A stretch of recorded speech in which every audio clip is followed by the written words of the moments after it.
So guys, we're live, guys. We're live, guys. We're live. My people, we're back again, guys. We're back. Like the vid, like the vid. Subscribe, smash the like button, guys. Smash the like button, smash the like button, guys. Smash the like button, like the vid, like that vid, guys. Smash the like button, guys. Guys, it's a UCL, guys. It's a beautiful UCL. So we're gonna be talking about Liverpool. We're talking about Bayern. We talk Ajax. We talk Antonio Conte. We're also gonna be talking about Todd Bowley's interview with the salt what's called the interview I had today. We're also gonna be talking about the director of football today in terms of what the news has been saying in terms of the director of football going forward and everything. So we're gonna be talking about a lot of stuff today, a lot of stuff going on today. Like the vid, subscribe, guys. Smash that like button, guys. Smash that like button, my people. I beg, smash the like button, guys. Smash the like button. Support us, guys. Support us. It's a beautiful Tuesday. It's a beautiful Tuesday, guys. It's UCL, beautiful matches, guys. A lot of matches to be talk about. We're gonna talk about Conte because I remember when we did the prediction of the UCL, I was like, will Conte even make it out of the UCL? I will have to revisit that UCL prediction, guys. It's looking a little bit spooky, but we will see go. Like the vid, subscribe, smash the like button, guys. Smash the like button, guys. My people, let's go, guys. Let's go.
Yo, my people, how on that day now? Smash that like button, guys. As you have always been doing, guys. Like that damn vid. Subscribe, guys. Subscribe to the channel, guys. Like the vid.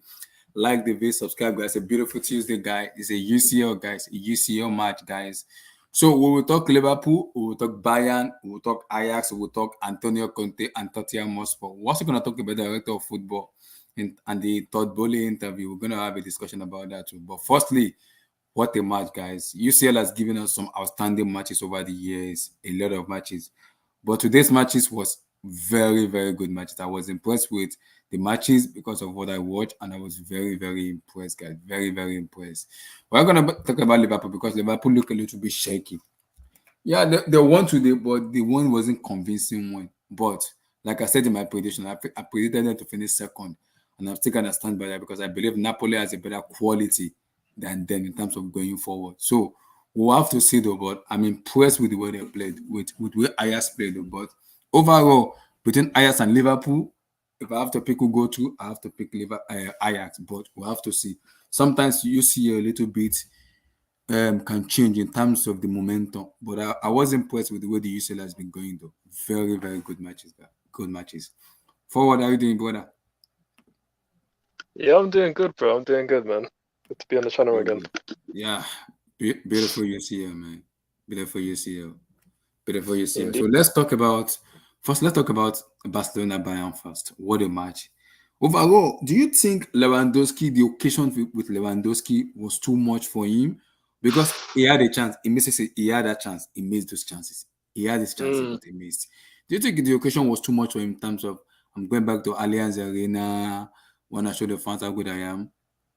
For me, he had a below par show today. Apart from the chances he saw, he had a below par chances.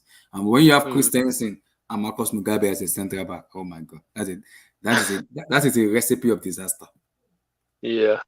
No, I think for me personally, I think it's difficult to say like whether the occasion got to him because again, whether you like him or not, he's a seasoned professional at this point. He's been in the game for many years at the top level. So he's dealt with many big games situations similar to the spin against his old club. He's done it many times for Bayern against Dortmund. So I can't say if the occasion got to him, but Mm-hmm. again, listening to Mario Gomez, who was commentating on the game, he Mm-hmm. said that he seemed a bit nervous, which I didn't necessarily see, but perhaps it can be interpreted like that, where it doesn't perform to the level that we would expect. And I thought his overall game wasn't great. It wasn't bad. Like it was just it kind of was what it was. But he got chances, and he Mm-hmm. didn't execute on those chances that we're used to seeing. So perhaps you can see something got to him. And I think ultimately, no matter how you want to dress it up, this is one of the best strikers in the world, and Yeah. this is why Barcelona signed him.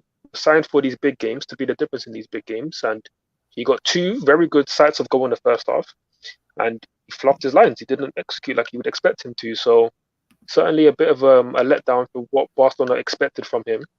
On the flip side, you have Bayern Munich. I thought they played a good second half. I think first half they struggled with, especially with Barcelona's midfield. I thought Pedri and Gavi specifically really had a handle on the game.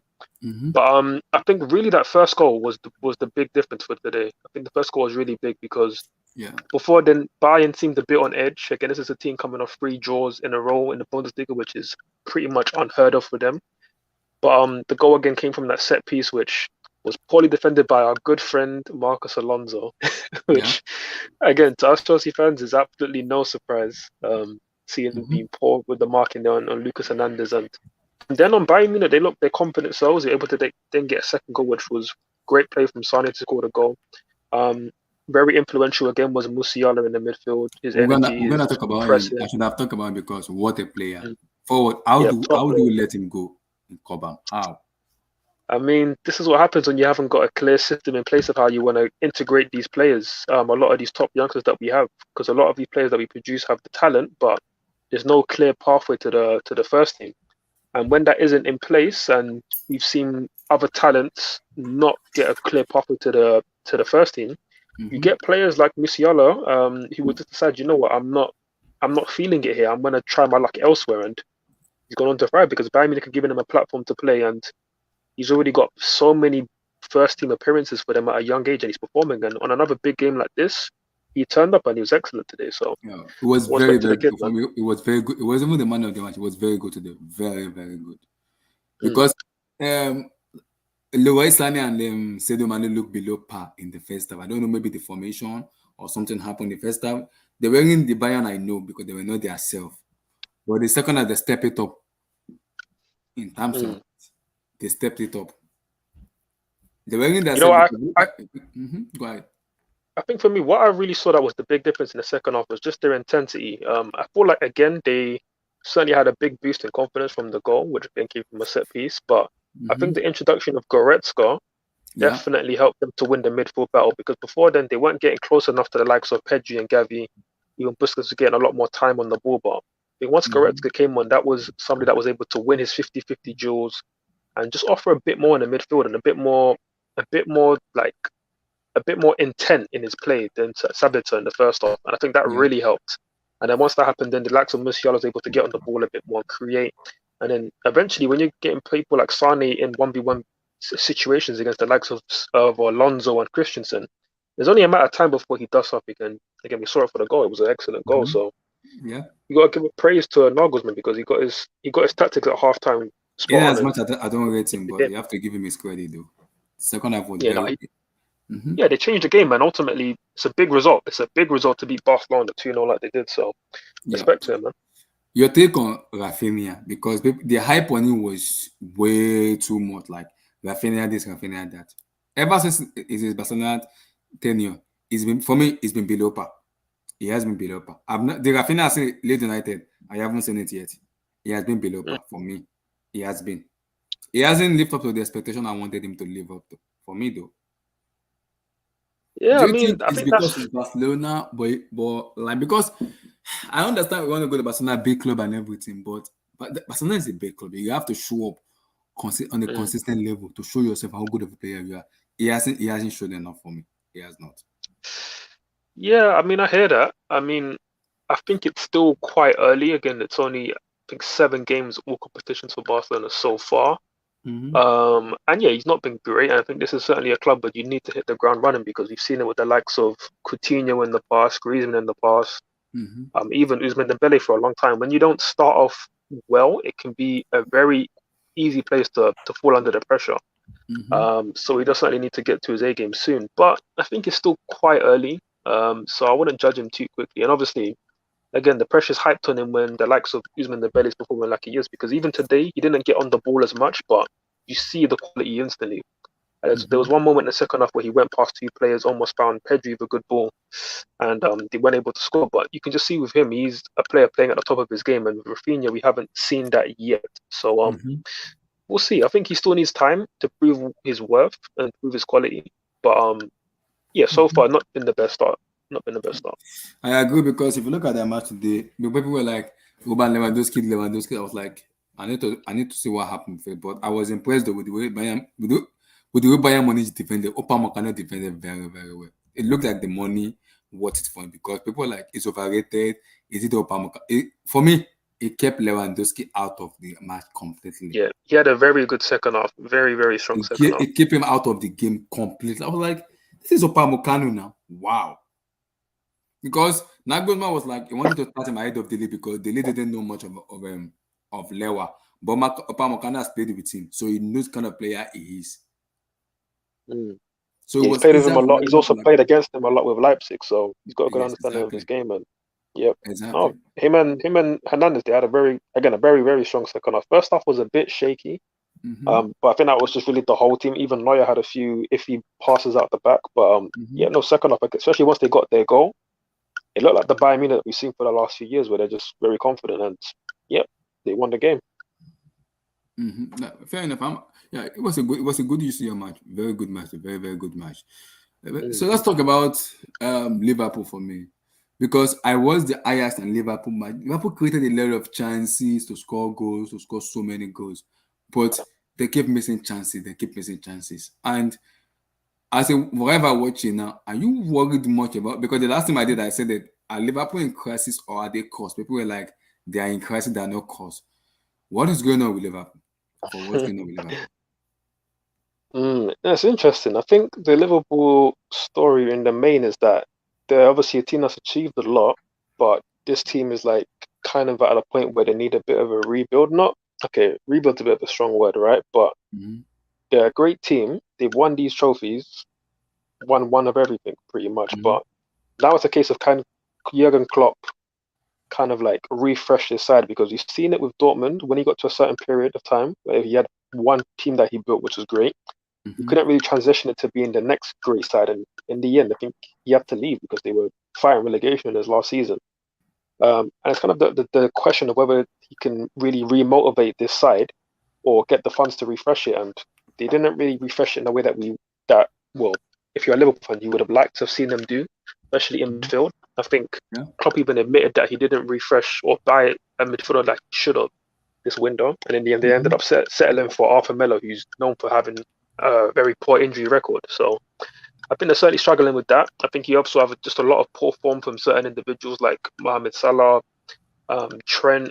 Van Dijk's not been at his best form. A couple of injuries, of course, Thiago being out hurt them at the start of the season. So there's a lot of factors that are combining for what's been a lackluster start. And even today, they were okay. They weren't great, and they very easily could have dropped points again in a game where they didn't create that many clear-cut chances. But I think for them, they're very, very. They have a lot of relief having got a late win like that in a game that they could mm-hmm. have easily dropped points because. Yeah, because in my prediction, I put them to finish second ahead of Napoli, and I'm still gonna stick by that. I'm Mm, still gonna stick by that.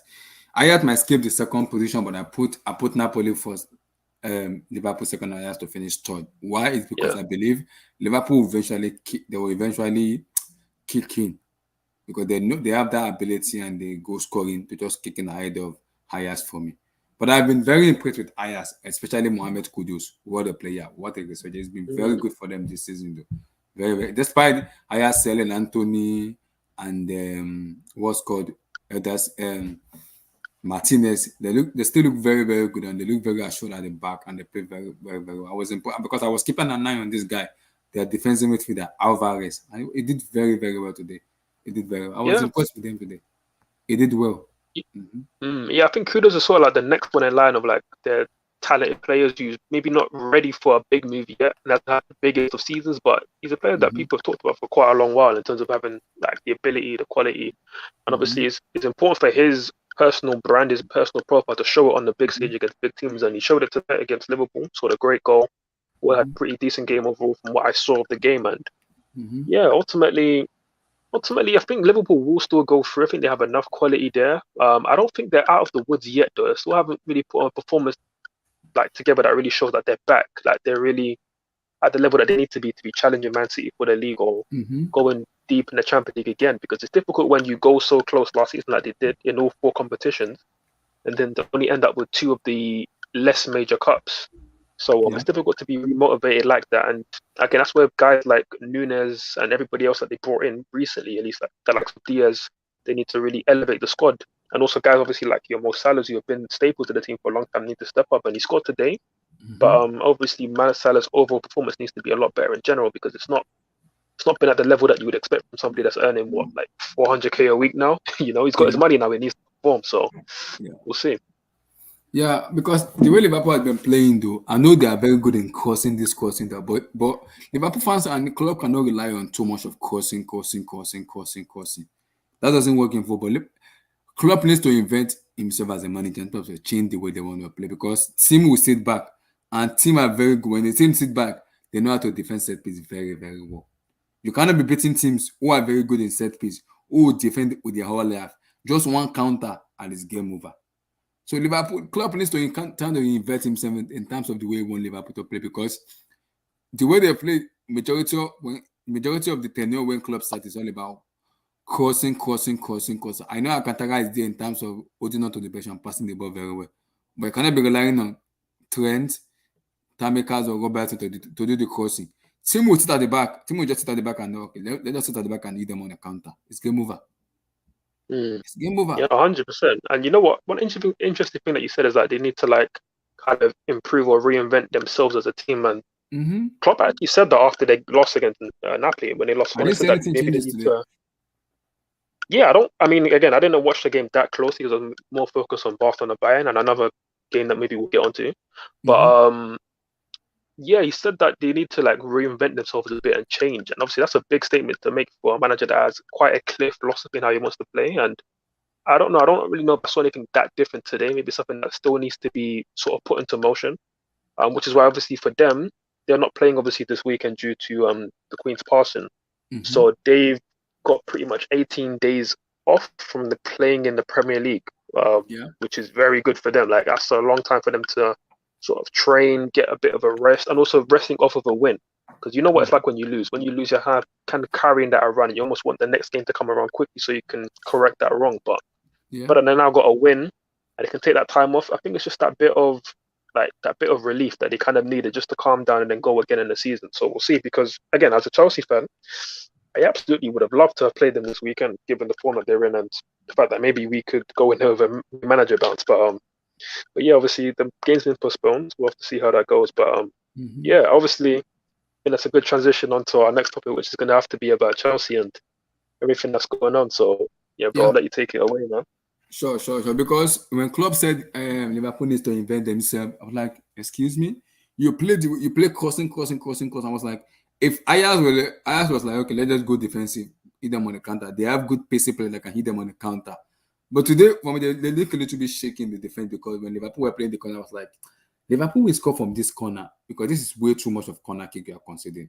Liverpool, they will eventually score if they are not careful. And boom, Matip scored. I knew that from sure because I know Liverpool are good in here. Matip is there, Van Dijk is there. So if you are gonna be considering corners for Liverpool, you have to defend very, very well with them. If not, you're gonna concede goals, and that's how Liverpool score their goals. Because I was like, Mm. let me keep an eye on Van Dijk hasn't looked good forward. He has not looked good forward. It's not been looking good. That goal that they even conceded, it was the cause of that goal that they considered. It was the cause. It's not been looking good. I don't know what is going on with Van Dijk. Maybe too much of pressure or too.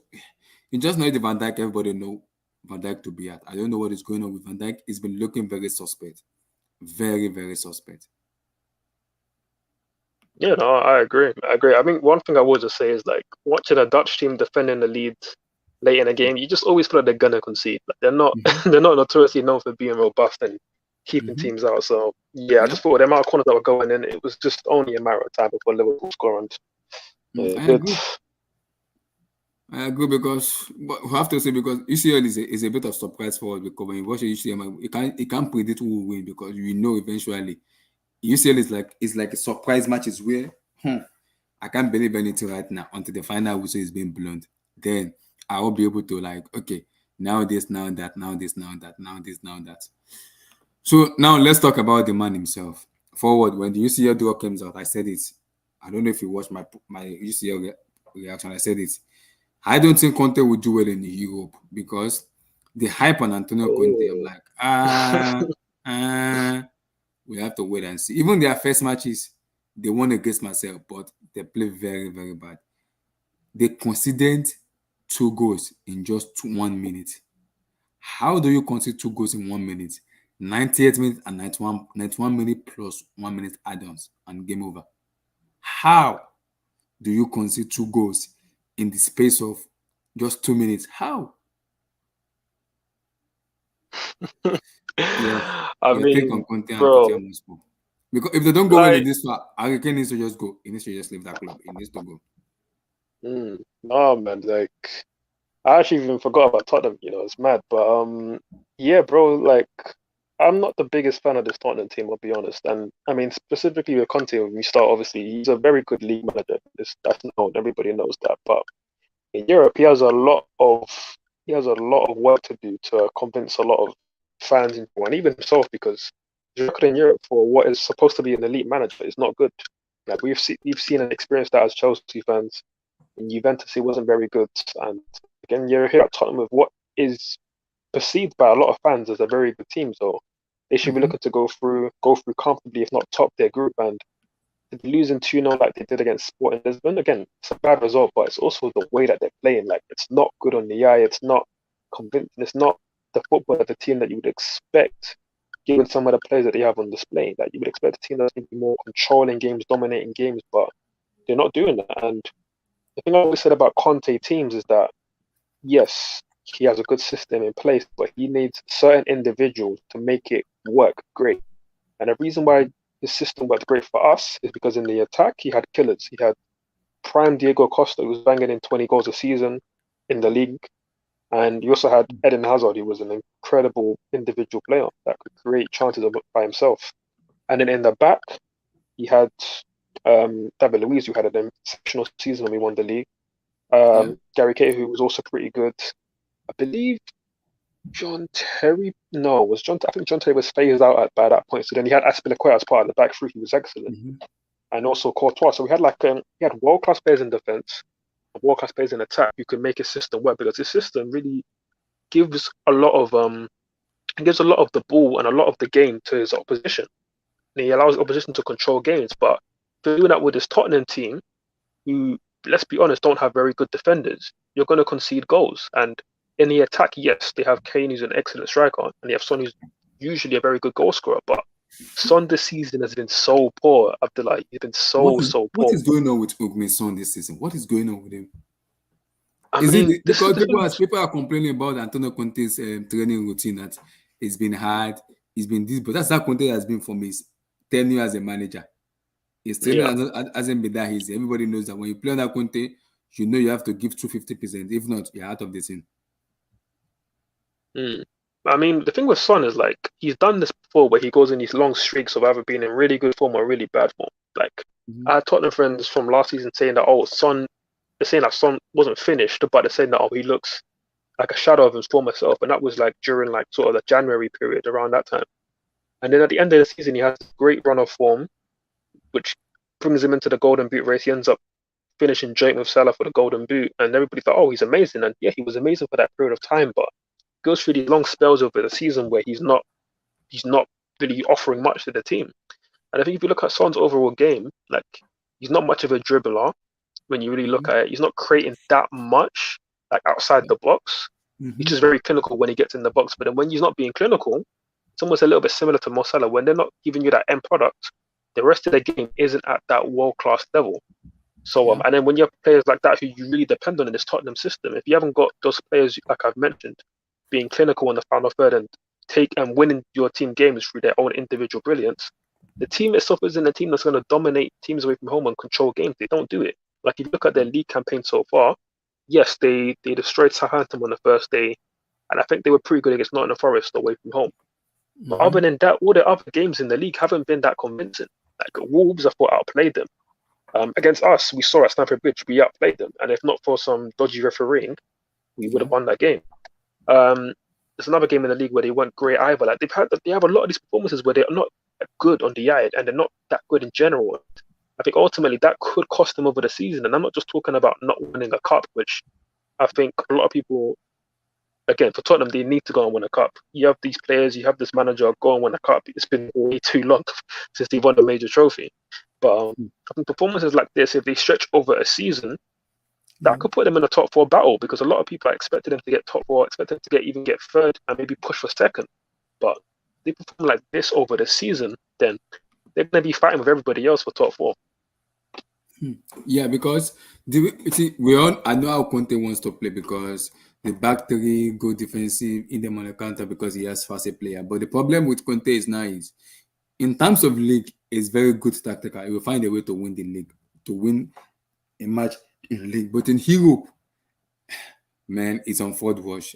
He has been a suspect in Europe. That's why I'm not surprised when people talk. I was like, I don't see Conte going anywhere. I don't see them going anywhere, because the reason is because Conte is not good in Europe. It looks very, very suspect when it comes to matches in Europe. So, like, I'm just a little bit 50-50, because now you have players like Kane, Son, who wants to play in the UCL week in and week out, week in and week out. And if you don't get qualified, you might get sacked. You might get sacked. Yeah. No matter Well, how I mean, much money you spend. I don't think it's sacking, but I think maybe he'd walk. Like maybe he decide, you know what, I'm done with this club. I want to walk. Like they're not meeting my expectations, maybe. But you're right. I mean, for certainly this season, there's a lot of pressure on them to deliver, and like finishing outside the top four, not making it through the Champions League group stage, that puts a lot of pressure on Conte and the club, because given what they've spent and how they're backing this manager, who people have admitted that is kind of above their level, they have to deliver this season. They have to do something. They have to. Because I've been hearing the rumor now. Harry came to Bayern. Harry came to Bayern. Harry came to Bayern. Tottenham was like, no, he only has 1 year on his contract. And if they don't do well in Europe, Harry Kane might bounce next season. He might bounce.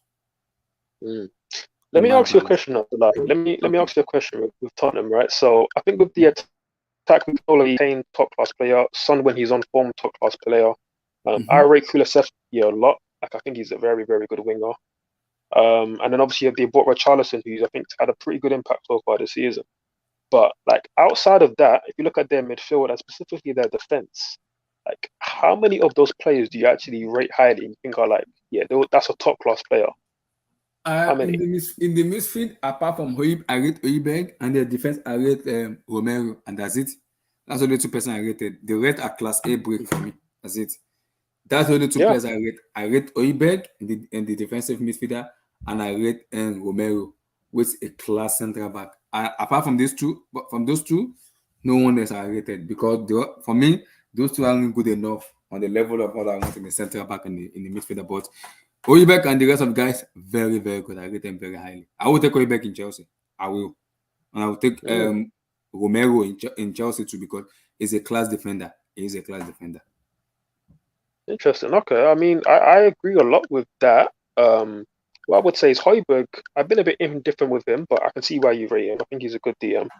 I like Bissouma. I think he was a player that was targeted by Chelsea quite a bit, but we've not seen him. But why is Conte not even playing Bissouma? That's what the problem is. I know it favors Benteke. I know it favors Benteke, but why not be switching around and play Bissouma more to give that guy more time, more playing time? I know how good Bissouma is. I know how good he is. I know. Yeah, I know how good. I think he's a good player. I think he's a very good player. I'm surprised he hasn't been used more, but again, that's why I can't judge him and say he's a top player yet, because he's not really seen him for Tottenham yet. I do like Bentancur. I think he's all right. I think him and Højbjerg are okay, but I don't think they're top level for me. I do agree with Romero. I think Romero is quality. I think he can play for any of the top six sides in England. And I do like the signing of Perisic personally. I think he's a very good wing back. Obviously a bit older in age, but good experience, ambidextrous, can go with either foot. So I think he's good. But like you said, Abdullahi, I think a lot of the players are candidates to be bricks. Like I don't think they're good at all. And I think specifically if you look at the defense, yes, last season Dyer and Davis had very good form to end the season, getting them into top four.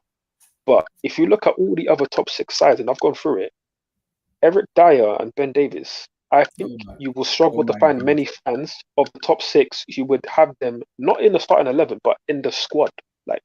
And I don't think you would have them in the squad because for me, if you look at our third and fourth choice centre backs, it's a pick between the likes of either Fofana or Chalobah, and I wouldn't have Dyer or Davis ahead of them, not at all. And if you look at Man City, their third and fourth choice centre backs are Laporte and Nathan Ake, and they just bought Akanji. I think they're all better than Dyer and Davis, and you can go through all the other teams. Liverpool have Matip and Gomez as their third and fourth choice, or potentially Konate. Also coming back to Van Minjo, so they have exactly, and that's my point, bro. That's my point. A lot of these other teams are in competition with Tottenham that are on the same level. They wouldn't have two of their starting three centre backs in their squad, But as much as Conte's system does what it does, you'd need to have world-class players in attack and defense. And in defense, outside of Romero, I don't think they have that. Yeah, because they look very, very, very suspect for me. They look very washed. King Black, your take on them, Antonio Conte, is on fraud version on Euro, and if it doesn't do well in this Champions League, we have to have a serious conversation on Conte. I didn't think Spurs were going to beat Sporting anyway, so I wasn't surprised. I wasn't surprised at all. I don't think Tottenham have faced a good side yet. I don't think they've been tested at all in the league. So at least, it's good to know that this our so-called best league in the world, the teams there, man, I think we're like a level down, man. I don't think we're that good. I used to say I don't think we're that good. I don't think we are. All of the teams, even including Man City. King, we all know from day one.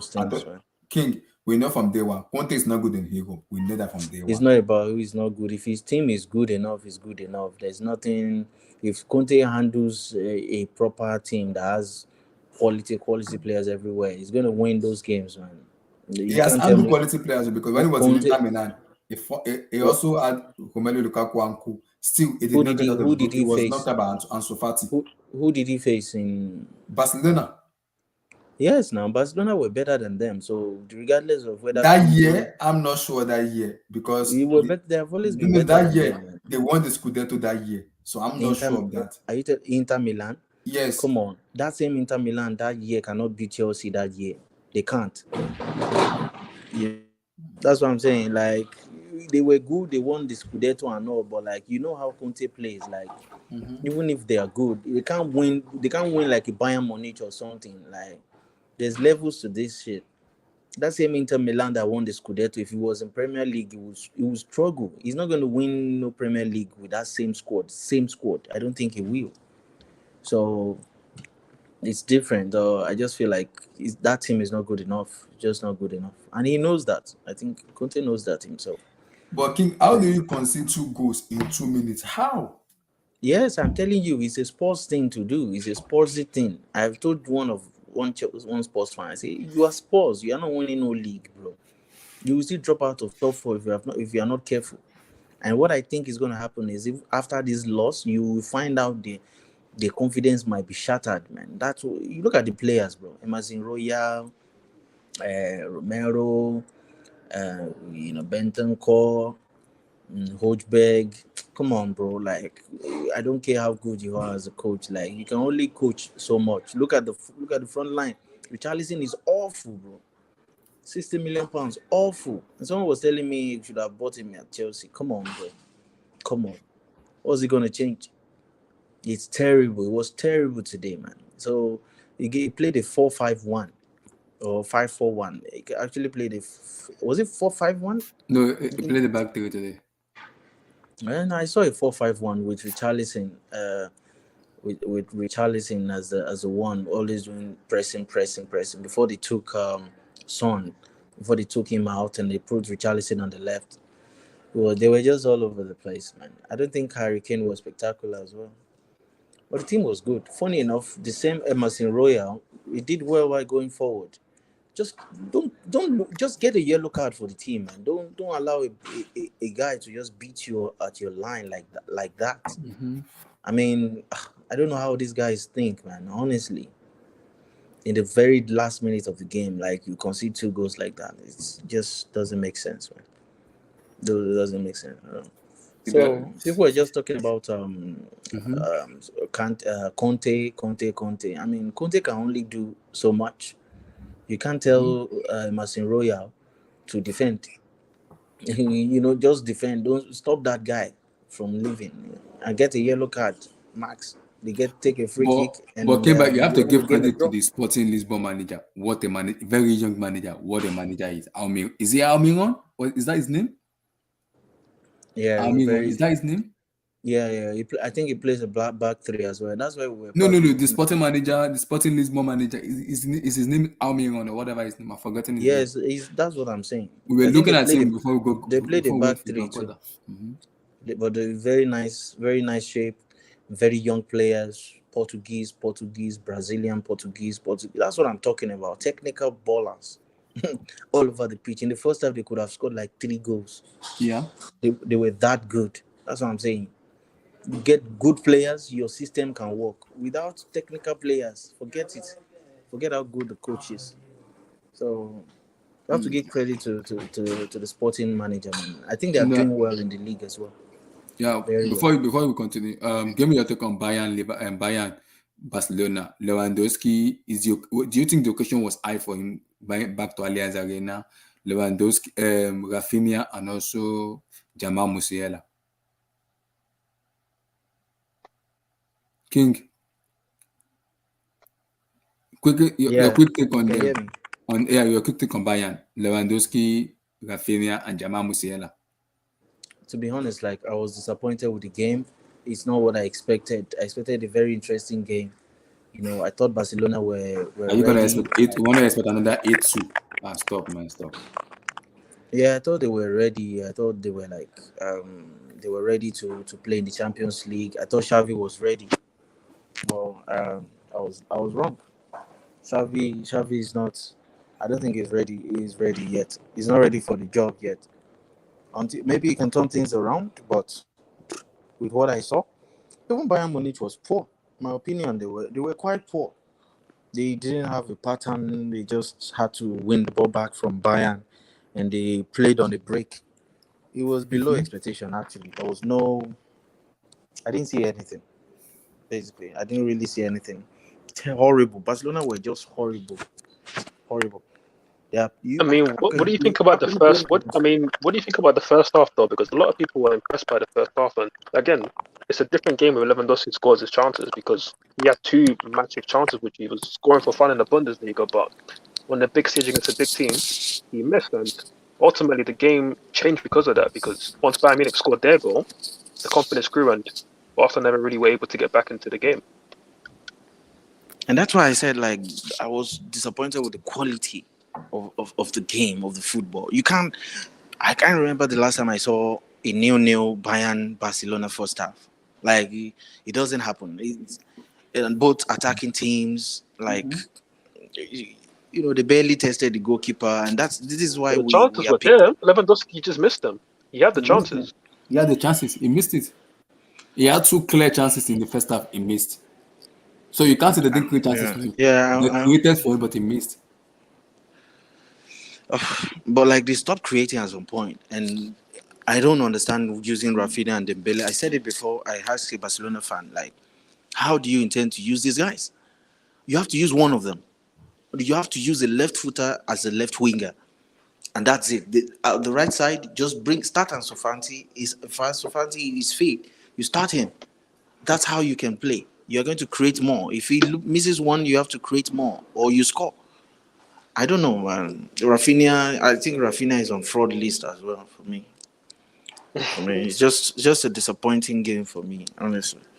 Not like I supported Barcelona. I didn't want Barcelona to win, but it's just low quality, 2-0, just boring. Especially like 5-2, or some entertaining game. And Lewandowski is just. I told someone like, there's no way you're scoring 40 goals or 50 goals playing for that Barcelona team. It's not going to happen with Gavi and the rest. It's just a low quality game. Actually, like if you look at the whole team, you probably see Lewandowski. How many world class players were on the pitch? Actually, you know. For I'll me, be honest, I like, it thought the was best just two it was players what it were is. comfortably Pedri and Musiala, and they're teenagers. I thought by far they were the best two players on the pitch, easily. Not really by far, but Yeah. you know, I mean, who else was on go, their level? Like, for me, Not like really. I thought Busquets was really really calm. He was just controlling, like whenever like Bayern Munich goes for an attack, you just find him just there. Like he's just evergreen. That guy. Honestly, we don't really see what he does because he doesn't spend time on ball. But if you just take time and just watch him, like he just makes it so he looks so easy when he does it. So for me, I would rather Busquets was better than Gavi to me in that game. Like really, I those better guys are Gavi Because for too sure. they're I too thought he was small good, for. but King, the I problem thought is still Pedri they had and the Musiala are good. chances. Barcelona had their chances, but they did not take it. They had their chances. But those Pedri had the chances were in the chance, he first half. missed. That's what I'm saying. Like if Barcelona is playing, it's like every 10 minutes there's another. You see them coming. Look at Bayern. They kept coming and kept coming, even though they were poor. To me, they were poor. If Bayern meets a very strong team, they're not winning. That team is not winning, and they played a very high line. And I just wonder, like with this high line, you can't break this line with just Upamecano, only Upamecano. I don't know how they played with three, but just I only kept saying Upamecano, only one defender. I don't know how they didn't take, didn't destroy that defense. That defense, I don't know how they did it. I don't know how Xavi did it, but Dembele, it felt like it was intentionally lackluster. It was just walking around, not running. It was just lazy game. That's why I feel like quality of the game was really low to me. Like, I just didn't enjoy. Fair enough. I was Fair I was enough. actually watching the Liverpool game more. So your Actually, take on Musiala before you talk Liverpool. Musiala What is a a baller now. what a He's a player. baller. He's a baller. I don't know. I don't know how Chelsea lost that boy and they brought in Gallagher and all these players. But No comment. No comment. I'm not No gonna comment. lie. We'll Honestly, talk like about it. We'll talk No about it comment. how later. do All how this do we topic. go from Musiala to Osinodoy and nobody? Like it's just embarrassing, man. Honestly, we actually sold him for 180K. We sold that guy for 180K, 180,000 pounds. It's Well, I mean, such we a sold him, but disgrace, man. it's because he wanted to leave because he didn't see a pathway through at this club. Which, again, now listening to Boli's comments today, it looks like that's something he wants to change. So, obviously, we'll talk about that a bit later. But this is what happens when you have quality players, but you don't give them a chance to get through. They'll look elsewhere, and look, Bayern But Munich gave him an opportunity, and he's starting games week in, week out for a top team in Europe, and this is a but result that's of it. Now he's because one of the but that's best because players it's in a big game like this. but it's crazy. Like we say, we give them opportunities. Like that guy was only given a little opportunity and he took it. Like those players, if they didn't take it, we can't blame those coaches for not using them. Like it was good. It was that good that he took his chances when he was given. That's it. And then they kept trying again and again. Same with Ansu Fati. They gave him like 5-10 minutes, and immediately he comes in. You can tell the difference. Boom, boom, boom, boom. That's what Yeah, but happens if you're young. Yeah, you have to prove yourself for the I little hear that. time. I hear that. When you're good enough, you're old enough. It doesn't matter. Like if your quality will shine through if you're good enough. Yeah, But at the same time, an opportunity at Bayern Munich and opportunity at Chelsea are two different things because I've seen players with equal ability to these guys that we're talking about at Chelsea Football Club not get enough of an opportunity to show themselves. Like I remember a time where Jeremy Bogle was one of the most highly touted youngsters I don't. in Yeah, certainly in I don't. England at the time, and he was quality. But Yeah, the guy is Antonio quality. Conte very rarely gave him an opportunity. Very rarely And gave him an this, opportunity. yeah, that's the I think problem the with. one chance that he got was at home to Burnley, I believe, on the opening day of the season. I believe it was Burnley. And Gary Cahill got a red card after like 25 minutes. And Bogo was actually starting the game off very well. He was taking on his man. He was looking good.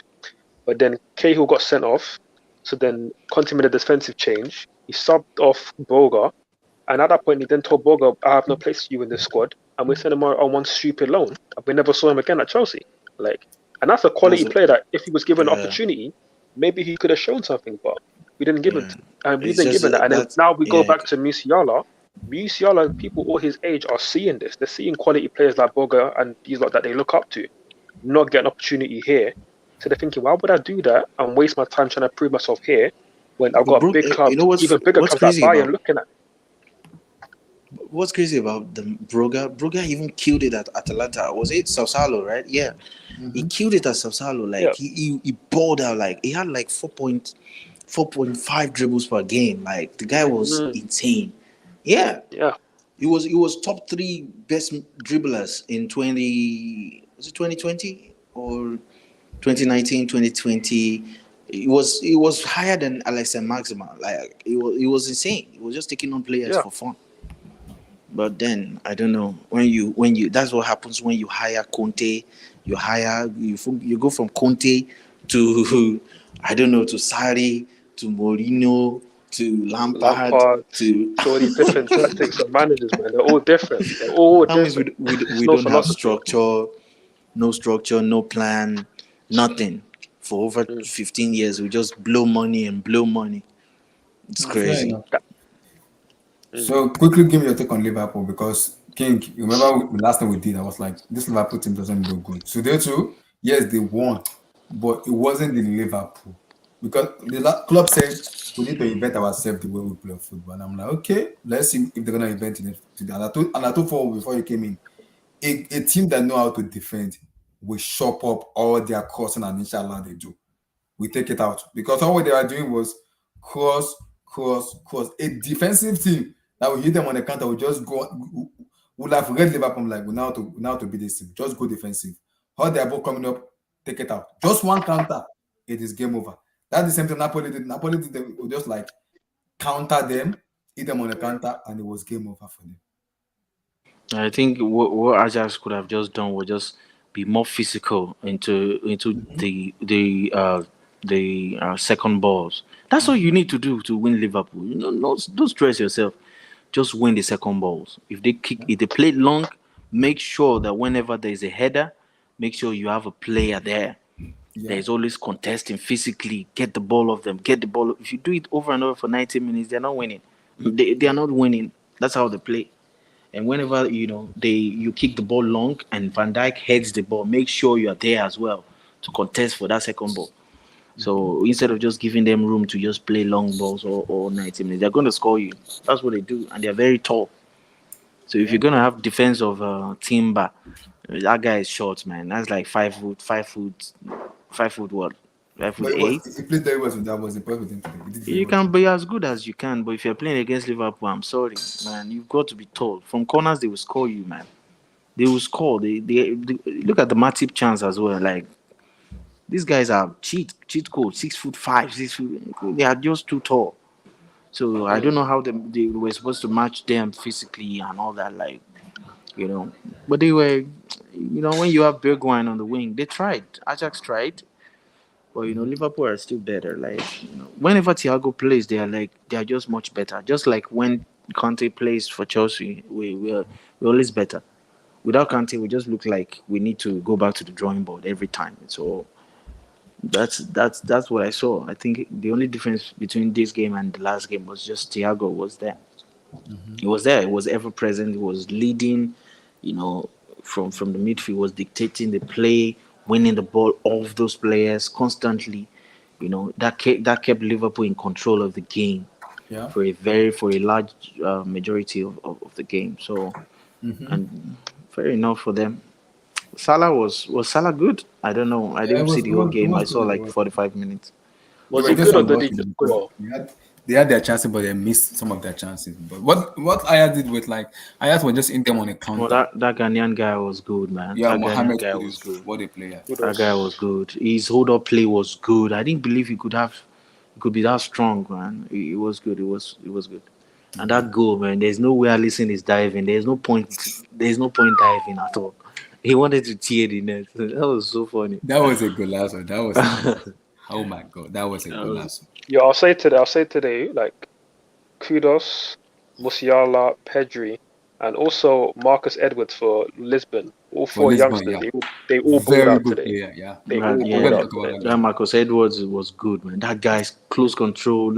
It's dribble. That guy, He's manipulating. did you guys see what he did in the first half? Where dribble He, past four he was players? dribbling like 4 players. Yeah, that was nasty. Yeah, that was nasty, man. It was a good game. You see, I mean, there are a lot of ballers, man. That quality guy will be goalkeepers. so young. I think that guy is so young. I think he's Michael 20. Edwards, He actually grew up in London, not far from where I live, actually. But yeah, no, he's a baller, man. He's Baller. from where? Portugal? No, he grew up in London. London. No, he's English, bro. He's English. He's England, yeah. Are you sure? Like, Yeah. he doesn't look English. Like, he probably has a mix. Really, like, No, he Gary probably Born he is just, going to bring him Nah, to the World he was Cup. born and raised in London, bro. He just moved Yeah, out to Portugal Born a is few going years to bring ago. him to London, though. Play. wow. Yeah, if That's you listen to his impressive. accent, you can hear it's like it's a proper London accent. Yeah, you can tell. And But, he was yeah. a former Tottenham Hotspur player. He was, I think, he was. But that's strange, man. English players Yeah. don't have techniques, man. I don't know why. They never but that's the have thing. I mean, techniques. he went out early enough to sort of like hone his game elsewhere. So he's English by what is on his passport, but in terms of his education in football, Someone he's needs more to Portuguese. bring him. So, Here. Someone needs to Yeah, bring now. him back, man. Michael Edwards, or what's his name? No, Marcus Edwards. Marcus Edward. Yeah. Marcus. Yeah, he's from Tottenham Hotspur, Tottenham Academy. Yeah, he was. Yeah, not Teka. Yeah, Nah, he's Abdul. tidy, man. Footballer. Antonio Conte, Tottenham Hotspur, Bayern and Barcelona. Give me your take. And we have to talk about Jamal Musiala. What a player. Abdul, unmute your mic and talk. Yeah, can you hear me now, guys? Abdul, we can't hear you. You can hear me now. What do you mean? Can you speak louder, please, brother? Is it better now? We can hear you, but you're too low. What's going on, Abdul? Okay. Don't worry, I'll start screaming very soon. I've got a loud voice, so Don't worry. Yeah, give me your take. to be honest with you, I didn't see any of the games. The only game I saw was the Liverpool game. Okay. Liverpool Ajax game. You didn't watch them the Bayern Barcelona match? No. I didn't see that game. I didn't watch it. Yeah. But the reason why I watched the Ajax game was I was trying to watch the that midfield that Chelsea wanted to buy in the last day. Alvarez, yeah. Alvarez, yeah. I wanted to watch him for 90 minutes. So what I think about that guy is he's basically, to me, in my own opinion, another Mikel. He's a Mikel. He's very very calm on the ball and very elegant the way he plays, and he knows he's very good at positioning. Like some of the times when one of the center backs goes forward, he goes to cover, Yes. and sometimes he joins the two of them to sort of like play triangular passes. So He knows his job very Mikel- well. Yeah, so he's Michelish in the way he plays. So that's what I took from there. And he's quite mobile, and I think physically he will cope in the Premier League. But I can't remember how much we wanted to get him for. It was for 40 million. 40 million euros. Okay, Yeah. okay. I don't think he's Very more nice. than I don't think he's more than a 40 million euro player from what I saw anyway. So he'll be a good addition, but we shouldn't expect too much magic from him. But then don't forget he's playing at Ajax. So he's playing at Ajax. He's not a Liverpool player or Man City or Bayern Munich player. He's playing around. Yeah. Don't forget the players he's playing around. So Yeah, but I watched him against a Liverpool, so that should give us. He's very comfortable with the ball and things like that. And another thing with the game is Liverpool weren't like impressive in my own eyes. they played like the home team, and Ajax played like the away team. But they were more or less balanced in the quality of football. And I actually like Ajax play because they reminded us of why they're called Ajax. You know, and not to forget, I think I can't remember, maybe they mentioned it there or I saw it somewhere that they brought in like 9 new players or something like that. Yeah, something like So that. Yeah, because they miss a yeah, lot of players though. yeah. So Martinez, Anthony. They are one of those two are their core players. They miss. They miss yeah, the so trophy. I had they spent a lot last summer, which is rare. And so a lot of these players are actually just settling down. So we shouldn't actually assess them too harshly. But I like what I saw. And the guy that scored the goal, is it Kulus Yeah, or something? of So, Ghana, Muhammad Kudus. Yeah. yeah, I mean, I think that guy with that goal, I think that guy's stock has just risen maybe by under 20 million pounds. He wanted to go And to Everton though, but he was not allowed to leave. no, I wouldn't. I think he's in the right environment, football wise. And yeah, so I enjoyed watching them. They played very much like Ajax, and they had a lot of new players put together. But I think they will keep getting better as the season progress. So I like it. I wasn't too impressed with is it Timber, but maybe as King Black has said, when you're playing against tall, strong, powerful Premier League players, Yeah. it might not be too easy for you to compete with them. But then I can't remember who partnered him in the central defense. No, that guy was good. Yeah, The he guy was on good. dreadlock. It was Bassi. It was Bassi. Yeah, he looked Yeah. like a Nigerian player, right? Yeah, it was a Bassi. It was Kelvin Bassi, Nigeria. That Oh, partner it was man. Kevin Bassey. Yeah. Kevin Bassey was comfortable. He was comfortable, much more than Timber. And Danny Blade was okay. So But for me, Kelvin Bassi is more good in left back than centre back though. I don't know. Yeah. No, Very his close. physique. I think he'll be better off as a centre back, as a left centre back, because of his physique. I've But his watched Kevin physique. Bassey play in Rangers. It's more of it's in Rangers because in Rangers he play as a left back in Oh, Rangers no, and no, in the I Nigerian wouldn't. national team. He play as a I left back. wouldn't. So I've I watched wouldn't. him play in Nigerian national team very well. It's a left back for me better than the centre back. It's good in No, left no, back. no. I wouldn't rate what he's playing at Rangers. I wouldn't use it to rate him. But he looks very, very comfortable today. Yeah. So he didn't panic. He was cool under pressure. He didn't get outmuzzled or outwitted in any way. So I was quite impressed. I think they were a bit unlucky to actually have lost that game. To be honest with you, I think Because they will feel I disappointed. saw it coming. I knew it is gonna happen because I saw it coming. If you want to play Liverpool, you have to defend with all your life because we know they are good in this course and cross. And if you are not good in Liverpool, you're gonna get beaten with those crosses. Yeah, you see that's exactly why I said Liverpool didn't play well because I don't think Ajax had to defend with their lives. Yeah. I think they were just unlucky to concede that goal at that point in time. I don't think they felt threatened. They were, I mean, yeah, they were under pressure and they didn't have as much possession, but they felt very comfortable. You know, I agree. I'm sure they would have been a bit surprised how easy it was for them. Yeah, I But then agree. that's football. Another thing is somebody mentioned earlier on about players not giving chance, young players not giving chance. The thing is, look, you cannot retain all your young players, and not all your young players will progress to the first team.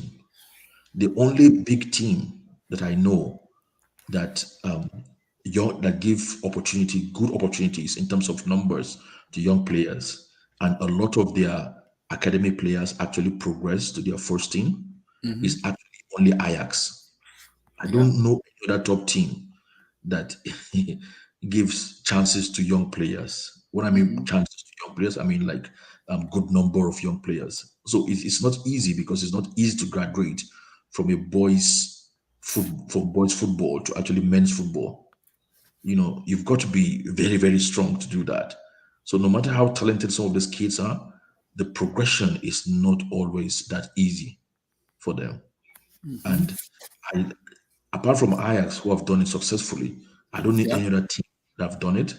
And to be honest, I sort of I'm reluctant to always have this argument, because what it is if you're going to be a big team, there's only one way about it. You've got to acquire those players that makes you big.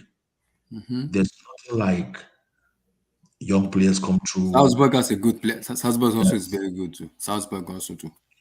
But who is Salzburg? They have You're talking about the top teams. What top teams have good academies? They have a good academy too. I'm saying who is Salzburg? Australian. Is it Australian or Australian League? No, they are Austrian. Red Bull Salzburg. We're playing them tomorrow. They're playing them tomorrow. Yeah, so that's what I mean. They are in the Austrian league, so I can't really compare a Barcelona or Chelsea with a team from the Austrian league. I think we're getting the director of football there, right? We'll talk about. We'll talk about it. Relax. We'll talk about it. Anyway, you already know my own We'll get there. We'll get there. And, in terms of Barcelona, I think currently the Barcelona team they have now is stronger than the Barcelona team of last season. But Abdul, today they had their chances. Lewa had his chances. He missed. Hold on. So the thing is, Barcelona are building, and they build every season. But between last season and this season, they've had to. The gap has been so wide that they have to bring in a lot of players to build.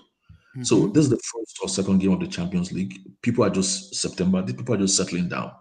So I wouldn't use this game or this particular time of the season to actually assess Barcelona. But one thing that is glaring and obvious is they're better than the Barcelona of last season. Yeah. So I wouldn't be in a rush to actually say, oh, this is their level, because these guys will get better. Yeah. So that's what I currently Fair believe. enough. Steve, how you doing, brother? But before Steve go, it's official, guys. Steve is gonna be the co-host of my channel officially. He's gonna be the co-host officially. So, guys, he will be the co-host of the Blue Studio as from today onward. So, guys, you guys can start giving him his accolade, guys. So it's gonna be the co-host of the channel. If you like start saying rubbish, you're gonna be getting kicked out by the co-host himself, guys. So congrats, brother. Yeah, big up. How you all doing, man? Good. So give me your take on them. I only watched the Bayern game. You didn't watch the Bayern game? I only watched the Bayern game. Yeah, Bayern Barca game. I didn't watch. Give me your take on the Bayern Barcelona match and also Liverpool Ajax. I didn't watch Liverpool. Oh, you didn't watch? Which one do you watch? Just Bayern and Barca. Oh, okay. So do you watch the Liverpool match? No, I didn't watch. I don't like Liverpool. You guys just wanna. You guys not watching Liverpool match? What's going on? Liverpool was scum, man. Liverpool, they look suspect. I don't know what's going on with them today. They just look suspect, but it is what it is. It's Liverpool fans. I don't want to go too much on them. Liverpool fans, we'll see after the World Cup. We have a lot of talk after the World Cup. I rest my comment and my case on you guys. Just don't come at me yet. Because remember, in my UCL, I put you guys as second, so I'm still gonna stick by that. But we will see. Casey, how you doing, brother? Before we continue. Yeah, I'm good. How are you? Barcelona, boy. Give me your take on the Bayern Barcelona. I mean, finishing cost us, and I think at least according to. Do you think the occasion was too much for Robert Lewandowski because he had his chance? Yeah, he had 3 good chances, man. 3 good and he missed. Yeah. Even Pedri, he had a very good game, but he missed. First one was a insane save from Neuer. The second was he should have scored that. But I don't know, man. It happens sometimes. I think the stadium is cursed. I don't know. We just never win there. Even if we are a good team, we never win there. It's just funny. Yeah, but I'm confident. We should come second at least, though. We should beat Inter.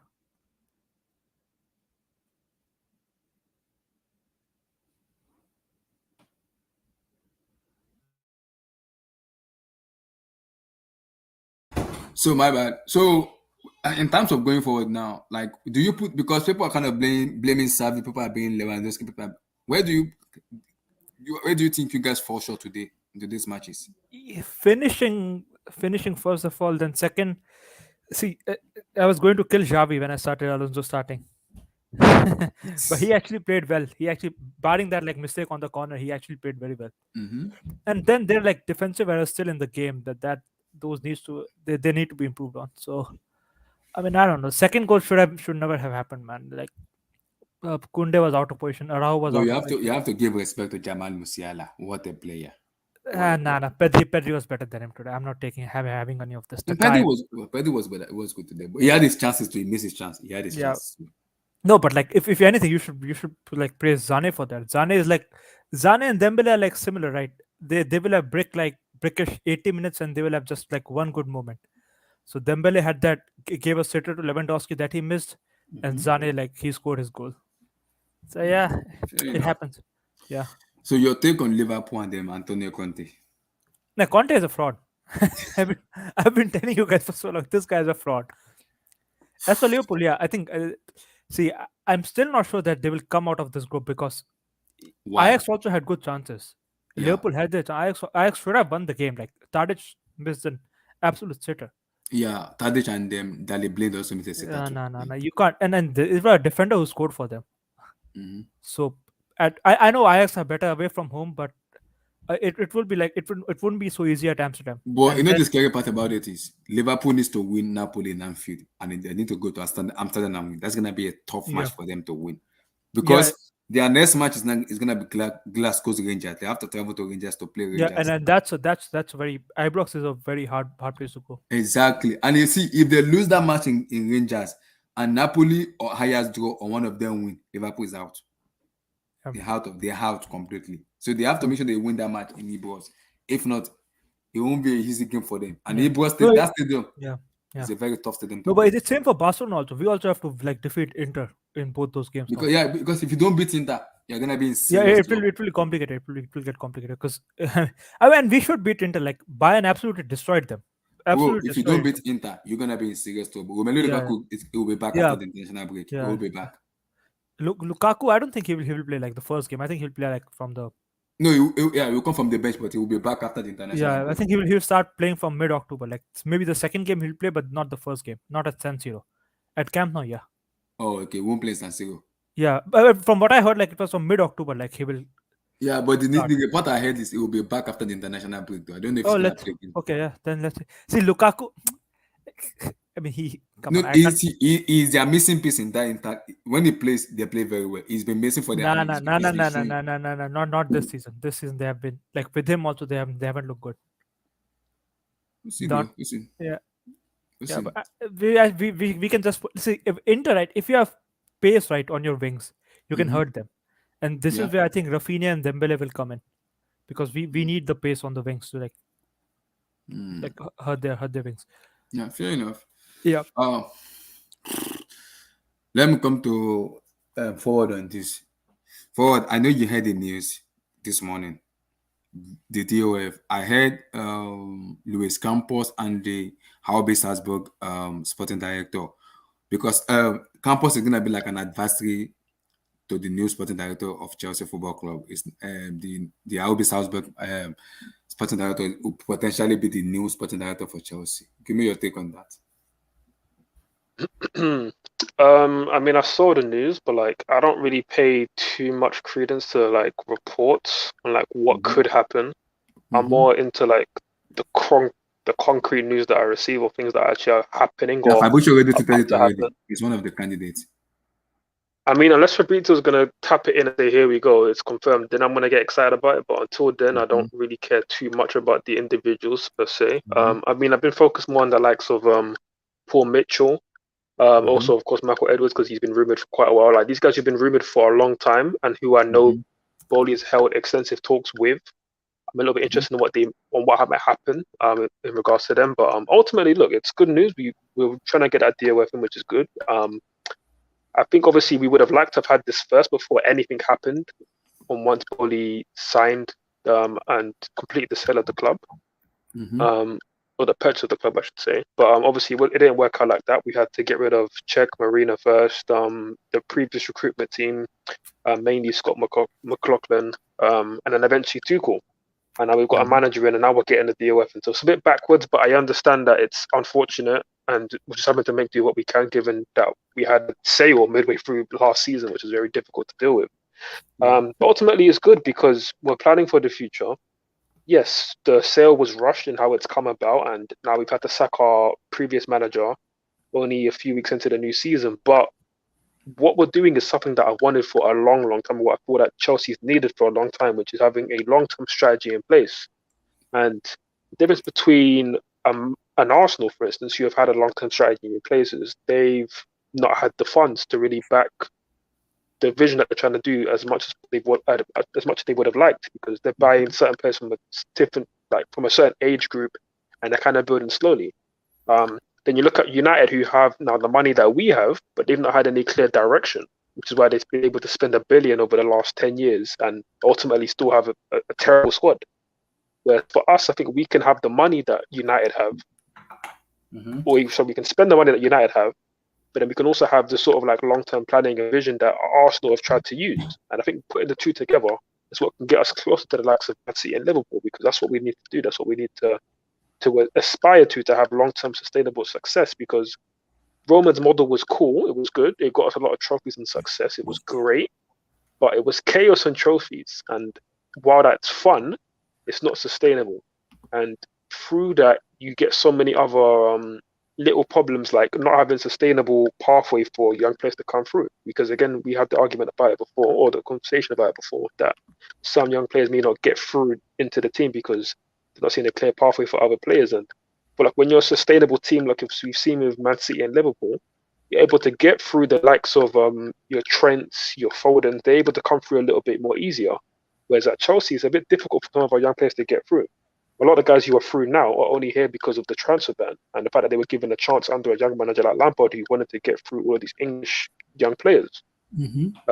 So I feel like once we have that sustainable platform in place under this new DOF that we're going to get, with Potter as a manager who's been given a 5-year contract and given time to implement his system, which is based on playing good football and actually getting the best out of our players in an attacking set, and also like playing a clear philosophy of football that the fans can see. That's what Todd talked about in his interview today, in his press conference, that he wants to have a football in place that it's clear for all the players, that's clear for all the fans to see. And I think he said that specifically because a lot of fans like ourselves have questioned what Tuchel's side of players, because it's not been very clear what we're trying to do for the last 9 or 10 months. So I think once that's in place, and obviously results need to come with it. Yes, he's given a 5-year contract. Yes, there's not that much pressure on us to go and win a league straight away because we spent 300 million. We understand that it's a new manager, but of course he can't now go and finish 8th or 9th. That's not acceptable. Of course not. So while there's enough progress in the short term, we can then be allowed to build for the long term. And if we do that, then with the money that we're going to be looking to spend, because Bowley has the money, we're going to be fighting for league title soon, and not just fighting for it once and then dropping off. We're going to be able to fight for it consistently, which is what, as Chelsea fans, we should all want. Fair enough. So, because according to the report we're hearing, I don't know how good this man is in terms of the sporting director for RB Salzburg. I don't know how good he is, but if Todd Bowley want to go in the game, because I listened to, we're going to talk about the interview he said today, but in terms of the interview he was talking about, in terms of the brand and everything, looking at the Salzburg sporting director and Luis Campos, because Campos might potentially be the advisory to Graham Potter and this man here in terms of advising them, bring that back, because that's exactly the same thing he's doing in Paris. And it's not the actual sporting director, just an advisory to the manager. So I think what Todd really wants to do is want to bring Luis Campos in to be the advisor to this man here in terms of recruitment and going forward. I mean, I like it. I like it. It's very aggressive from Bowley, and I mean, I listened to his press conference, well, at least most of it, and it was very aggressive. The things he's talking about, even little things like talking about having an all-star game and things that the Premier League should be doing to like maximize their media potential, and how he compared it to how MLB and NBA are able to make so much money from just little like one-off events or certain things in their calendar, which makes a lot of money. Like even like playoffs for relegation and stuff like that. He like promoted those ideas. So Bowley in general is looking very aggressive. And again, people compared this purchase to like FSG, where FSG have been pretty passive of how they've managed Liverpool and how they've injected funds into their transfer kitty and trying to like revamp the squad. Bowley from the outset, he spent 300 million on a manager who only gave 7 games to. Like, he's aggressive. He wants to get results done now, which I love. So I think also, again, I don't want to go too much into the press conference because we did mention it, that we're going to go into it later. But one thing that I do want to bring up now was the fact that, yes, he's mentioned the Leipzig DOF, not Leipzig, sorry, the Red Bull Salzburg DOF on many occasions. Yes. And I think also in his press conference, he mentioned the importance of having a global network where you're able to bed in these young players, because he talked about how the Red Bull model has Salzburg and Leipzig, 2 Champions League teams, that they're able to like use players from and like have young players that are developing. Okay, maybe you're better off to be in Salzburg, maybe you're better off to be in Leipzig, and sort of rotate like that. And then with Man City's global network, they have teams in South America. They have their own team in the United States, and they have teams now they're building around Europe that are coming hubs for them to send their young players to. And obviously this is even more important now with Brexit, because it's not easy to just get a player into the UK now. You need to have like a certain amount of points to be able to be eligible to be in the UK. Like we even saw it recently with Diego Costa. He had to fight hard just to get back into the UK to get a permit, when he's been there for how many years and like won Premier League titles in this country. So it's crazy. So that's why it's important that we actually have that pattern, and we have the right clubs in place that are going to be our new feeder clubs. Because once we do that, then we can show a clear pathway to these young players that we have coming up. Because whether you like it or not, Cobham has produced some of the best young players for the last 5-10 years. No, it hasn't. No, it hasn't. No, it has. Except it has. No, it hasn't. It's just nonsense. Listen, a good academy is like a La Masia, a Carrington, generations of players who actually come out. Like, name me a Cobham player. I can actually tell you just one Cobham player who is world class, has been world class. That is John Terry. No one. But that's a player. That's a player 20 years ago. I'm talking about just in the short term, the last 5 years. I'm not saying that out of jest or a joke. I'm being legit. Like, if you look at our record in the youth cups in domestic leagues, like Chelsea's youth team have been dominating. Like, it's a fact. You can check the numbers. We're consistent. We've reached 2 European finals in a row. One lost the other. But let me finish. The point I'm trying to make is not that not everybody that we produce is world class. I'm saying that we're producing a lot of players.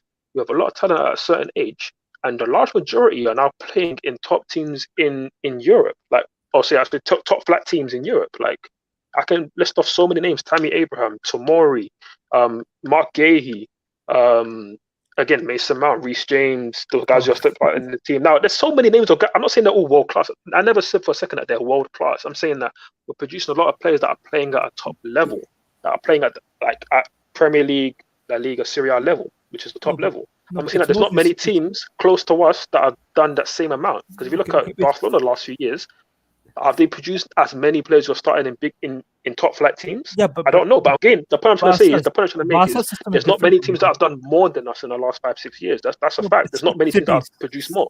It's a fact. City. Who City produced? Who? No, but City, the kid they have been selling their kids to Southampton and other like lower English teams. You sell they just produced Lavia, okay, but how many? Yeah. That's 2. Foden, Lavia, who else? But you sell your talent to like Serie A because it's relatively a lower league. City's players can actually play in Premier League. They're Premier League level. Tomori is whether you like it or not. They're not top 10 Premier League level players. It's a fact. Tammy Abraham is definitely not top 10 Premier League level player. Absolutely not. He's doing it for Roma, who are currently top of the league in Serie A, or fighting for top of the league in Serie A, and they just won a European trophy. Like, he just dunked on Leicester in the semi-final and helped them win the European trophy. I'm not, bro. You said Man City are producing these players. Tell me who are these players that Man City are producing? Lavia's playing for Southampton. Okay, cool. This season they have started. Yeah, but that's the point I'm making, bro. I said over the last 5, 6, 7 years, Chelsea produced as much as pretty much every top team in Europe. No, but that was your system. Yeah, that was my point. But that was a source of your income. Like you showed your legal income from those players basically. That's how you like managed to get around FFP, because you were getting a lot of money from your loan signings. Everyone does the same thing. My whole point was that we're producing players that can play at a top flight level, and my whole point was that if Bowley is able to successfully introduce a global system where a lot of these young players are getting better loans, because there's also been talented players. I'm not saying that they were destined to be world class. I'm being very clear on that. But there's clearly a lot of players that we didn't get good loans to. Like Ruben Loftus-Cheek right now is currently a first-team player at Chelsea Football Club. I But at have the same noticed time, he could have had so many better loans beforehand that yeah, but could have can went you better for him. in That the would have last 5 years, meant that in he the would have been last a 5 starter years, earlier. can you tell me any lone player that has done well? Like how many are there? Like from academy of like all the top 5 leagues, all the top teams, how many lone players have done well? But Chelsea, I mean, No, Mason had a very good any loan team. at. Yeah. No, after I mean, coming from loan, how many of them have done well? Like it's not just Chelsea, it's everywhere. Because this is where my there's a idea. lot, yeah. But my point was that for like for what Cobham has produced, it's on par, if not better than any other team in Europe over the last 5-6 years. I mean, if you want to say some are as good or maybe just a bit better, okay, but there's not many, which is my point. And I feel like No. if Bowley introduces a good system to get these players to have more chances of getting better loans, then it's only going to increase our opportunity Yeah, but because again, I personally we think, bro, produce I quite a don't lot think of like people are playing for top loans like work clubs that well. now. I don't think loans work at all though. But I think you have to integrate them like at 17, 18. That's how I think you get good players.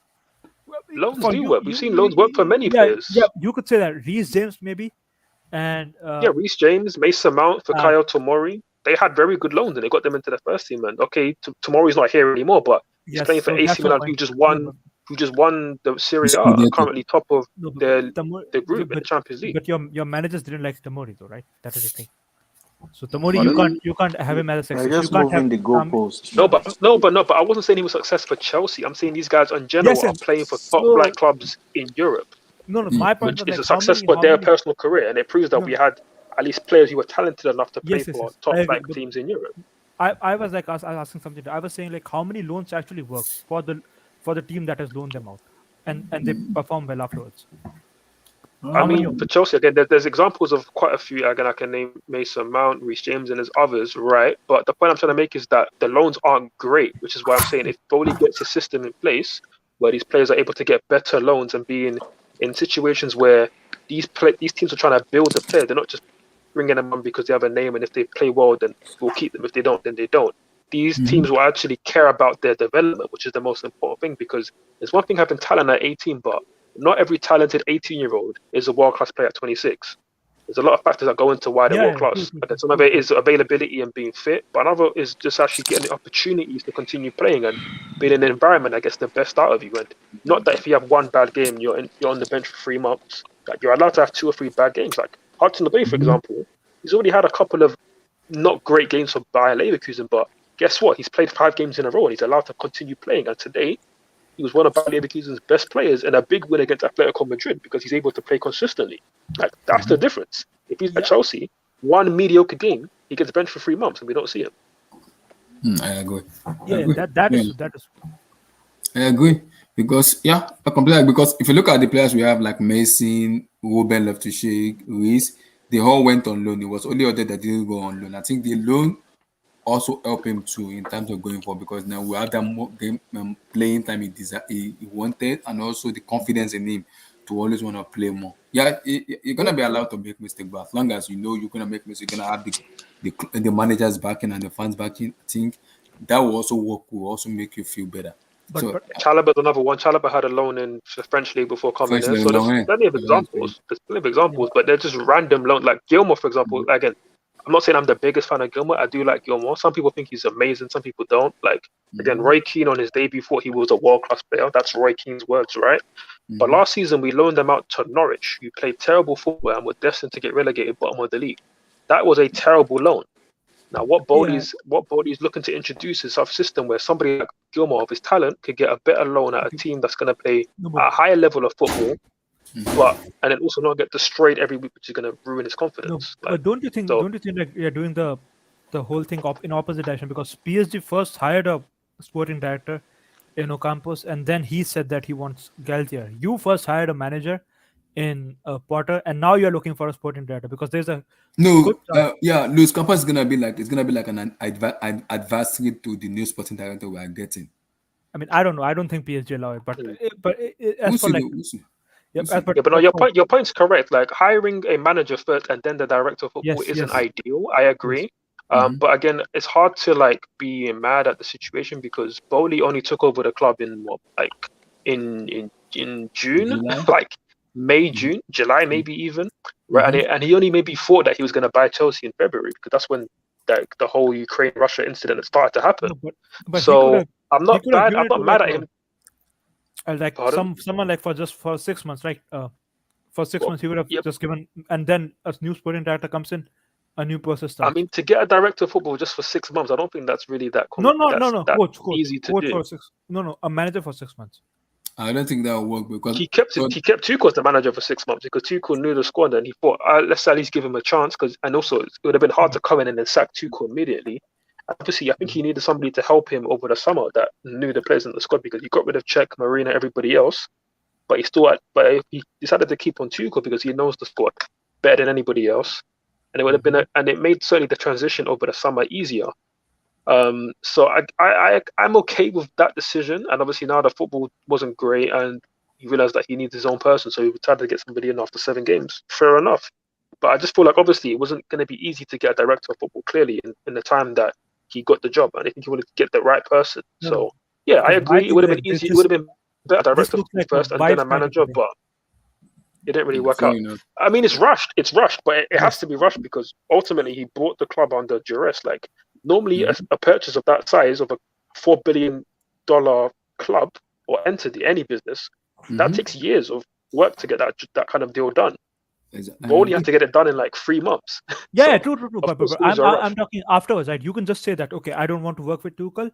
I want a new sporting director. Hire him first. Until then, just hire like a normal manager for 5, 6 months. I don't think that was what Todd Bowley is thinking. Because if he wants to do that, then he'll probably gonna keep Tuchel then. Because if you want to like, No, I just because want 6 months. but Because he Abdullah, wants a but long term Tuchel, process. the issue was like the players I think stopped playing for him. That was the issue. Apart from that, because I'm gonna go to the interview, but that Todd Bowley said today, I will go to the interview, but I just want to talk about the director of football. Then we'll actually have a conversation about the interview. So Abdul, I know you are not forced on this director stuff, but potentially we might go in for campus with. I'm not sure about because he's in PSG at an advising for PSG, so we have to pay a lot of money to get him out of that.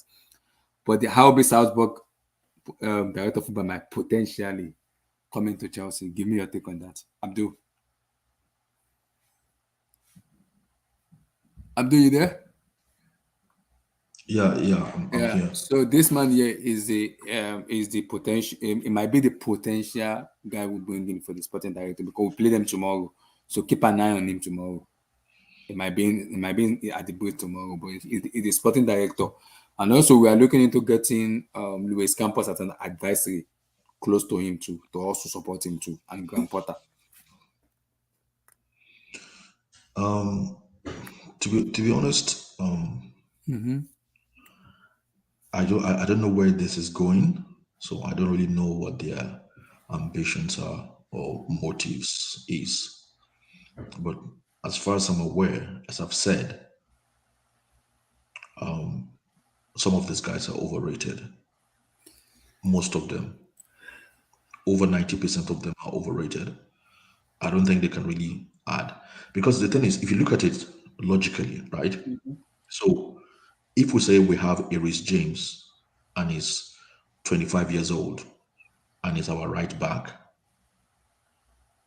and we have a right back that has potential in the academy and is 18 years old.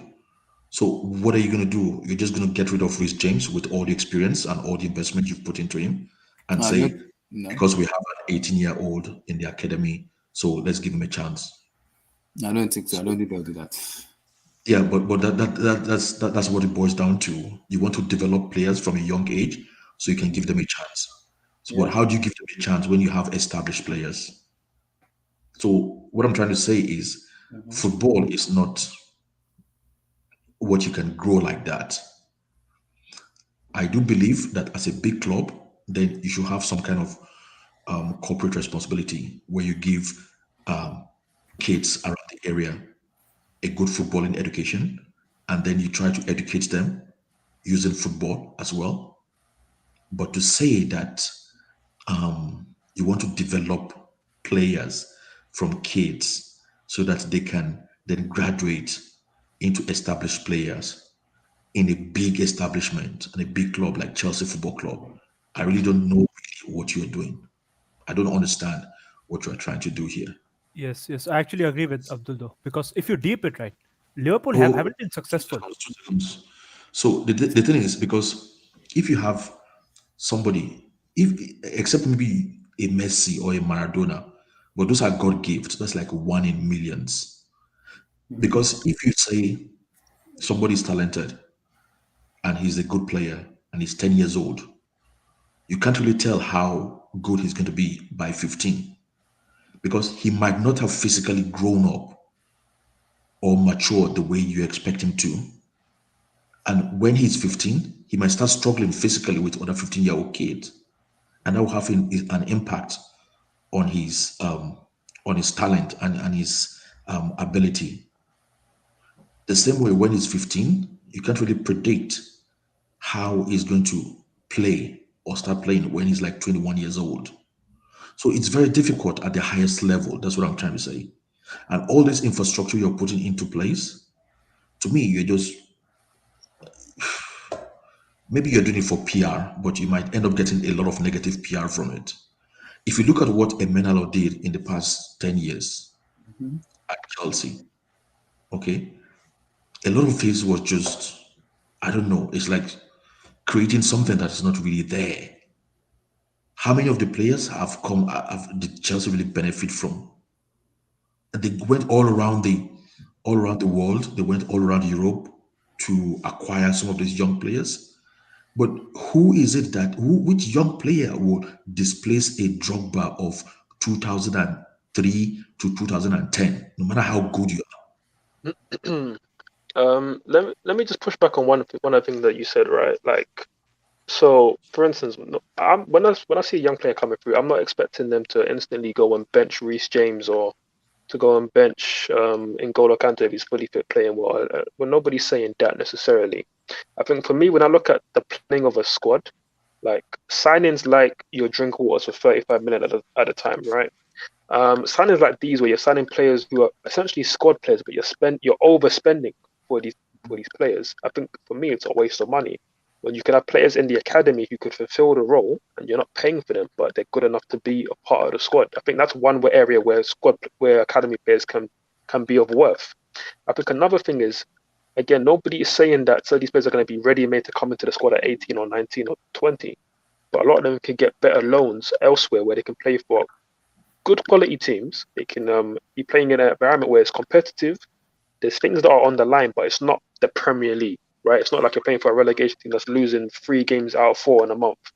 And I feel like those certain environments are detrimental to young players that are developing. So, and listen, you also make it sound a little bit like it's almost impossible. We've never seen young players come through at other clubs. No, we have. Like we've seen it with Bayern Munich with a Chelsea product in Musiala. He went to Bayern Munich, a massive club, but they gave him a chance, and he's performing. And now he was their best player on a Champions League night against Barcelona.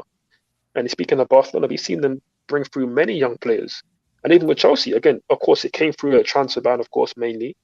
But we brought through young players as well. So there's no reason why we can't believe young players can't come through at this club. Not everybody's going to make it, of course, but there's certainly a roadmap to get through plenty of young players. And again, if you're good enough, you're old enough, and if you get enough opportunities, you will show your ability. Yeah, but if you, I mean, from the start of my argument, I said, if we are doing it as a kind of corporate responsibility and giving young players a good football education and educating young people through football, then that's fine. I mentioned that initially. I mean, I mentioned that at the start of my argument, at the start of my comment. So, Yeah. and the thing is, Chelsea at the moment, I believe in England, I wouldn't say globally, but in England, we give the best football education. And if what Chelsea is doing currently is what is being done by Liverpool or Man United, the noise, the volume of the noise will be much higher than this. You know what I mean? So we Yeah, no, I give agree. the best education to the point where if your kid can go through football education in the Chelsea academy, they are almost guaranteed to be a successful professional football. So I understand that, but what I'm trying to say is, let's not get carried away and be relating it to our first team. in i.e. Chelsea Football Club first team. Let's not be relating it, expecting. Let's not get our expectations so high where we think all these young players will translate into first team players for Chelsea Football Club. That's what I'm saying. I agree Yeah, with no, you. I Say, agree. Not all of them will. Not all of them will, but a certain Mhm. amount have an opportunity too. And I think No, quite no, a few of them no, also no. will have the Exactly. opportunity because to play for. Abdul, hold on. Sorry to cut you. Abdullah, let me Last season, say this before I if you forget. remember Let me last say season, this hold before I on. forget. When the sanction was coming, there was player like Avivale, Lewis Hall Yeah, deserve to be in the first hold team. on. Not always playing, but at least put them around. Let Abdullah, them. Abdullah, hang on. Before I forget what I was going to say, if I haven't even forgotten, what I'm trying to say is sorry, I didn't catch your name. You said Forward. what did you say again? That most of them will. I can't remember what you said. I said that quite a few of them will make it, not at Chelsea, but will have careers or potential to have careers at top flight level or just any decent level for them, right? And a lot of those guys that we've already seen previously were able to just turn for a profit. Like even Gallagher, for instance, right? He hadn't played a minute for Chelsea professionally, but we could have sold him for 40 million to Crystal Palace this summer if we chose to. Oh, Same way with Tammy Abraham. After a couple of seasons, we sold him for 40 million to okay. AC Milan. Tomori Okay. 25 million. So a lot of these guys are able to turn over for a profit, which in essence would make Bowley's plan, which is to do this by a bigger scale. It would make it profitable because we're investing these players, this money into the academy, into these young players, and then we're able to turn them over for 100% pure profit because we didn't pay for the players. They're from our academy. Okay. So I don't know. Maybe what I'm going to say is in agreement with what you've said, or it's going to contradict what you've said, right? From my own understanding and from my own business, football knowledge, most of these academy players, majority of them will not make it into Chelsea first team. Yeah, I know. Yeah, Very, that's a fact. very, maybe the lucky ones will only make it to Chelsea football first 11. Okay. But majority of them, I believe, from what we all know, that majority of them will make a career out of football. But I tell you, Yeah. the Chelsea fan base is so toxic. Okay. Once a player starts being, once an 18 or 17-year-old player shows potential and is being sent out on loan, the volume of criticism will go high for Todd Bowley. They're like, why don't you give him a chance? He's good. Hey, we need him. Yeah. He has to start. Why is he not starting? Blah, blah, blah. Okay. So the PR, he better be ready for the PR. And they better set it straight that, look, what we are doing is giving young players the best football education and the best education through football for them to make it either as top footballers or to work in football generally, not for Chelsea first 11. It's all well and good for us to actually recite all these nice stories and how well the idea is. But I tell you, right, we Chelsea supporters are going to be one who are going to be most critical about our football club when those players are not making it into the first team. Because most people's expectation now are these players will translate into Chelsea starting 11. And in football academy and in youth football, I don't see or I don't know, and I know a few scouts. I don't know any football club that has done better than Chelsea Football Club in the last 10, 15 years for academy players. But we don't even get the credit Yep. for it. We're not Liverpool, we're not Man United. We don't get the credit for it. 100%. I But agree. what I'm trying to say is let's not get too excited and think like those players in like 5 seasons, we wouldn't even need to even buy any player into our first team. We will Yeah, still no, have to. 100%. I'm definitely not thinking like that. I think everybody here is sensible enough to believe that we're not gonna produce like Lionel Messi or Xavi, Iniesta, all of that, and recreate Barcelona's best ever team. No, it's not gonna all just come from the academy. Certainly not. I think so. Again, I agree with everything that you just said. I do want to raise two quick examples of like academy players recently who come out from the academy and have had pretty decent hype. So, like for instance, Levi Colwell, right? I think he's a very good centre back. I think he's one of the best centre backs that we've produced recently. I think better than Chalobah, at least just from what I've seen in the academy, better than Chalobah, better than Tomori at the time. I think Gahey was quite very good. And obviously, we haven't produced anybody yet that kind of level since John Terry, right? So at least just on paper, right? So for me, I wasn't mad at him going on loan personally. Like again, people were in our saying that, oh, why are you selling Colwell? He should be starting for us week in, week out. I said that no, he shouldn't really be. I think he'd be a good squad player to have. And again, that's what I say about a lot of these academy players, that they'll be good to have in the squad. Just like Man City had Foden in the squad for many years before he became a proper first team regular. I think a lot of these academy players, like we're seeing with Chalobah, and like you've also seen with Ruben Loftus-Cheek to a different extent, he's now happy to be a Chelsea squad player. And the fact that he's our fourth choice centre mid compared to, let's say, Liverpool's fourth choice centre mid, who's a 37-year-old James Milner, I would much rather a 27-year-old Ruben Loftus-Cheek who's happy to die for this club because he just loves this club that much and he's an academy player who'll give everything for the club. And I think there's a lot of academy players that can be useful like that for us. So when I look at Colwell's situation, like I didn't mind him going on loan. I think he can get more experience and more game time playing for Brighton than he can for us. But then my issue was the fact that we were then going for Gvardiol for 90 million euros, and we only wanted to buy him on loan, and then so we only wanted to buy him and then loan him back. We wanted to do that instead of keeping Colwell. Now that's where I have an issue, because we're now spending so much excess money on a player who, for me personally, I don't rate him. I think he's very clumsy defensively. I think he's good, he's fast, he's left-footed, but there's something special about him that is much better than Colwell, who we already have here for free. And like signings like that is what would annoy me with the academy players that we are currently producing, like which you've said is one of the best, if not the best, over the last 10, 15 years. And another quick example I want to give is Armando Broja, who again, a lot of people outside of the Chelsea fan base, they all said, oh, wow, this guy is performing like a top centre forward in the Premier League. He had a great season with Southampton. I thought he had a good few spells of form in Southampton, but it was funny. Like I remember even tweeting at the time that he went on like a 13-game streak without scoring a goal, and nobody said a word because he's at Southampton. Like nobody cares. But if he's at Chelsea, if he goes 2 games without scoring, everybody's going to be up in arms. So when we went to the season, and obviously we sold Lukaku, we went with Havertz, and then we're linked with Aubameyang. Now look at Aubameyang, and I think Aubameyang's 33.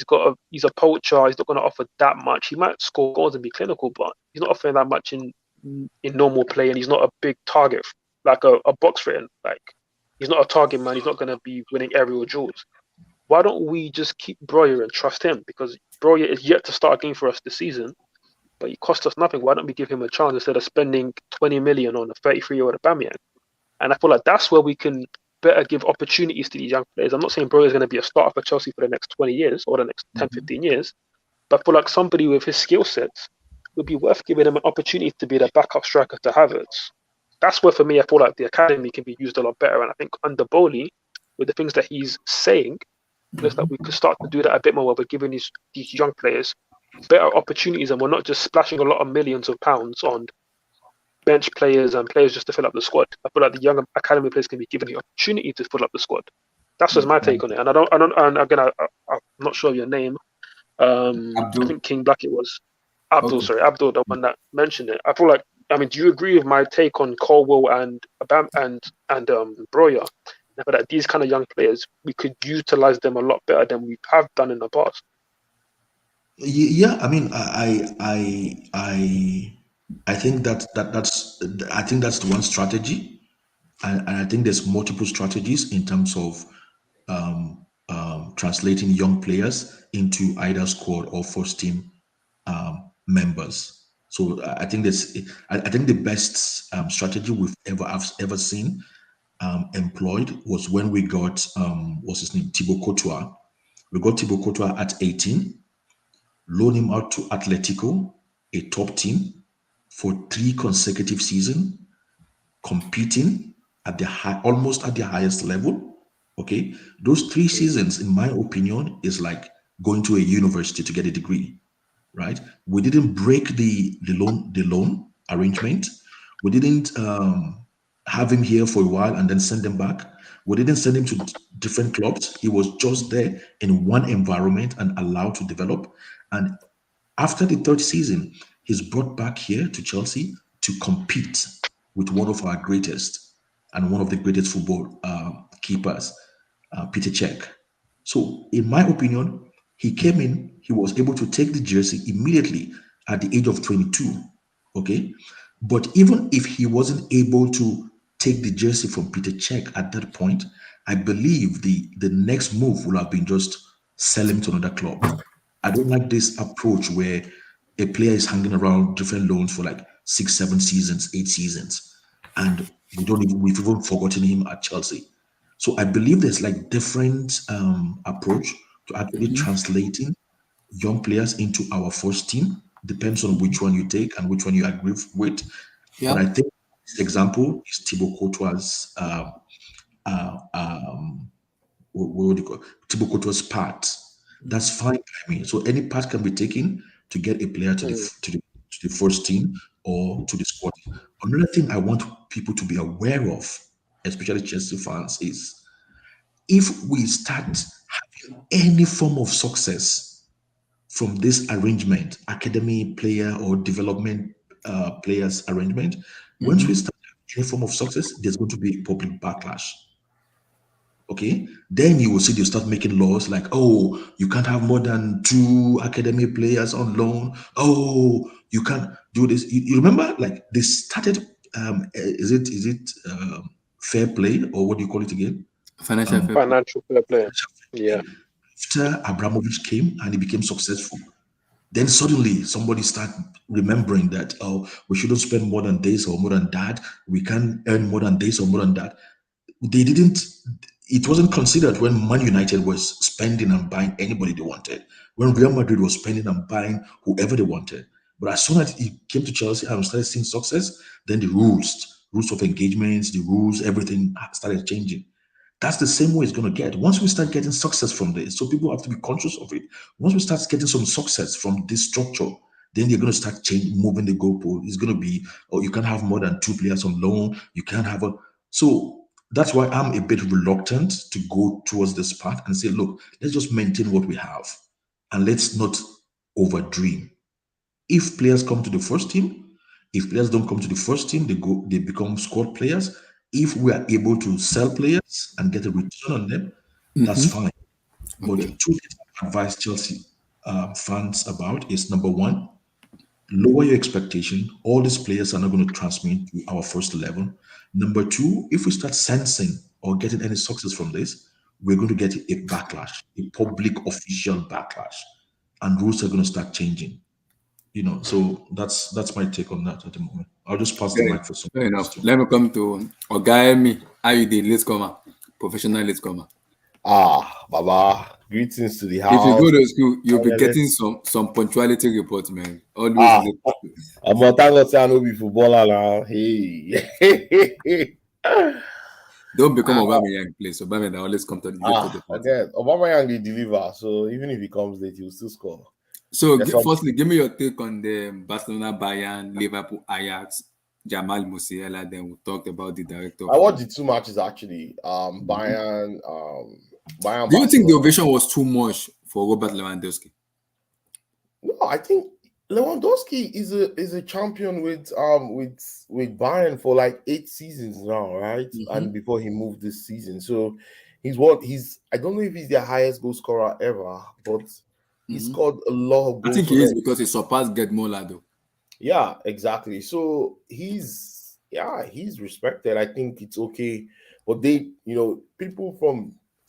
actually acknowledged him, which is good. They didn't boo him. At least they were classy, right? So, and that tells me a lot of maturity in the Bayern Munich crowd, right? To be able to, acknowledge or even, acknowledge, what he has done for the club, all the sacrifice, everything he did, So in that case, it was, I think it was fine.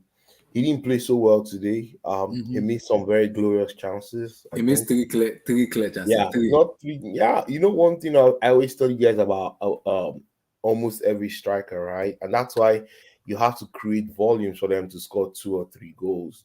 They still miss chances, no matter who the striker is. They still miss chances. Sometimes it's those goals that you don't believe they can score that they actually score, right? So today was a clear example. And yeah, Lewandowski, I think Bayern Munich as a whole is a they function better as a unit compared to Barcelona. It was very obvious today. I think Barcelona tried to use their individual, brilliance from Rafinha, from Dembele, but sometimes they just were not cohesive enough. Their patterns of passing, and how they wanted to break Bayern down, I wasn't very sure. The Bayern defense is not particularly even super, what do we say, super solid, right? To me, that defense can be breached. But if Bayern played Real Madrid today, for instance, Madrid is scoring at least 2 or 3 goals for sure. Yeah. Right? Because those guys will tear you open anyway. I think Barcelona is still work in progress. Will they qualify from this group? I don't know. They have to still go to Inter. I think when they go to, when the next game happens next week, then we'll know those 2 games coming up. That's the one in San Siro and the one in Yeah, they're going Newcastle. to San Siro next. Yeah, they're going to San Siro next Why week. Bayern Munich plays and there are 2 legs, right? So they'll go to San Siro next week. Then the upper week they'll be in the new camp. Those 2 games will determine if Barcelona will get out of this group. It depends on what they do in those games. I think Lukaku should be back for the second game. Yeah, he'll be back, but I don't know if he's gonna start. He'll be back. Yeah, he'll be back for the second game against them in the new camp. But yeah, nice game. The Liverpool Ajax game was a very good game. It was on the edge all the way. Ajax, there's this boy called Kudus, the Mohamed Kudus guy, very good player. From Ghana. Yeah, he plays like an old, the traditional Ghanaian, player. Back in the days, they used to have this very awesome guy, Neo Datilamte. He reminds me of him. He can dribble, he can shoot, he's not scared to drive, and he can shoot. That shot, that one he gave, that he scored, the goal he scored today. That's terrible shot. That's terrible. He roofed it, man. It was so sweet. That was not.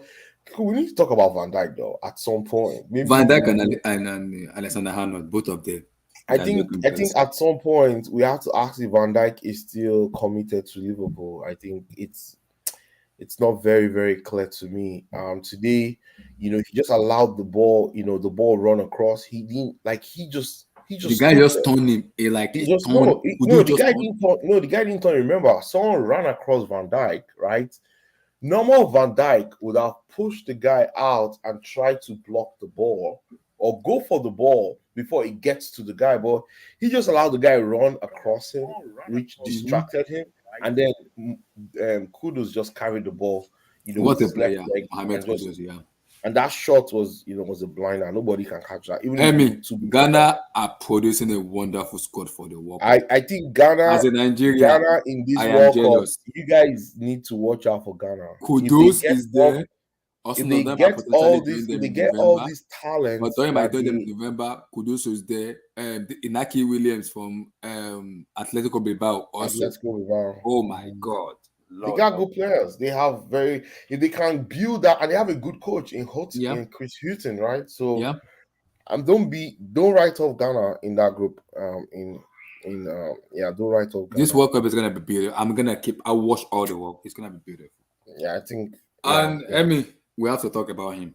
We have to talk. Remember, we did a UCL prediction. Antonio Conte. Antonio Conte still continues. How do you lose? How do you concede 2 goals in 2 minutes? It happens. And that's where, in basketball, they say, if you lose a game in the buzzer, it means that your defensive setup, or your coach was not keeping you guys active, right? You guys were not attentive. I think, in this kind of situation, they consider 2 goals back to back. It just tells me, one, the players just either they were not charged enough to know, hey, we are away from home. If we get a draw, it's actually fine, right? We can go back and with that 1 point, because Lisbon is a very tough place to go. Remember, Sporting Lisbon 2 seasons ago, they won the league in Portugal, right? Yeah. So they have a bunch of young players, even though they sold some of them. But they have a bunch of young players that are not scared. They will play you I watched them last season too. They have a very good team. I think the Portuguese league people underrated. Where you see Benfica, Sporting, and Porto, they produce very, very good players. They are not scared to, to express themselves on the field.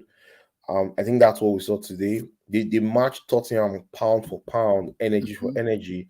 You know those kind of things when Tottenham came to play a little more physical. They just kept playing the ball through Tottenham and just I will have to give avoided. credit to the Sporting Lisbon manager. He's been talked about a lot. Oh, Miguel that guy is good.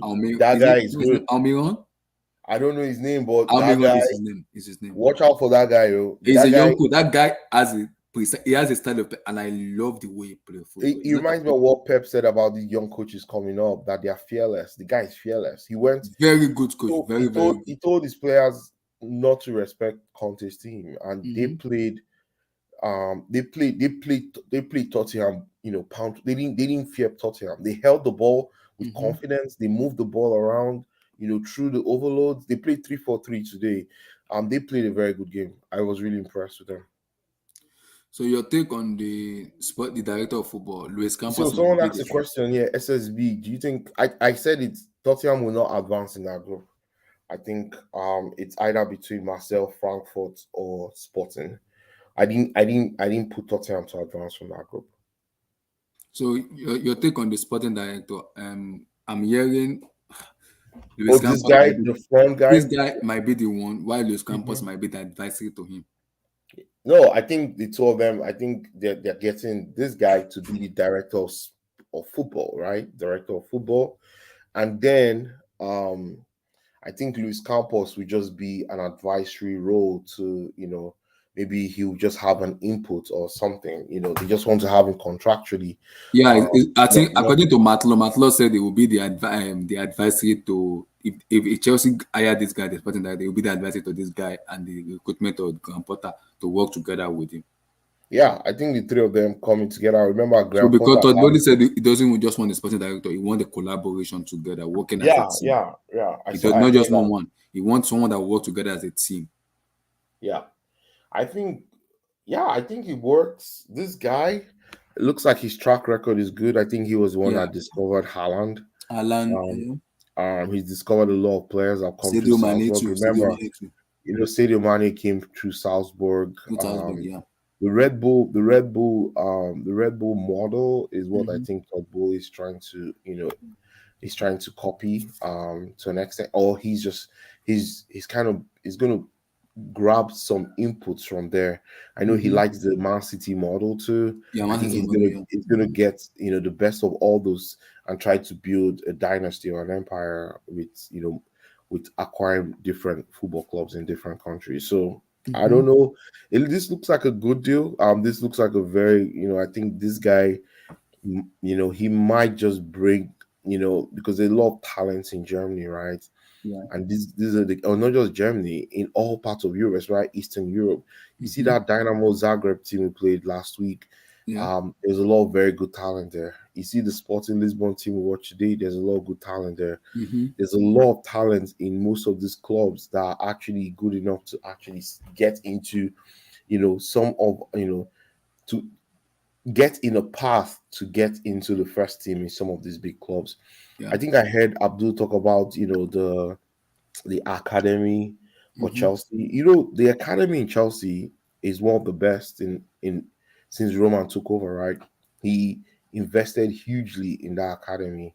And I think Todd is also seeing that as as another path, but he's calling them academic products. He's seeing them as products and not players. Well, I don't know. It's more of the American thing, more revenue generating stuff. But the thing is, to manage and develop these players, right? Like Abdul said, it has to be stated from the start of this project that this is what we're trying to achieve. These are our objectives, right? Of course, Toboli said that he doesn't know it all. He's looking for a collaborative approach, where people are going to bring different inputs.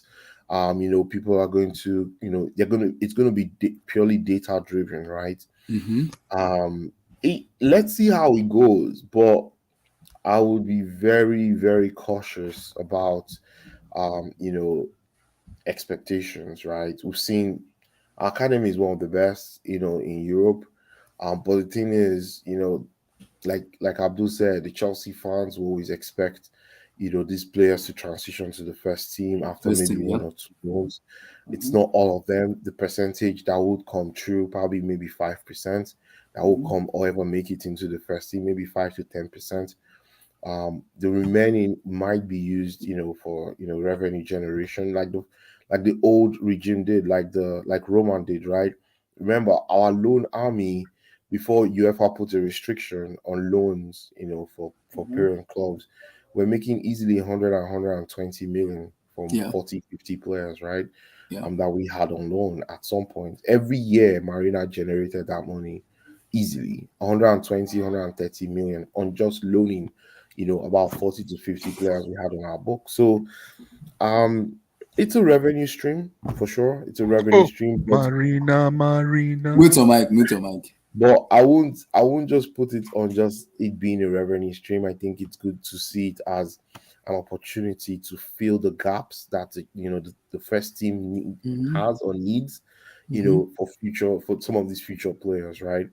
Um I just think that we shouldn't just, you know, say, hey, we're going to bring another Rich James. Who knows? There might be another Rich James in the pipeline coming through, Mhm. you know, in the next 2 or 3 years. Ian Matson. Watch out for him. Ian Matt, yeah, I Relax. know him. Yeah, he's in He's doing well in Portugal. Burnley though. I'm keeping my eye on him. I have it that I don't know what is Yeah, going I on with think Abby. I also see out I like the academy, you know, the academy is the future of any club. Mm-hmm. But it's not the only way to actually, you know, get success. Remember, Mm-hmm. success on the field is more very, very important. It's okay to integrate both, but you have to make priority in terms of keeping results, you know, in the first team going, right? If reminds me of a Chelsea story. Relax. Relax. But Oh, it's Relax. your guys, feet, my brother. creative guys on the stream. But yeah, Um, that's what I feel. okay. I think it's a welcome development that they want to get this guy. Like the thing is, you Mm-hmm. know, would they, you know, where would they be able to integrate this guy with the guy that Graham Potter has, and No, no, no. then This is how Todd Bowley said it. They said Graham Potter's recruitment with this guy and we work together. And also yeah, Luis that Campos yeah, just be the advisory to them in it's terms of easy to because of his say, experience. Abdullahi. It's easy to say until it's time to make a decision. We have to It's not, see. We'll have to see yeah, because because Todd Bowley and the consultant they all make decision together, not only one of them. yeah, I So know. because the job, according to the PSG fans, even Tosin said the job of Luis Campos in PSG is not this person, it's an advisory. So he brought in Christopher Gaute, who he worked with in Leo.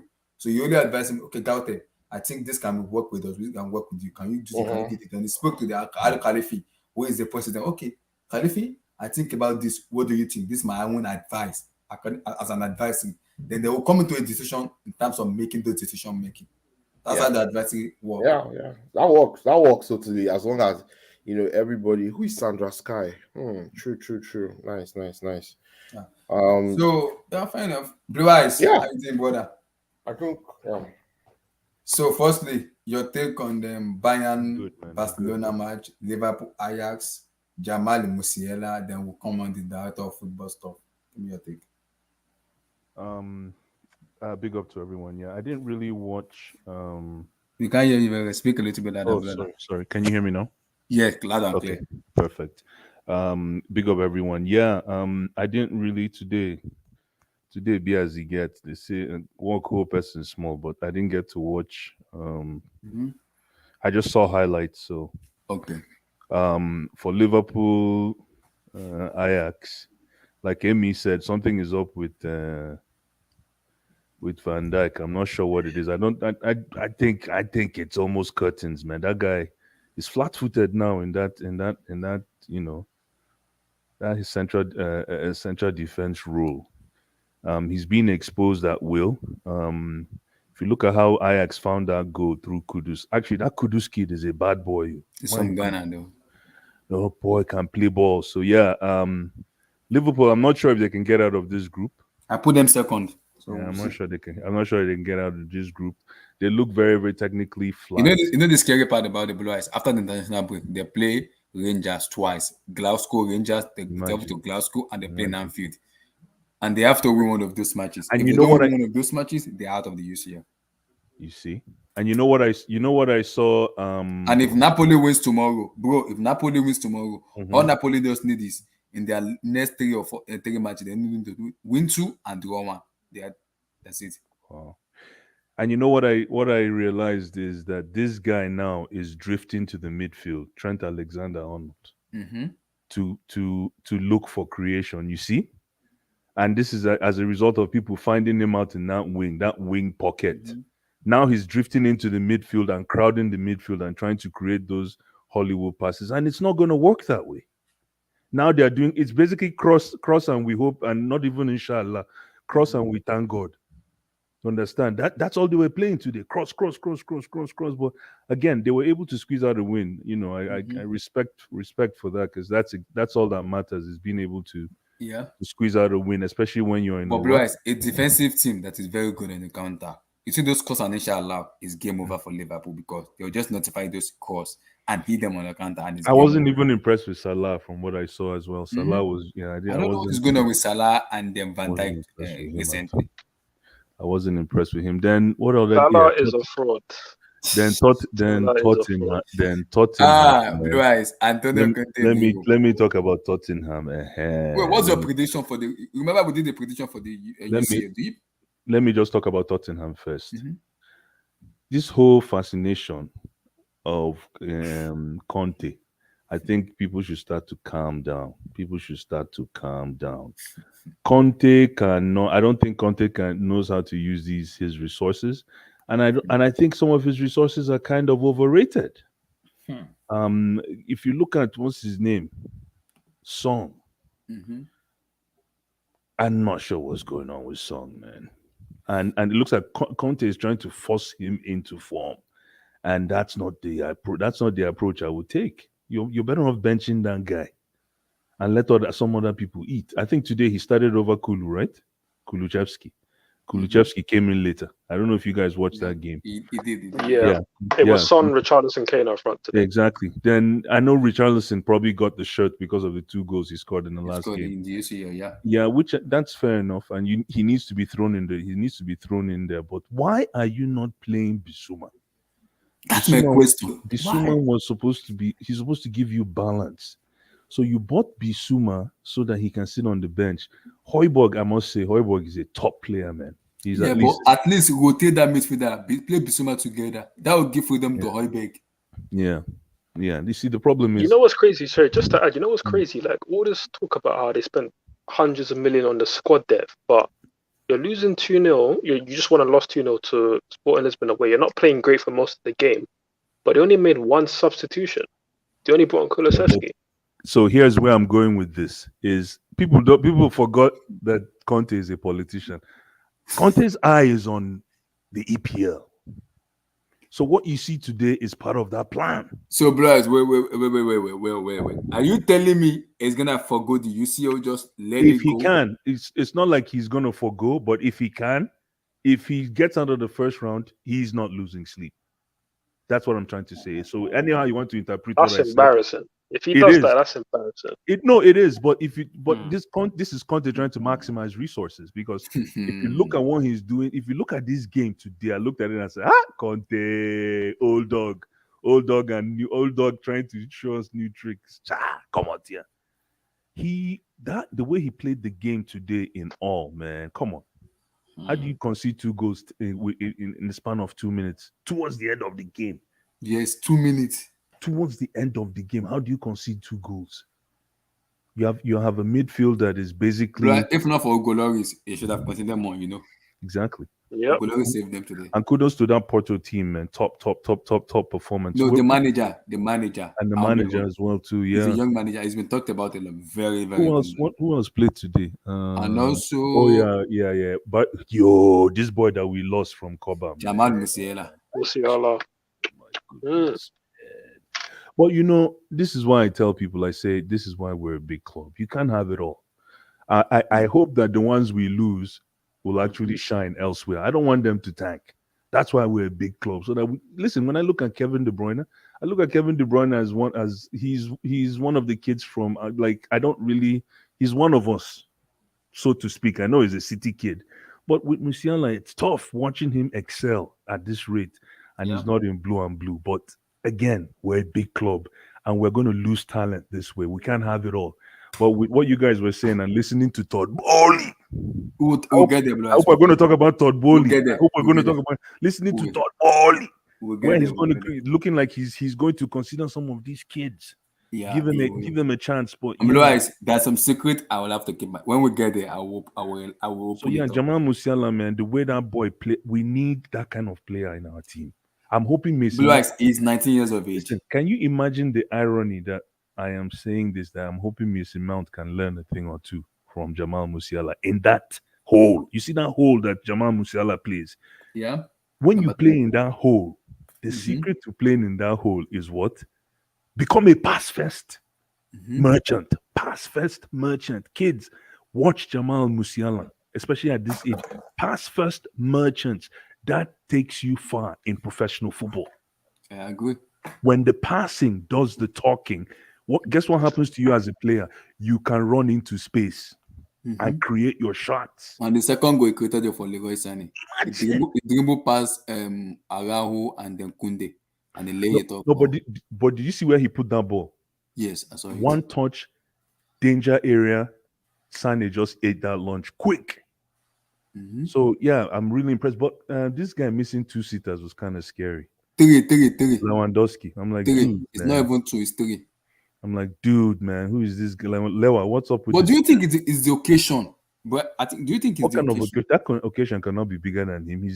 He scored on every occasion anyhow he wants. Why is this one bigger than him? Allianz Arena in front of his I whole can't team. they put the ball on the plate for him and Pedri. What the heck was Pedri doing? Pedri missed 3 sitters or 2 sitters. That's terrible. And then Alonso, my guy, Marcus Mugabe. and Rafinha, man, Rafinha was something. But I think you were saying that you were not faced on this Rafinha guy. Remember when we? I told you. I don't know why you guys were going crazy about Rafinha. I don't know what team I need. What do you need Rafinha for? Look at what he's playing there. I agree, man. I don't know, but that Rafinha seems to Apple kind players, of deceived also.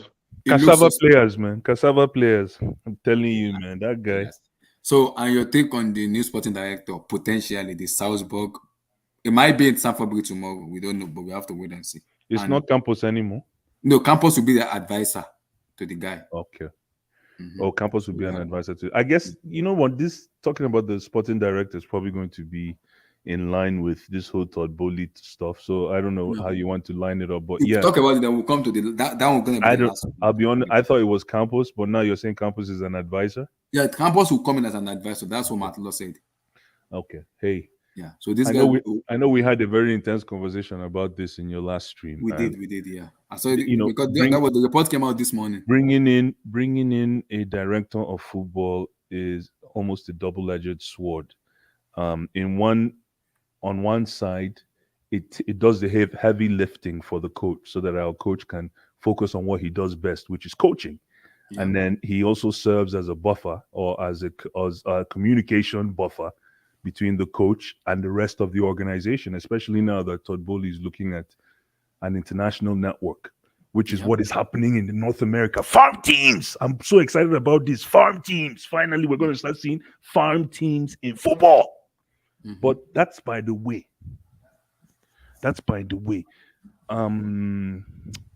Yeah, and then the other side of this coin, double-edged sword, is director of football creates bureaucracy. It creates an extra need for approval. It creates an extra need for that extra signature. It also creates an extra door sometimes when you want to get to Todd Bowley. You understand? So as long as... Because before we'll get to the interview, but Todd Bowley in the interview said it doesn't want to be a perfect. It just want to put the right people but that's right people that knows their it's job. Not about putting the right people. But there's bureaucracy and red tape is a very, very, very, these are very risky terminologies, especially in the corporate world. because what you're doing is you're taking away direct contact. So as long as what's his name, Harry Potter, as long as Harry Potter is willing to deal with that bureaucracy, and it looks like Harry Potter brought his own guy Yeah. that can help him interface with these guys. Yeah. You understand? So you can see that Todd Bowley is definitely lining up all the chips where they may. Yeah. We might be onto something here. Something new for a We long might be time. onto something here. So whoever this director of football guy, as long as you're doing the heavy lifting for my coach, and as long as your plans are in line with what the coach wants, Yeah. we're fine. But if you're going to add another layer of bureaucracy, that another one- layer of Nami Bioga, another layer of come and see me first, then No, we might that would- then we might be back to the problem we had a few years back Yeah, I agree. in regards to the chain of command. So this is listen, it's politically charging, and it also is great from a footballing structure perspective. But do we have the actors that can muster the the existence of a brand new director of football? And this guy, where is he? He's coming from Leipzig. I'll be German. He's German. German. I'll be Salzburg. Yeah. So and then I was listening to Todd Bowley as he was talking. You can tell like he looks like We'll get there. he's had dinner with Red Bull. He didn't even go to Leipzig. He probably just called the owner of Red Bull and said, "Bro, let's do lunch. Let's do steak." But all in all, We'll get it. Yeah. It's good times. It's exciting times. Go ahead. Yeah, fine. Steve, your take on the potential sporting director of football, and what's his name? Campos. Yeah, Luis Campos. I don't think Campos will come. I just think it'll be the one who we've been talking about, to be honest. Oh, okay. I'll be Salzburg because Matlow said even if we bring the guy, we still have to be someone else also that will work with the guy too. No, I don't like too many people, man. I Me think too. we should just bring that guy and that's it, man. That's it. Let's move on. And that's it. Yeah. Exactly. You see. Exactly. Bring that guy and let's move on. If you're gonna be like give him a long contract, I'm okay with that. I know we have someone in. See, another thing is this, right? Shared values is very important. You see, all these guys you're bringing into the table, they also have to have the same value system. They have to also have the same vision for this to work, because you can bring as many people as you want, but if maybe one part of the wheel just chooses to have a different, approach, a different direction, all of a sudden it's hard to pull everybody together, because it's hard to make those decisions. Like what Blue Eyes was saying, it becomes very bureaucratic. Yeah, that's where the other edge is. So any question for you. So when you say this, what did you say again? A shared vision. Are you saying a shared vision with Todd Bowley or a shared vision with Harry Potter? No, a shared vision that aligns what Todd Bowley is thinking and what what Graham Potter is looking to achieve in the team, right? So two things. I just said two things, right? Yes, yeah. From the top up, right? So it's from tops down, bottoms up. It has to meet somewhere, right? In terms of the objective, and that's what the director of football is actually going to be. He's going to be that person that manages tops down and bottoms up. So right? are these another question for you? This shared vision, is this something? Is this what's the best way? Is this a value that can be uncovered through a hiring process? Yes. Yeah, I think it makes sense to have a director of football. No, I mean, no. Can you conclude that the people you've hired share the same vision, or do you wait and see in practice? Oh, that's where, exactly. That's also another risk, right? Because it's one thing to say, hey, I share this the person. vision. Exactly. Yeah, I share the vision. I like Red Bull. I like Man City. When you get those actors in the same room and they, close the door, can they all speak on this? Can they speak in the same way, on the same direction in terms of the objectives, how they want to achieve? There are so many ways to go to the market, right? Absolutely. There's so many ways to go to the river. The river is round, right? It's always go around the city. You can he can get to the river from here, from there. The main thing is everybody is pulling in the same direction in terms of this player development strategy, and then also this academy, the strategy, to actualizing the academy to becoming not just a profitable machine, but a huge generating machine for highly talented young players in Europe, right? Fair enough. I agree. So King Black, your take on the DOF? Well, I don't know the guy, I but don't know him too. yeah, All I right. have I both. think it might be in Stanford Bridge tomorrow. Steve, am I right? I heard the news. It might be in Stanford Bridge tomorrow. I have both Yeah, the I think he'll negative. be there. Yeah. Yeah, we'll be I that bridge have tomorrow. I have both the negative or and the positive side that as soon as I heard RB Salzburg, what was the name of that club is renowned for selling their best assets And to they are renowned generate in money. terms of producing young talent, though. Yes, but they are always selling it. So and they are never Haaland, competing for Sadio Mane, and this guy and this guy that will be John Light's weaknesses. What's his name? They call him the next Haaland. What's his name? I've forgotten his name. What's his but name? the problem is if we are going to be producing talents like that, do we intend selling them or are we buying them to dominate European football? Because it's different. That's a big question. It's different. If you want to do that, are you still going to be dominating Europe? Or while doing that, you just want as long as it benefits the owners, you don't care? Because That's that's where I have that's my issue. Because we as a fan base, it's okay you can produce Ronaldo, Ronaldinho here, but are you going to be selling them, or we intend to win the league or win the Champions League in the process?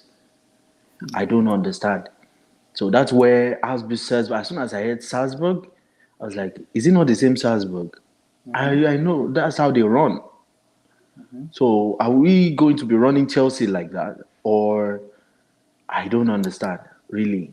That's where it confuses me. we have Because to if you say going forward. we're Though, we have to see what Todd Bowley has in plan in terms of that aspect you just made, because that's a big question. That's a big question that deserves a big answer. that's where it confuses me. I can't lie. I don't know. We'll see. We'll see. No, but it shouldn't. If you don't mind me butting in for a second, Go I ahead. don't think it should be that. It's a fantastic question, right? But at the same time, right? I think if I'm thinking like Todd Bowley now, let's say, I think probably the goal is to produce the best players that can play for us, King Black, and in the process, if we're producing the talent, the ones that don't make the cut will turn to revenue. You can't have it all. That's why I started earlier. We can't have it all. You can't train everybody, right, to be in the first team, Yeah. and you But can't. What's the difference between what we are doing right now? Sorry. yeah, exactly. Because What's the difference But between the what we are difference doing is, because right now I tell with you the what the youths? difference. The difference is, right, is from what Tomboli is saying. Anyways, we're not talking about Tomboli yet, but from what Tomboli is saying, he's trying to make sure that he creates a path so that when you join the academy, you're not just feeling like not you're part of the first team. It's kind yeah, of integrated. exactly. You're trying because if a kid knows that he has a chance to play first team football as opposed to what it used to be, trust me, you're probably going to see one or two more. It might not be a bigger number in terms of the increase, but you're going to see one or two more kids that make it to that first 11. You understand? So just having it in your mind, just that psyche alone can create. Okay, Blue Mhm. Eyes. Yeah. Is which one is more important to a Yes. manager Yeah. of Chelsea Oh, Football no, Club? no, but Sabotaging? yeah, Wait, is it going to sabotage his career to yeah. develop a young, or is going to be focused on every 3 points for the 38 league game to King Black. 60 league No, games? no, no, King Black. You're looking at it from the transactional level, which is a fantastic way to look at it as well. You're looking at it from the coaching perspective. Look at it from the owner's perspective, right? Of course, the coach is concerned with the professionals he has on the grass. You understand? But now, as time goes on, there's going to be a what? A chain of command. There's probably going to be a channel. Hello? Oh no. So Hello? we can hear you. We Yeah, can I'm hear here. you. We can hear you. There's going to be a channel created now between what do you call it? The Cobham and the first team. I don't know if you understand what I mean. There's going to be a channel created between that Cobham and first team. So that listen, if we get two academy kids every 2 seasons, it's not bad turnover. No, but see, Blue Yeah. Eyes, right? Yeah. Yeah. Where the trouble is it's not so if you put it whole every 2 years, 3 years, Yeah. we want 2 kids to come into the first team. Average. It becomes an expectation, which now pushes the coach to say, are these kids ready to get into? Are they good enough to start in Exactly. the No, first but team? that's thank you. BCC, Emmy, I like the fact that you bring this up because now you're now putting what's called now everybody is measurable. Everybody is accountable, including the coach. It is it is Correct. it is now up to the coach to decide if the player has the initiative and is showing the signs that he can play in what first team. You Because understand? So yeah, it's not about yeah, expectation. Yeah. because now if you Yeah. now push the coach and Mhm. tell him, hey, we're bringing these 2 kids over to the first team. We want them to start training with the first team. We think in the future, maybe 1 year, they can take over from Jorginho or they can take over from Conte, right? Mhm. So the thing is, you bring those players in, the Yeah. coach doesn't think they are ready to play yet because Mhm. guess what? They're still in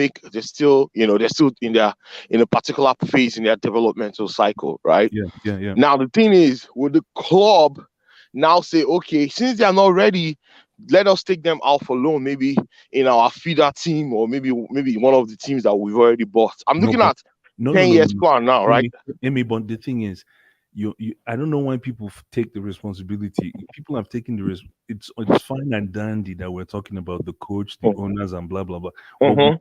taking the responsibility away from who? The kid The play, himself. the players. Yes, because the kid himself has even here in I'm a huge hockey fan. It happens here.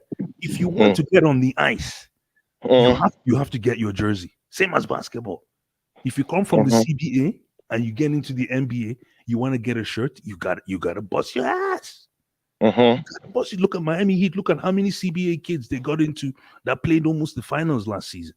So the thing is, it's not if I say if Tonboli says, okay, we're going to our loan system in let's say Portugal. These 2 kids, probably based on this data system they have in place, these 2 kids are raging at 87, 90% now. We need to bring them back home. We need you to work them out into our first team. Fine. The coach is going to. That's why you need a coach that is also a politician. Sure. And Yeah, let's yeah, look at but the players. because the thing now is Graham Yeah, Potter will be judged on results on the pitch. End of story. exactly. That's He's why I'm not going saying to you be need. judged on, hey, No, how many of these kids is he developing? Because no, no, that's no, one no, of the no. biggest. Do you think? Wait, let me just ask this question. Sure, Do you please. think if Chelsea in 2 years' Mm, time are yeah, struggling on the pitch, but they're yeah. actually developing these talents, they're bringing Mm, them through, and they can't make Champions League? I'm just using an example.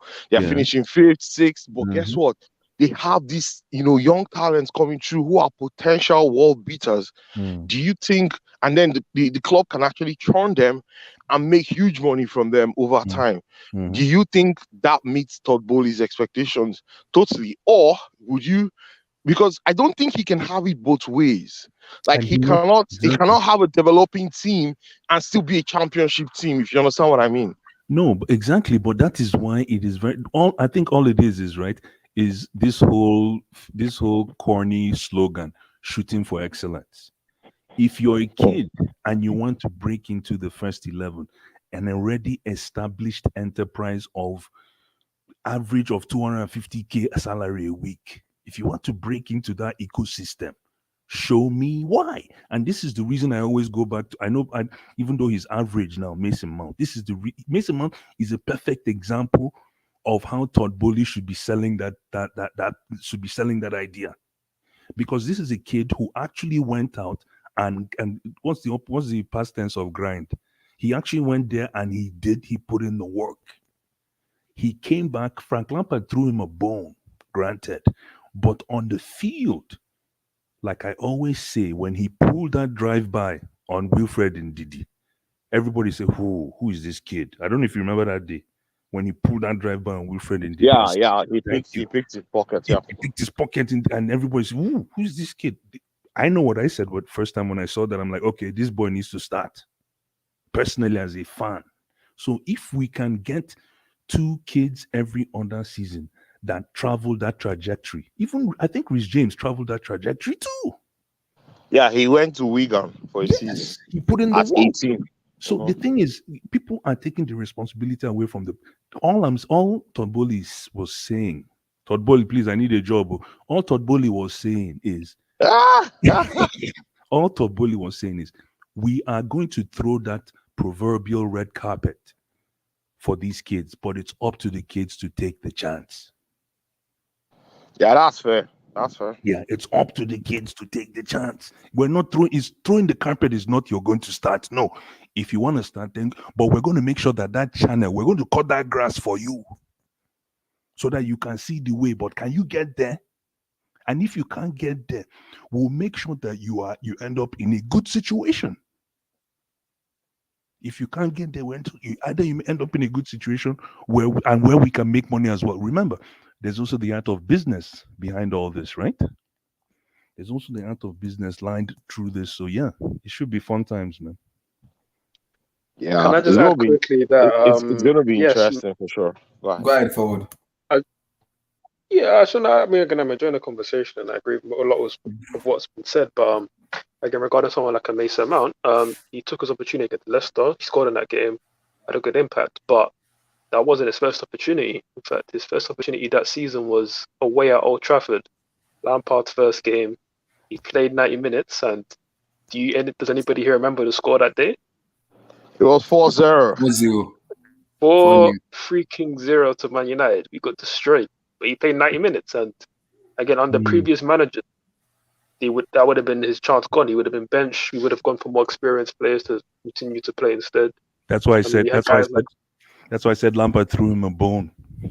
Exactly. Yeah, but again, we don't often get managers who are going to give those players options. So I'm hoping in a new era with Baldy and whatever, when players are good enough, I'll be happy to see these guys get the opportunity instead of us giving it to bench players or guys who are spending 30-40 million on just to be squad players. Before you have to be very careful. Like, so you're saying, instead of us to get, experienced players for 30-40 million, we should start giving, youngsters, opportunity. That would drop our performance on the field, because you don't want to start seeing the wins that you just talked about. The Old Trafford game, right? We played very well in that game, but guess what? We're punished every time. Every time we lost the ball, we conceded. Every time we lost the ball, we conceded. 4 times. Those 4 goals were very painful to collect. I don't know, but that's what you get with academic kids when you throw them into a game, right? We have to be very careful to maintain that balance with the experienced guys, and then just bed these guys slowly into the first team when we are sure that they are ready. Not just because, hey, this guy is good. Someone can be good, but guess what? Throw him into that first team or during that game. Yeah. The guy makes 2 mistakes, and that can even kill that guy's confidence, right? Mason Mount has a good mentality, right? Some kids might just get shot, right? Because in their minds they'll be like, "Oh wow, just 2 mistakes I made. We considered goals, man.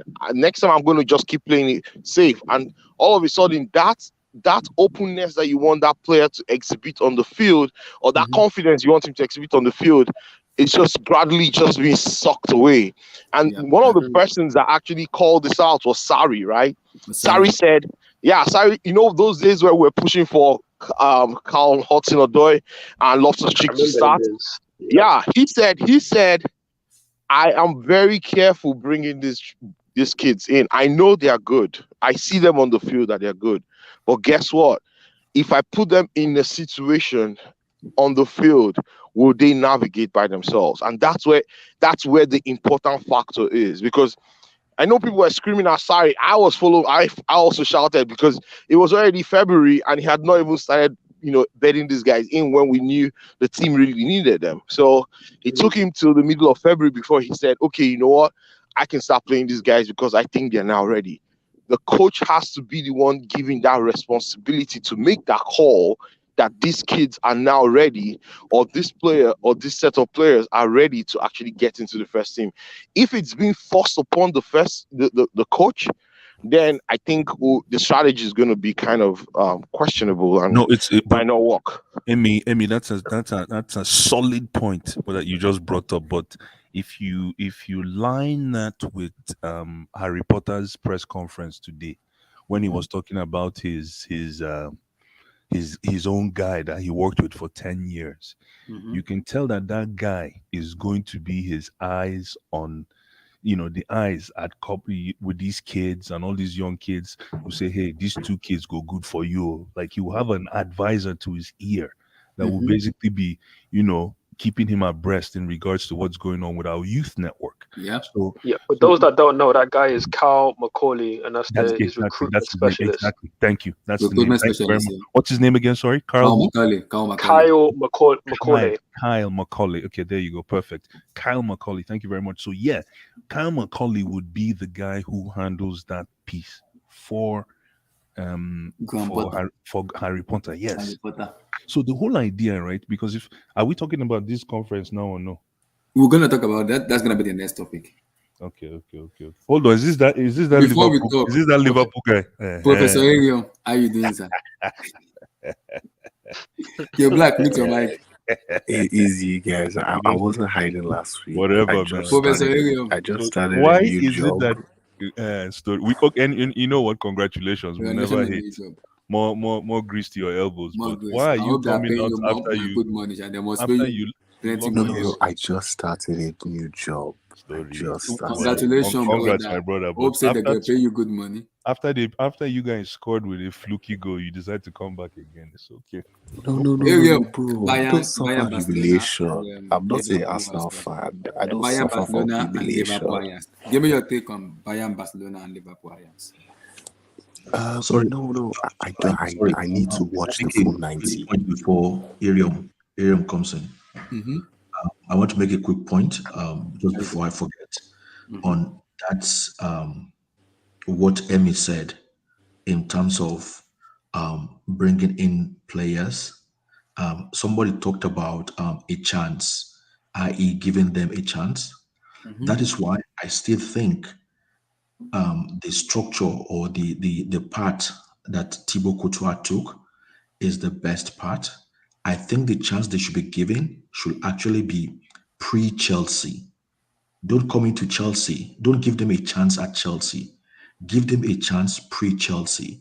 So, like Thank you, when we boss. bought Thank you. Courtois, we send them out to compete at the highest level at Atletico in the league, in the Champions League, at a very top team, and we send him out for like what I call a university duration of 3 solid seasons, 3 years in the same club, in the same environment, and we're assessing him every year. So by the time he came to Chelsea, he was ready to compete with one of the greatest keepers that ever played for Chelsea, and he was able to actually gain Peter Cech's position, right? If he had come to Chelsea maybe like 3 seasons before and he was on the bench and played maybe like only one Carabao Cup here, one Carabao Cup there, his development might not have been the same. I think that's Yeah. the mistake made with like a Kevin De Bruyne. When Kevin De Bruyne came that season in 2000 and I think 13, 14, if we had sent him to like a top team in the German league, maybe Yeah, we Mönchengladbach. did, right? I think we sent him to Wolfsburg. The only problem was we didn't do the same thing. We didn't do the same thing that we did for Christensen, right? Christensen, and What I'm saying is, rather than for him to come and try his chances, giving him a chance at that stage of his career, we should have sent him to like a top tier German team for 3 straight seasons, like we did for Courtois. Yeah, And but what you're missing there, Abdul, what you're missing there is you can send a kid if you like, send him to Real Madrid. When he comes back to Stamford Bridge, right? As soon as he crosses that line to come and to start his first game, that's his first chance. You're still giving him. No. But you give them a chance when they are most likely able to actually No, all I'm saying to maximize you the is that chance. what I'm saying to you is that even with your outside education, it's still not guaranteed that when they come in, it will be a No, success. it's not Yeah, guaranteed. but It's there's not no guaranteed. guarantees in life. But I think the let me thing that complete. AP's trying to say is Let me that complete at least where I'm establish going. somewhere else. I know it's true, but what I'm saying, No, but no, you're no, taking no, hold no, on. Let me ice, say something. Let me say ice. something really quick. The Mm-hmm. problem is a chance is a chance is a chance is a chance. So you can go out and have all the outside education. Forget about the guaranteed. Take the guaranteed off. But you can go out and get that outside education, like you're saying, Abdul, and you do well. Like Conor Gallagher is a perfect example. I think he's put in his credits. I think he's earned credits in terms of outside work. But it's Yeah, if you Crystal look at Palace. yeah, no, not only Crystal Palace, just in the past 3 years, that boy has put in work in the loan system. But But you you see, think he's ready? that's what I'm saying, Amy. Thank you. So this whole thing is Exactly. That's where I'm going to blue eyes. okay. What I'm Go. saying is, if we give them a university, hold on. If we give them a university duration of Mhm. 3 to 4 years in one environment where they're competing at a very good level, not just any West Brom or Crystal Palace, they are competing at a very good level, right? And they're getting solid competition. Okay. Yeah. After Yeah. that 3 or 4 years, when they Yeah. come back to get that chance at Chelsea for one season, if they don't make it, then let the club make a decision and sell them. Fair Let enough. them. Okay. Here's a But the question for problem, you, Abdul. but the problem is the recipient team.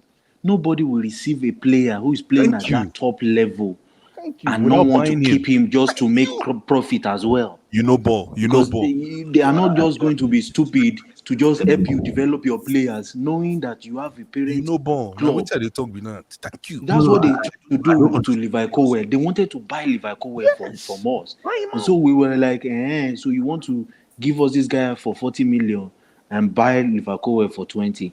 Okay, we'll rather pay you 60 million That's what cash. I'm saying. So yeah, Take this guy, develop him for us But for a you year, guys and you are can talking. receive it back. That's what I'm No, trying to say. Black. You guys are talking about negotiation. I'm just talking about pure football. yeah, but Okay, no, pure we did football cannot it with roll out like Couture, that. and it worked. And Yeah, I'm but just saying.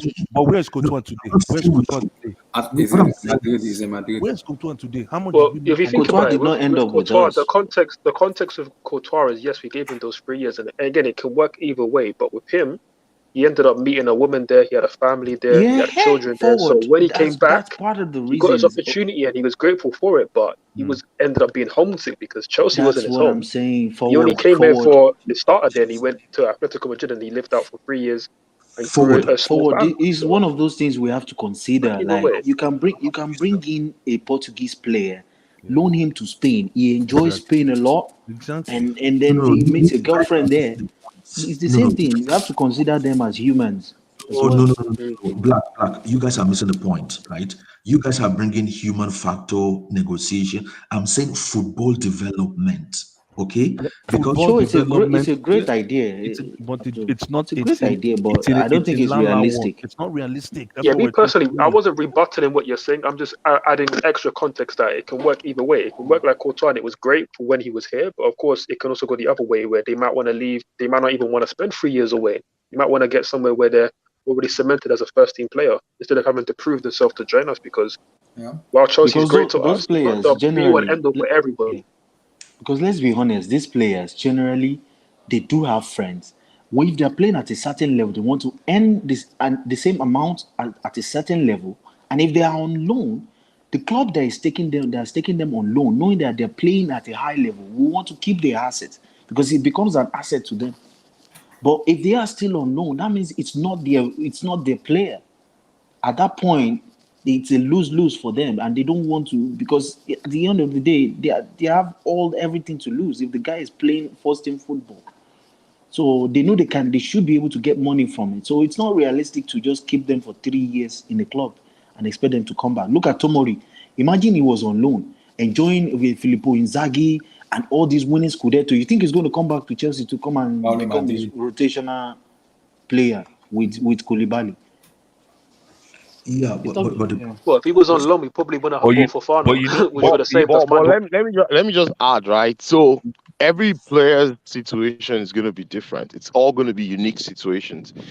It's not one size fits all, right? So it's going to be based on. Of course, there are going to be discussions with the players, manager or agent, to understand what the developmental plan that suits that player, will be, right. That will be determined before the player even makes the first move, and all those things are things that everybody's all in sync, and the decision is made together. Because I don't think Thibaut Courtois' situation is the same with Timori. It's not the same with just think of any of the low, even Mason Mount. They follow different paths to get into the first team. The paths are all not the same. So those days we had Emenalo. Emenalo actually the mastermind of this loan system, right? Because when he was director of football, he helped Roman to actually, build and create, this. Remember, it was Emenalo that found De Bruyne. He was the one that discovered Courtois. He was the one that Hazard. he even discovered Hazard. Hazard was already a generational talent. People knew him, but he brought him home. he signed him. Yeah, he signed Eden Hazard, right? He started that era. That era after we won the Champions League was heralded by Emenalo, right? Emenalo actually was the brain that helped Chelsea to stay, competitive. When we lost the Drogbas, the Lampards, the Terrys, when Absolutely. Etienne, that transition, he did that transition for Chelsea, and some of the benefits I enjoying as a team is actually from there. But with Todd Bowley's strategy, right? I'm thinking for him, right? He has the chips, right? The main thing is how he places them and how adaptable he will need to be with with all the different pieces for this to actually work, because there's so many stages. There are stages in the timeline where decisions have to be made, right? Every player is not going to have the same timeline in terms of development, right? Like a Kani Chukwuemeka now, his development might not be the same with Cassidy, right?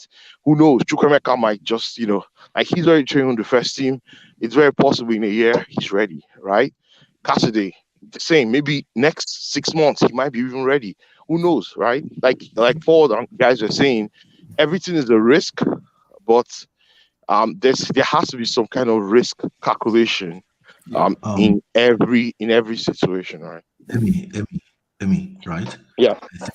I think if Todd Bowley was actually listening into this stream, or he should actually be listening into a stream like this, because he will learn a lot.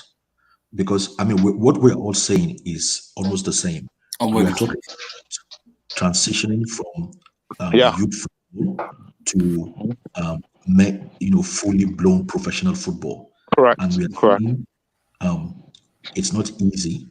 We recognize that it's not easy, but at the same time, it really varies from player to player to player. Oh, yes.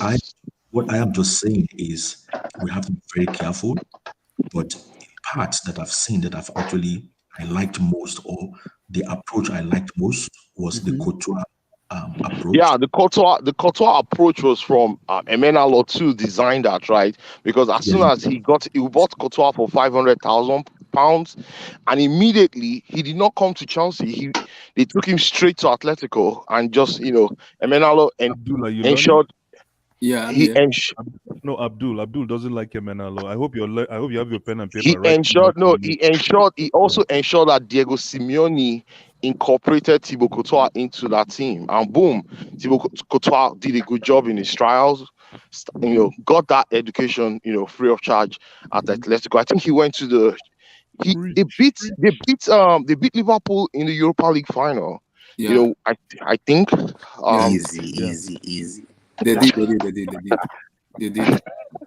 There was no creativity hierarchy back then. Wait, and the next season they were in the Champions League final. They only lost to Madrid and Sergio Ramos, right?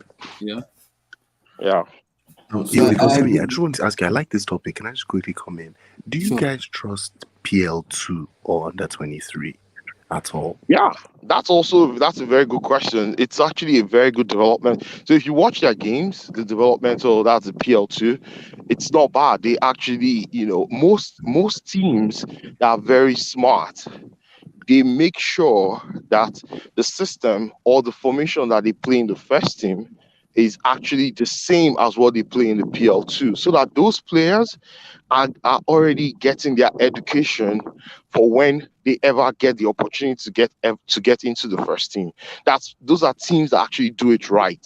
But some teams, it's kind of dissociated between the PL2 team and the main first team of that Premier League club. So I I think genuinely feel that's the only I way think forward for Chelsea. If we're gonna have to incorporate youth system or no youth system, that's the way yeah, forward. That's how we can bring players up. I think what Todd Bowley is trying to do is he's trying to have an integrated approach where there's a path for those PL2 players to actually, who knows, get into the first team, You see, or and maybe my for certain issue, possession. I Yeah, for watch a lot certain of positions, PL2. right? I also watch under 19. UEFA is free on the app. You can watch any game. My issue with that level in terms of age, I used to always think that phrase of go and play men's football, I used to think it was some dickhead phrase, but I'm starting to believe it, because you're in PL2 you're playing a lot of makeshift players. So you have a lot of players like, let's say for my team, Curtis Jones used to be a number 10 in PL2. Well, it was under 23 at the time. And Trent was an attacking midfielder. But then when you get to first team football, you're playing a completely different position. All of our right backs in our youth team are all attacking players who just simply play right back because So they you see that's the problem, right? That's where you're not that's why I playing was talking about the people that want to be implementing. left backs. Like, if you're a winger in PL2, you're not Mhm. facing fullbacks that wake up wanting to be fullbacks. Yeah, I You're know playing exactly. wingers that won't make it. Yeah, so that's So where what I that don't, integration is very key, right? but So you yeah, go this is ahead, where go my ahead. problem is now with that is, okay, let's say Graham Potter now is our head coach, right? Head coach. So what happens? Like, is he going to have to integrate his system into the coach of the League Two, the under Yeah, 23, yes, the under that's the 19, idea. So yes and no. or So all of those wait, coaches have hold. to be flexible, able to No, change no, no, formation in no, between no. games? No, they can. They can, of course.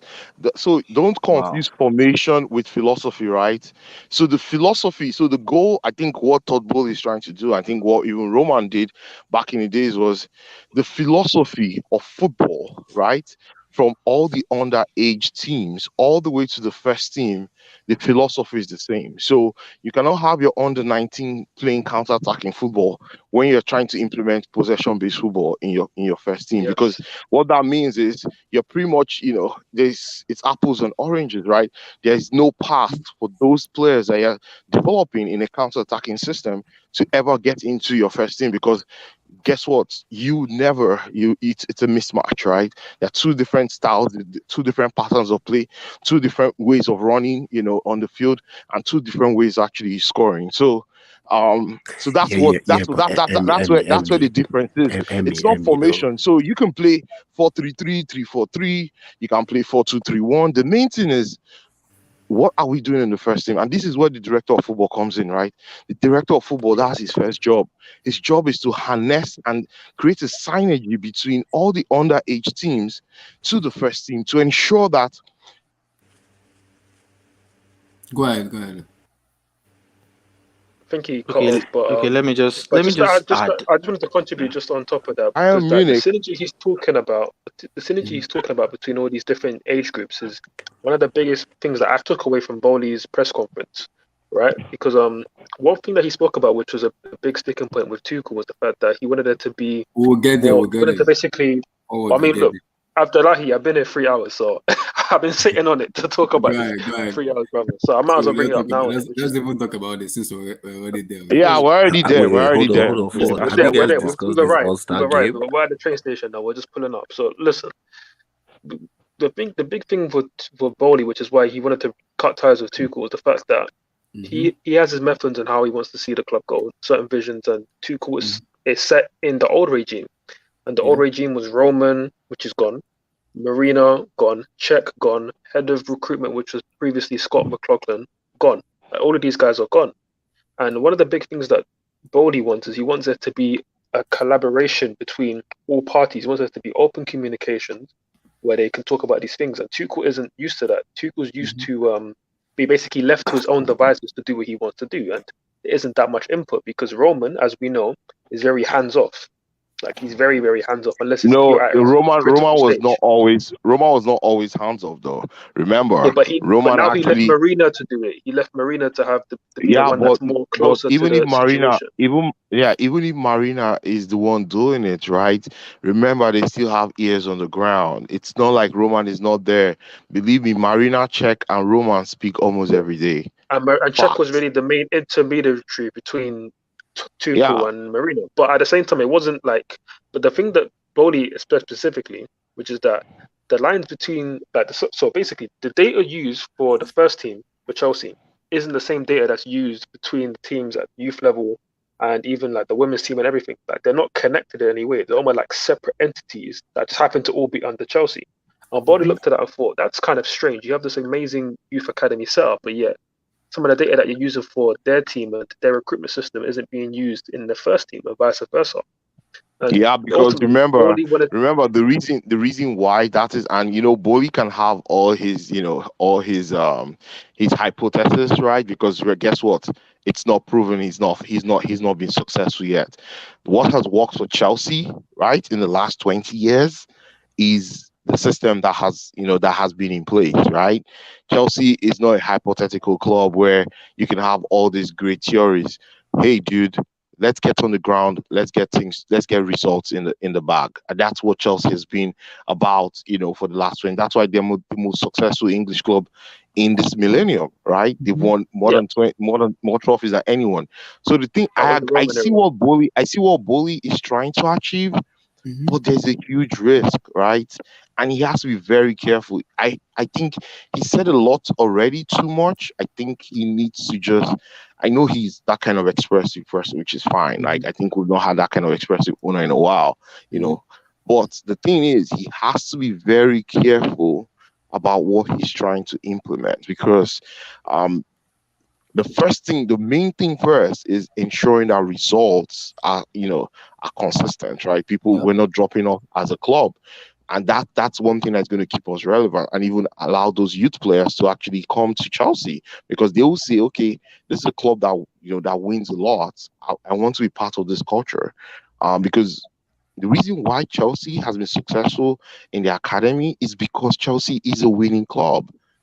No, don't let anybody tell you something otherwise. In the last 20 years, all over London, the best academy is Chelsea. Most of the top players come out to the Chelsea academy first, and then when you don't make it in Chelsea academy, you now go to West Ham or Watford or Sancho Musiala. This Musiala we're talking about today. He came from Chelsea. He's a Chelsea academy player, but right? Didn't you have Saka? Even Declan Rice. There's plenty of these guys out there who didn't make it here and they made it else. They made it somewhere else. You know the problem, man. The problem is Todd Bowley is probably thinking to himself, hold on a minute. I spent 25 million on Khan's Chukwuemeka. I spent how much did I spend on Saturday? 15 million. 15 million. How much did I spend? How did I spend on Slonina? 10 mil. 10 million, yeah. He spent 10 million. Who else? There's another. Who else do we go for? Is that it? And the boy in the Zakarian, the one from Russia. Did we? No, we've not bought it. That one's looking at January. We're gonna get him. Okay, what's the? Anybody know the asking price? Yeah, the asking price is. I think it's 2025. Right there. Yeah. So right there, ladies. Because remember, Zakarian has played 2-3 seasons at CSK, right? Hold on, but 4 of those kids right now total about 120 million, and I know I'm off, but let's say 100 million. Todd Bowley is probably thinking to himself, why do I need to go and buy kids for 100? Why do I need to spend 100 million when we have an academy that could churn talent that is close to this talent that is out there? Yeah. Because Yeah, true. no, hold on. Someone sat with him and said, you know what? Because he probably looked at all his inventory. He looked at all the inventory, all the kids that came out of Cobham in the past 5 years. I said, that's why he was mentioning Tammy and those kids. I'm even very you know Exactly. what? I want to play the Hold on, video. hold so on. people listen to Hold it. on, hold on, hold on. You know one thing I also like about what he said? He's still considering Tammy as our inventory. Because he has Using him as a right back. But he missed it by calling Mohamed Salah now. No, I'm talking about Tammy. The fact that Yeah, you didn't get everything right, but inventory, he didn't get everything right. Obviously, he said that De Bruyne came from the academy, but no, he didn't. So I mean, at the end of the day, he's probably looking. This is a billionaire thinking, right? He's like, "Yo, I just spent 100 million buying all these kids around the world. Isn't it better for me to establish?" Like he's starting to look at establishing networks, teams, foreign teams, internationally, so that he doesn't. Yeah, that's not bad. That's Right, a you good also way said to about do the it. Chelsea fifth hand app that is a ridiculous app that he doesn't like the way the app is being set up. He wants to change the app yeah. anyway. But he's massive on media, and he knows that media made him like I think overall since he's taken over the MLB team since Abdullah, you have 2012, to he's give me made my almost flowers. 200 million in profit. Relax. Abdullah, you have to give me my flowers. This is what I said to you 2 years ago when I had an argument with that coconut head. What's his name? Is it Muntaha? I want to call that fool's name. Yeah. Relax. Might have been Mutar. But listen, the point that I wanted to just wrap up, which I was making earlier, which is that yes, I think results, short-term results, are of course the most important thing. I say the most important thing. They're certainly critical to the success that we have, because if we're currently languishing 8th, 10th place and we're not being consistent, then who's going to want to join us? That instantly stops us from being able to shop in the elite market. That's exactly what I was saying. Yeah, well, I don't see. Always going to be important. Yeah, Short term's always going to be important. But just to wrap up the point that I'm trying to make. Just to wrap up the point I'm trying to make is the fact that while the short term, of course, is always going to be important, it's important to have a long term sustainable model in place, because let's be honest, yes, we've had success in the period that we let go of the likes of De Bruyne, Salah, Lukaku, Daniel Sturridge, etc. But how much better could we have been if we had a sustainable model that allowed these world class players to also be on our team? Because there's no reason why if De Bruyne and Salah worked out here, okay, Salah's a bit different because he didn't really show enough to prove that he could have been good enough here and enough exploded elsewhere. But there's no reason why De Bruyne couldn't have been here if we had a model in place that is similar to what Man City have currently. Let me throw a cog to that, right? So when we sold De Bruyne, Mourinho bought Matic that summer. Yeah, he bought Matic that winter, right? That 2013-14. He bought Matic in 14 winter window. He sold De Bruyne that window. The next season, Chelsea were champions, right? The thing is, right, that trade-off, I know it's a short-term trade-off, but you see the success that happened, because in Mourinho's mind, he didn't believe he had 8 years or 10 years to build a team that would challenge, or win the title. He wanted to win in a season's time. He looked at the team, he saw what he needed, he knew what he didn't need, and he sold De Bruyne and brought in Matic. Matic went on to win two league titles with Chelsea, right? And that's not Mourinho's fault, because Mourinho's MO was just to win in the short term, which is also the MO of the board. But now under this new management, hopefully we can have a sustainable long-term model. And that doesn't mean that we're forsaking the short term. No, because Man City haven't forsaken the short term. One thing we need to know, something right? that's sustainable for years. And I feel like if we can do that, then let's say the next De Bruyne comes along. Let's imagine that Chukwuemeka is actually going to be the next De Bruyne, and we bought him now. If there's actually a sustainable platform in place now, he can actually go and beat up De Bruyne here while we're also still winning trophies and competing. That's what I want. I don't want to then let go him over and then see Chukwuemeka being De Bruyne at Arsenal in 5 years' time. Hell no. I want to see him be a baller here. Listen, guys, but don't forget. That's why I always like to remind the Chelsea fans. You guys, sometimes I think we forget the fact that we're a big club. We're not a big team. We're a big club. And trust me, we're going to miss another De Bruyne. It's coming. We can't get it all. We can't get it all right. We cannot get it all right. And what we can do is to control what we can. And what we can right now, based on what Todd Bowley is advocating for, is to create a tighter path between what? the academy on these young kids and the first team. And the first team. A lot of them are going to drop off. We can't get it all right. We cannot. There's going to be another Kevin De Bruyne that goes to City. And we got to live with it. We have to And live then with it. also, But the only problem with that is if we miss out on De Bruyne, but then in replacing De Bruyne, we have only Oscar and Mason Mount who aren't De Bruyne level. That's not good enough. Like for me, if we're missing out on these players, cool, but we need to have players that are on that similar level. Where you know what? Okay, we missed out on De Bruyne, but we still have, I don't know, let's say prime Ozil here. But also remember that players have different developmental cycles. Some players bloom. That's what I'm saying. It depends on. Look at Dele Ali. Wait, let me just use Dele Ali as an example. Dele Ali bloomed at 18, 19, right? They bought him from MK Dons to Spurs. Boom, he came into the Spurs first team.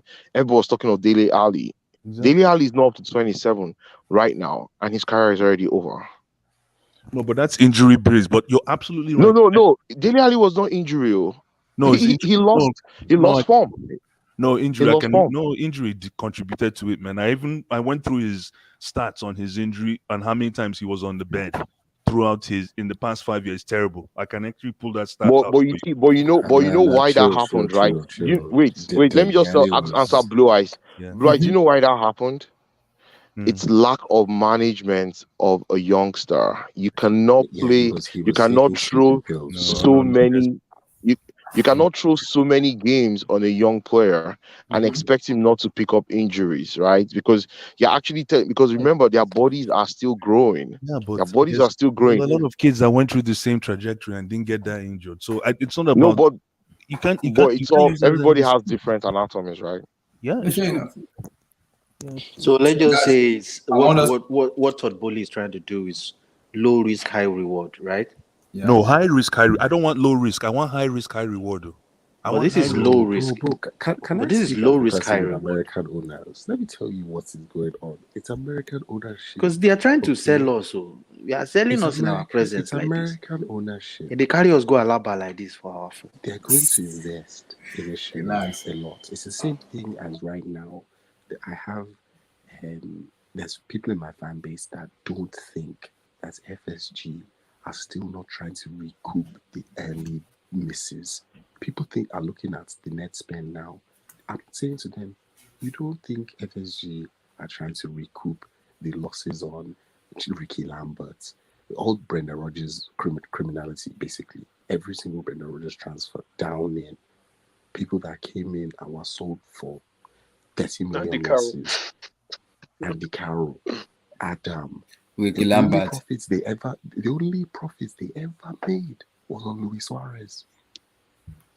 And Coutinho, right? No, before Klopp. Before Klopp. So this FSG, you know what they were doing? You know what they are doing? Not initially. They got lucky with Klopp. They got bloody lucky. Without him, they'll be finished. So, for me, they still have to recoup. I understand that. You know, there was a lot of losses. Benteke, I think we actually broke even, thank God. But Balotelli, oh God, I can't cry. Fair enough, guys. I want us to listen to what Todd Bowley said today in terms of the interview. I'm not gonna. How many minutes is it? No, but we listened to this already. Just audio. Okay. I'm not playing any videos. It's just gonna be audio. So let me know if you guys. That man, Blue Eyes. Blue Eyes. Sorry, King Black. Yeah, go ahead. Sorry. Yeah, you know what that man reminds me of? What? You know, a street guy. Yeah. If a street guy just moves into a new place, and you know he's a street guy, he's not a jabo rich guy. No, exactly. He's a rich guy, big guy, but not street guy. No, so he fixes all the street code. Absolutely. So he goes to all the junction where you understand where they go the toilet. So everywhere we're supposed to put bribe, they put bribe for there. That's exactly this guy is going the aggressive way. So let's hear streetwise. Oh, but that's why. Oh, boy, I'm with the guy. I'm for Todd, man. I know. I'm for Todd, man. I beg. So, even me. I deal with him. Live. Nah, Yahoo boy. I read. You guys are boy. Lord will help you. Lord will help you. Yahoo. I read, man. Finally, I tell you. I tell you. So guys, hold on. Let me play the audio. So let me know if you guys hear. If not hear, make I know. I know hear, make I know. How many minutes is it? Not too long. I hear The overall thing's like about 27 minutes. No, it's a 30-minute clip, man. You have to show. You have to Bumba. make sure. No, it's too long now. Boy. You have to show like So sound Blue, like, bites. does he want a manager with like a business? Yeah, guys, hold on. Can you guys hear He it? just needed someone he can control, man. That's it. We can't hear No, we anything. can't hear it, dude. bro. You can't hear it? Nope. Hold on, We hold can't on. hear anything. Let me know. Is Are it you guys like, hearing it? No, nothing. Nada. okay, did he want weekly meetings with Tuchel? Nothing. Hold on. See, Tuchel He just wanted doesn't want weekly- anyone to interfere in his He wanted a business. lot of updates, and Tuchel didn't want to talk that much, Period. basically. He just That was doesn't the want problem. any rich man to interfere in his business. Does he want meetings? You get now, like the guy just wanted to come and start asking, bros, how do you play because I Aubameyang? don't understand Why do you need why. Ronaldo? How do you do I don't understand 4-4-3? How do you do Do this. 4-4-3? Do you want to use youth? If not, why? What was this? Mind your That's business. just You bought the trolling. club. Hire the Because people you should That's hire. Potter's happy to do that, and Potter with the Kyle McCauley guy, he's going to be the guy that Okay, will so get let me into know it. now. Who wouldn't do it for 12 million a year? So let me Oh, hear. brother, I'll do that tomorrow. Bro. I'll Can do you that guys tomorrow. hear now? No, but No, we that still can't hear 4-4-3 nothing, bro. thing is just trolling. You can hear? That is just trolling. No, we can't hear nothing, bro. See, Abdullah, let's forget the clip. Just tell us, Are you read hearing it this? out. Yeah, just read the Abdullah, quote out read to the us, bro. transcript. Abdullah, Oh, okay. Read the Let me just transcript. hear this out. Okay, hold on. I don't know. just read it out, please. Let's hear what.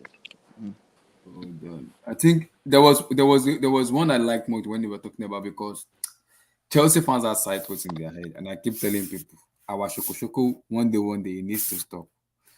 I know the admiration we had with Jose Mourinho and Thomas Tuchel and everything, but we have to understand Todd is not a stupid or a dumb man who doesn't know what he's doing. He must have a plan for whatsoever he's doing. And I keep telling people, if Todd says Tuchel is not on my plan, he's not in his plan, because he knows exactly what he's doing. And this is what Todd said in the interview where they interviewed him, when he was like, people were talking, they were accusing you of what's called of Thomas Tuchel. What's your take on it? It was like Tuchel wasn't aligning to what we were in terms of the long-term process. So when people were like, Todd Bowley, why are you doing this? See, he's not dumb enough not to know exactly what they wanted, because we can actually go out and say the style of play is not good enough. But if the owners, this is what he said: Tuchel is an extremely talented man, and talented and had great success. Our vision for the club was finding a manager that wanted to collaborate with us, but we weren't sure Tuchel saw our vision the same way we saw it, so we didn't have a shared vision. That is where the problem is. So when people come at Todd wanted a long time. Why Tuchel decided to, I just want to coach. And I said the same thing on my last team. When Tuchel was like, I just want to coach. I don't want to get anything involved in terms of this. I just want to coach. Just let me coach. I don't want to get involved in transfer. I don't want to do this. But Tuchel needs to understand that these are people, are just new people coming to the business. They need you as a manager to have your input in the club in terms of the recruitment and everything. They're just coming in. So I can understand the style of play is not good enough. Even Todd even said it's not about Dynamo Zagreb. It's about, do we have the same sheer vision? If we don't, I'm sorry. He said there's no wrong and right in the answer. We just feel it does not have the sheer vision in terms of long-term process. That was the reason we had to just let him go. So people can come at Todd, but he actually has a plan because he knows what he's doing. He knows what he wants. So yes, is this everything? So, This is all No, but the. AB is a bit this is fucked part up of to This is what take he them said. to America on tour. It's a Let's bit go. fucked up Let's to just take read. them on tour. See, they know the right things to say at the right time. These people, see, they will use English language and okay, they will just see Abdullah, don't you think it's a bit messed whichever up to way, take man. them to America on tour? That messes up It's the a bit. training. Yes, I know. It is a bit risky though, because I was surprised when Wesley Fafana went to New York City to do his medical. I was like, why not London? Why New York City? That was No, CA in your specialist first doctor about summer. his recent injury. Because remember, he Exactly. missed the whole season pretty much. So that was the one to see the But specialist. forward, isn't it messed up to take them on tour in your first preseason? Oh, that was silly. I said from the start it was silly, and even Tuchel complained What the about how hell it was was such a long that? preseason. He's trying to Like, turn us to a commercial media club, bro. See, you know, go start to to be dey fair, see we were adverts always doing anyhow. it, but yeah, I didn't really agree with that, Advertisements, to man. be honest. Oh, Because I was even surprised that they have to you take see, the early Dodgers speed. you see, Abdullahi, after the completion of that stadium, oh boy, adverts will kill that stadium. I know that for sure. Oh, You know, Kiba, you know the funny part? I'm it's gonna be towards bet 70 365 seaters. everything. It's gonna be 70 seaters, close to 70 seaters. These people. It's gonna be advert. You're gonna be seeing. Anyway, as long as we are Cameroon. winning, I don't care.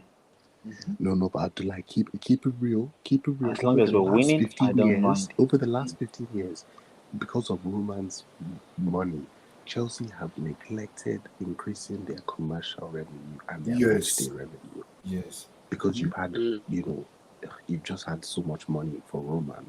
You haven't really been increasing your commercial revenue. I think He talked about it. Todd talked about it too. He did talk about it. I think your Nike deal was fat, but like apart from that, you haven't really tried to increase your commercial revenue like that because you haven't needed to. And I think he just wants you to, like right now, we're trying to catch up to United because they have 76,000. That is something that obviously they are burning the money incorrectly, but it's still a problem. The fact that they're able to spend this much money because of sustained success and the size of their stadium, they are making. That's what was really trying to do. That was the stadium to 70,000 commercial. Ariam, let me ask you a question. What do you think the market would evaluate Liverpool at today? Just off the top of your head, just a rough number. No, it just got done, and it's a survey I trust, Morning Consult. They just did it at 4.6. Oh, for real? Yeah, it was just done. 4.6. So you want to tell me Liverpool is almost the same value as Chelsea? Yeah, or was Chelsea's? Oh, really? No, Yeah, Ariam, when you talk, I will talk too. I beg. Let me come to relax. Let me come to Blast and this. What's the expectation? What's the expectation for Harry Potter going forward?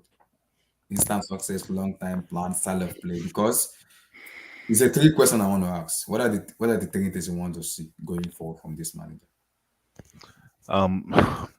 I just need. I don't care about Harry Potter. Like I said to you guys two streams ago. I don't care about Harry Potter. What I do care about is how we can use him to get Seido and Mwepu from his old team. If there's any way we can siphon those, no, I'm serious. If there's any way we can get those kids on board, I'm looking at McAllister. I'm not sure yet, bro. That McAllister is the first person you should look at. No, he's the best player in that team, bro. No. He is the best player in that team. You think so? I swear, he's the playmaker, bro. No, he's the playmaker, bro. Now the senior player for there now. He's Argentine international. I am. Don't be lying. Maybe 23. He's a senior man, bro. He's that guy I want. He's that goalkeeper. He's old. I'll go for Sanchez. No, the only two guys I want, like what King Black is saying, he's probably right. But the only two guys personally is Saicedo, who is almost valued at 70 million. And that's why I don't want him. Well, I don't, but we can get him. Whatever. I don't want another Conte, bro. I need another profile of player. I need a tall guy. I need a baller. Enoch Mwepu is the guy. That's why I'm saying Enoch Mwepu. No, see, we don't have to have black people every year. Sometimes let's mix it up. Let's mix this G. In black, I'll throw you out of What do you mean? No, bro, you have to suffer with Jorginho and Kovacic for how long? Did you watch the Ajax guy? There. Bro, I'm tired of muscle without brain. Bring brain. What muscle is there in Kante, Jorginho, and Kovacic? Right, between them, they can't bench 60 pounds. Even three of them, I don't even want, man. I'm tired of three of them. No, but it should have been Tchouameni. If this club had sense, Tchouameni would be starting for us right now. But no, we went and got Saul. For what reason? To do what? Anyways, Abdul, just to answer your question really quick. As you can tell, I want to use Harry Potter as a scout for my team. But in all, in terms of his philosophy, it would be nice if we can get back to hugging the lines. I want to see wing football. I want to see. He said something I like Blue Eyes in his press conference where I a little bit blame Tuchel. and I've been saying it on this team a lot. For all this, thank God for all this, I said it a lot. Chelsea players are not taking risk, and I don't like that. I've seen Chelsea players make runs where we decided not to pass to them. We might blame Timo Werner doesn't have brain, but that guy make runs, but no one. So you are blaming Tuchel that did not pass. No, so Tuchel is the one with I'm the not ball. Wait. Let me finish. I'm getting somewhere.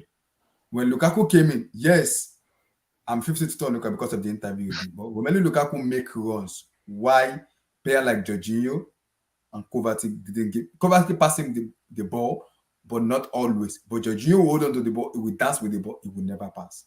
So we were not taking risk enough under Thomas Tuchel. Why this manager was like, yes, you can make mistake, but actually take risks where we exactly know we'll make mistake, just let it go. As long as we're taking that risk, we exactly know where we're going to. That's what I want to see with the players. Take risks. Because we have the players that can do it. That can take those risks. Those up the lines, dribble player 1v1. We have that player that can do it. Are they doing it enough under Tuchel? No, yeah, I think na fear won't kill them. Tuchel, if like Tuchel They ain't doing flog it. That's them. my problem. They're not doing it. Tuchel slanders them a lot. So whenever they're about to do something, they change their mind. They'll be like, "Come on, this guy." So they run away. I heard a comment like they even properly they kind of stay away from where they don't like to play around where Thomas Tuchel stays on the sideline because of how he screams at them on the pitch. Don't fucking kill me. I swear. You know what? You know what? Today's game will be very, very interesting to see what things Harry Potter changes. Who you playing? That's so funny, bro. We're Like playing Salzburg. And those are Salzburg is at the Sukic bridge. Is Sukic At the fits? bridge. Today for me. Salzburg are not bad. They're not Today bad. for me. They're not a bad opposition. No, they're decent. They got to the last 16 last year. They beat Bayern. They should have beat Bayern at home in the first leg, and then they made some silly mistakes in the second leg. But they're a decent team. Drew at home against AC Milan's first leg, so it's not a gimme match. And it's a match we do need to win after losing our first game. We have to win Salzburg, and after the international. And going into the doubleheader against AC Milan, we can't back go into that with anything less than 3 points. Less than 3 and we points. have to play AC Milan back to back. Oh my god! So, guys, what are you waiting to see? Because I think we should just go out of the Champions League too. What Harry Potter said today, in terms of taking risk. Yeah, so we're not doing it on that week, and I want us to do. And Potter said he analyzed that my style of play is to give players freedom to take risk. No, but he said the ability to take risk. No, but also admit that they make mistakes. Interesting to see what he does. It's very interesting to see what he does. So I think it was Emmy who said that he wanted to see wing players, right? And I for sure want to see wing players. Let me answer. Potter's used the back three a lot recently with Brighton, so maybe he feels like that's going to be most comfortable to start his football here at Chelsea. And obviously, Chelsea, you have a lot of players who are. This is the same thing we said under Tuchel, man. If he starts with even though for me, a lot of these players suit playing a back four more. Reece James, Chilwell, Cucurella, they've all said with their own mouth, I prefer playing as a fullback as opposed to playing as a wing back. And we can go through the list of many squads. So yeah, no problem. Yeah, as you were saying, man, what I want to see is.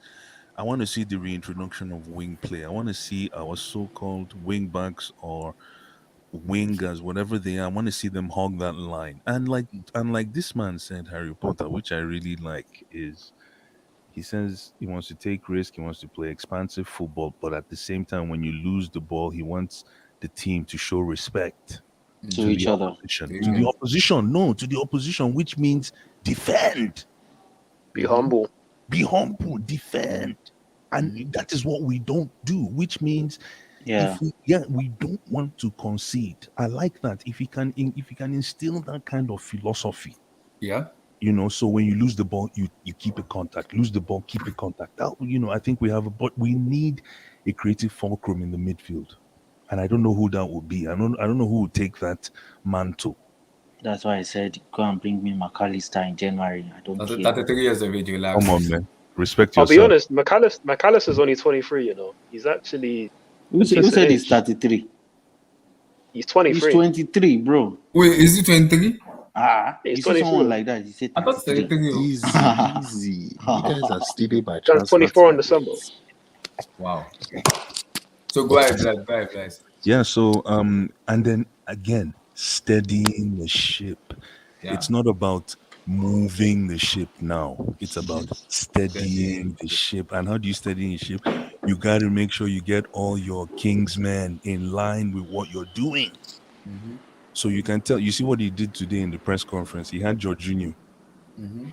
to come and speak. Obviously, Jorginho starts tomorrow. Most times, when somebody Yeah. comes in the press conference, Doesn't mean he will start, bro. it I've doesn't. seen But it before. I said most times, but Jorginho's he's going to starting. start. He's starting. It's And I think guaranteed. as Potter's No, new, he's not. He's he's not. gonna He's let the not. experienced guys You want to play. bet? Like You want to bet? Jorginho is pretty I much bet the you captain of £100 the he don't team. start. Okay, I bet you a jersey. I bet you he don't start. Okay, I'll get a jersey tomorrow. It's You on, know, man. It's you on, know Steve Steve. is always right. Right, you know Of that course, advice. I know, but I'm ready to risk it. But anyways, Relax. Steve could be right. But again, he needs to get all his kingmakers in line. And who are his kingmakers? The Jorginhos, the Aspies. I The don't see. I should agree with you, but Blue Eyes. yeah, Sometimes you have scatter the palace. true, true. You now start again appointing new kings No, but makers. but New, this new. is. But he will get there. But remember, he's coming from a very humble place, and he's coming to the streets. This is where Champions League winners are sitting. Yeah, I agree. I agree, though. I agree. You have to humble yourself. You know, But then the same mantle that was given by these same players that have been here for 6 years plus. Why do we have to continue in that same trajectory if we have a place we are going? it's true. It's true. Why do we have to give them 2 extra years for Jorginho? Because if he does that, this guy is going to find a way to politically instigate It's the true. coach to negotiate a new contract with Chelsea. No, So how but do we move forward here? no, but the thing is, listen, that's why you don't. That's why I don't want a coach in my club. I need a politician. I've always said it. I don't need a coach. So all these guys that come in front of what do you call it, press conference and say, "I just want a coach." I think Messi Mount will be one of the most improved players under it this. just kills me. I don't want to see No, it coach. would be Reece James, brother. I want to see. Yeah, the Reese, Mason, and Listen, Mason I'm Mount. Mason assuming. Mount is shit. He's average. He can't do. He's not. Even if you bring. Trust me, it's going to improve. It's gonna Really. cook, bro. Sorry, can you explain why I you don't want like a him, but I think politician he's and going to not a head improve. coach? Because Sorry? I would have thought that we want. Can you explain why you want a politician and not a head coach? I mean, I kind of get where you're coming from, but like You for know me, why? I just feel like what we want a head coach who specifically his job is Coach? just to make the football better, not Yeah. about man management and all that. Just make the No, football I hear you. I hear better. you. Yeah, making the football better is the main mandate, but you also there's also the human relations, which is normally neglected. And it is true that you have actors that will handle the human relations for you, but you also this is a $4.5 billion enterprise. So you need to at least have a little bit of politicking in your blood so that you know how to, because you're going to be negotiating outside, you're going to be negotiating within your team, you're going to be negotiating with the board, you're going to be negotiating with your DOFs, you're going to be actually negotiating with your owner. You're not only a coach. I don't need an X's and O's guy. I need a gangster. I'm sorry. I need a gangster that can coach. This is where I feel like Tuchel. This is where I feel like he messed up, right? He was If an I were X's and O's guy. if I were Tuchel, I must have known that some players don't like me in the squad. Thank you. What I need to do at that point, because number one, I want to secure my job. Number two, I need you to get what I'm trying to pass to you. If you don't get it, I'm just wasting my time putting you on this team sheet every week. So you have to go out of your way. If it's to take them out one by one, if it's to take him out to a coffee or just surprise him with a visit or something, do something out of the ordinary for these players and be like, thank you. does this guy even like me at all? Black, Emmy Because- is right. Some human beings, not just managers, think they're above politics. Exactly. Some people think they're above politics. They're not. It's called. It's a very bad trait. Yes. The whole listen, what's that proverbial term that I always hear in English football? Put his hand on his shoulder. How do you guys say it again? You put his hand over Put his arm around his shoulder. Thank you. How do you say it again? Put his arm. Yo, that thing. Put your arm around his shoulder. Thank you. That phrase is underrated. It's an underrated phrase. I'm telling you, it's an underrated phrase. And until we have a politician, a gangster that will take that phrase and run with it. And this guy says he went to university for that, though. Yeah, emotional stuff. Emotional intelligence. Exactly. So I more fear. they see now. So now so hug, he go just dey hug these people. Let's be expecting hugs. A lot of hugs and arms around shoulder. Let's see if they will play football. Whether they have brain or not. Now we will know. We will find out. We'll find out. But I know. hopefully we'll see a lot of hugs on the sideline. I don't get it. No, but the thing is, guys, let me see the thing. Like Abdullah, Klopp. Nobody Yeah, hugs right. better than Klopp, man. Abdullah, Klopp can my hug. last statement is Mhm. what, or maybe this is to the panel. How do we distinguish a performance that is manager bounced based versus a performance that is coach based? Okay, this is it now. For me, like I said, when it was hired, my three questions I got on the book was man management, style of play, and two, personality as a team. That's the three things I got out in the book when Graham Potter was hired. And the man management will be sometimes at the team where because we have difficulties in breaking down low blocks. How do Potter come in and make those low block will break down, make them work? Because we have players that can No, dribble. Abdullah, I said no. You missed the question. Maybe I got it wrong. I said, how do you distinguish between a performance that is manager bounce based? Because when I mean manager bounce, you don't really need a coach to win based on manager bounce, and we have that in the bag. Versus a performance that we know the coach's fingerprint is all over it. How do you distinguish? Let me have a go on that because sure, I think that's a very good question. I think it's a very good question, and I think for me, like a manager bounce would be the players just having that through that kind of lease of life where they're just confident all of a sudden. They're not weighed down by the stresses of the previous manager. Again, this is a manager that Tuchel said these guys are cowards. They're weak. They're playing too soft. Like these are things that, as a player, these are the last things you want to hear. And this is your manager being honest, telling you in the public, saying to the public, this is how you're playing. I feel like that will be a natural release, having a new manager there. You might be a bit more confident. And you might see, let's say someone like Ziyech, let's say he plays, and that manager bound to be him being confident and just cutting in from 25 yards and whipping it top corner like he did against Tottenham. That's what a new manager bounce can give you. It can give you that natural confidence just to be like, you know what, it's a new era. Let me impress the manager. Let's just be fresh and new and different, almost like a player reborn. Whereas something that can be done from the manager and Potter actually coaching into these players, and we can actually see that, you know what, it's not just a manager bounce, but it's something that the manager is actually doing, is if we see clear, repetitive patterns of play. So it's clear that, because we've noticed that this team is not direct. We don't naturally play in players behind who are making runs. Now, all of a sudden, if tomorrow we see that Havertz or Sterling or Aubameyang is making runs behind and we're constantly finding them, and we're trying to actually do that, if we're actually happy to let the team have possession and we try and maybe sometimes hit them on a counter-attack rather than always having this slow possession style of football where we're trying to control the game. Because, you have a lot of possession, but we're not penetrating teams with it. If we're now trying to penetrate teams more, be more assertive with some of our attacks, have certain patterns of we're looking for triangles, 1-2s, playing in certain places, looking for cutbacks, that's where you're like, you know what, even though it's only been a couple of days, Potter is actually implementing something. And if I see that, I'll be excited. I'll be very excited. Yeah, I want to say that. I just want to see like the numerical advantage in the final third in the box. I want to see something. The overloads. I want to see. I want people like Kovacic who doesn't even touch the box 18 of the other opposition in 20 games. Sometimes I'd never see him. I never see Jorginho somewhere close. I just never see him try to shoot. So I don't know. Jorginho, man. Yeah, I need to see a player like. I need to owe see. me your jersey, bro. You owe me your I need to see jersey. the numbers, and I need to see the vibe. Respect is our new co-host. I need to see how we track, how we try to get the ball back from the opposition, not just letting them, getting naive anytime we're losing or so. I just need to see something special. But see, when we actually press, actually go for the throw, not just half-hearted press. Like go for them, go for the kill, go make man them for make man. mistake. Yeah. Yes, but we're not going to do that. I want to see passes threaded in between the lines of players' feet. Because you have players who are typically good enough playing between the lines. Like thread it into their feet and look for combination, look for 1-2s around the players. Because we've seen it today. The likes of Sane and Musiala playing 1-2s between Barcelona's defense. Why can't our players do that? Like you should be thinking about trying to play free teams, not I don't. just I go know. I know side to what's funny. side Forward. and then Reece Forward. James whipping one slow cross to nobody Forward. instead. I genuinely think coaches don't teach all these 1-2s and triangles. I think it's these players that take it upon themselves. It's I the just risk. genuinely, It's all about risk. I just genuinely think some players, you know, they naturally see the space, they give you the ball, they run to that space to receive the ball.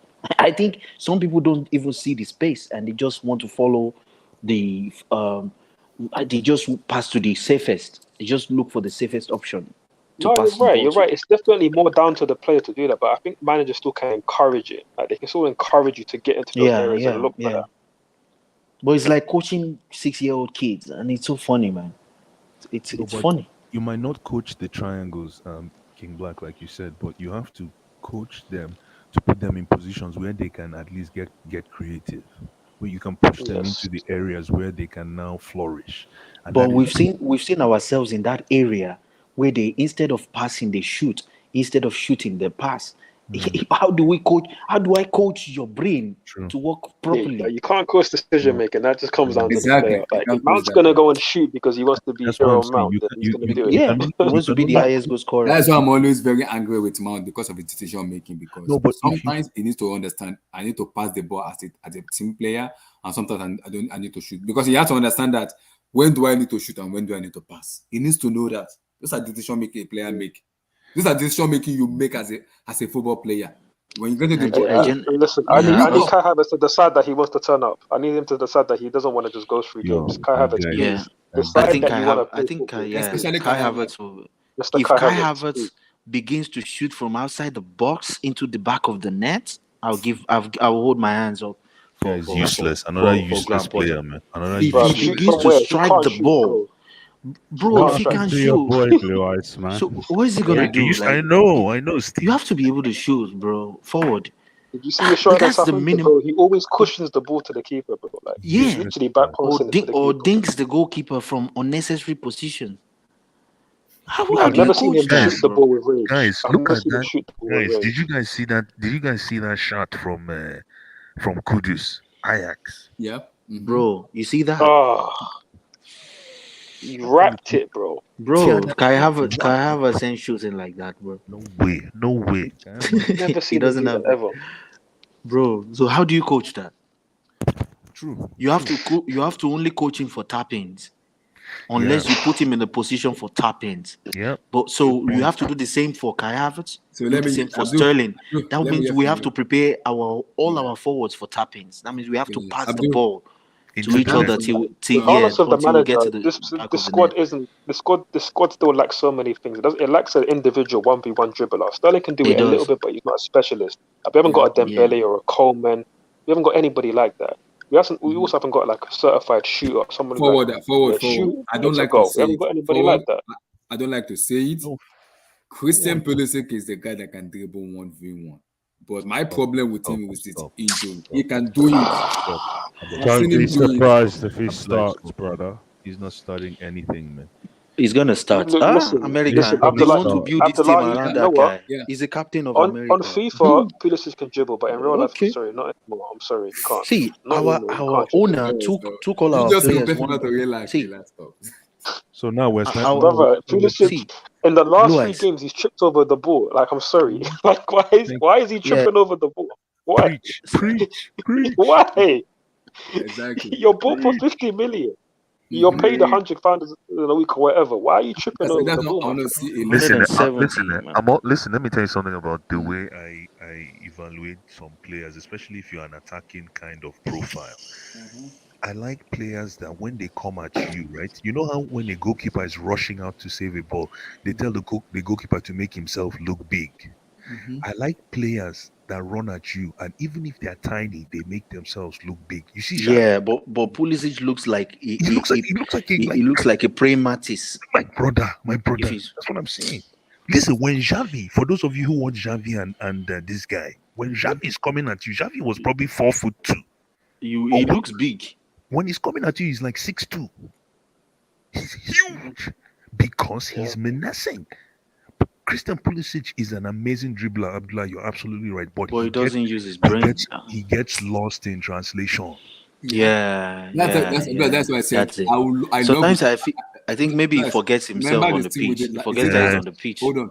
My last thing when we did United, I said I'm happy Potter is coming in to coach this player, not manage them, because these players need the coaching. They are like Kai, Mason, Pulisic. Those players actually need proper coaching.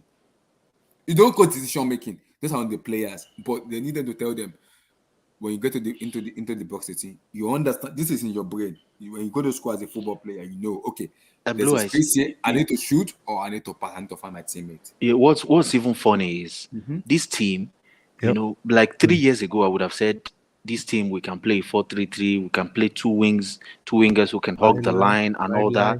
But looking at this team now, it's evident Pulisic can't play as a winger anymore. I think He really cannot.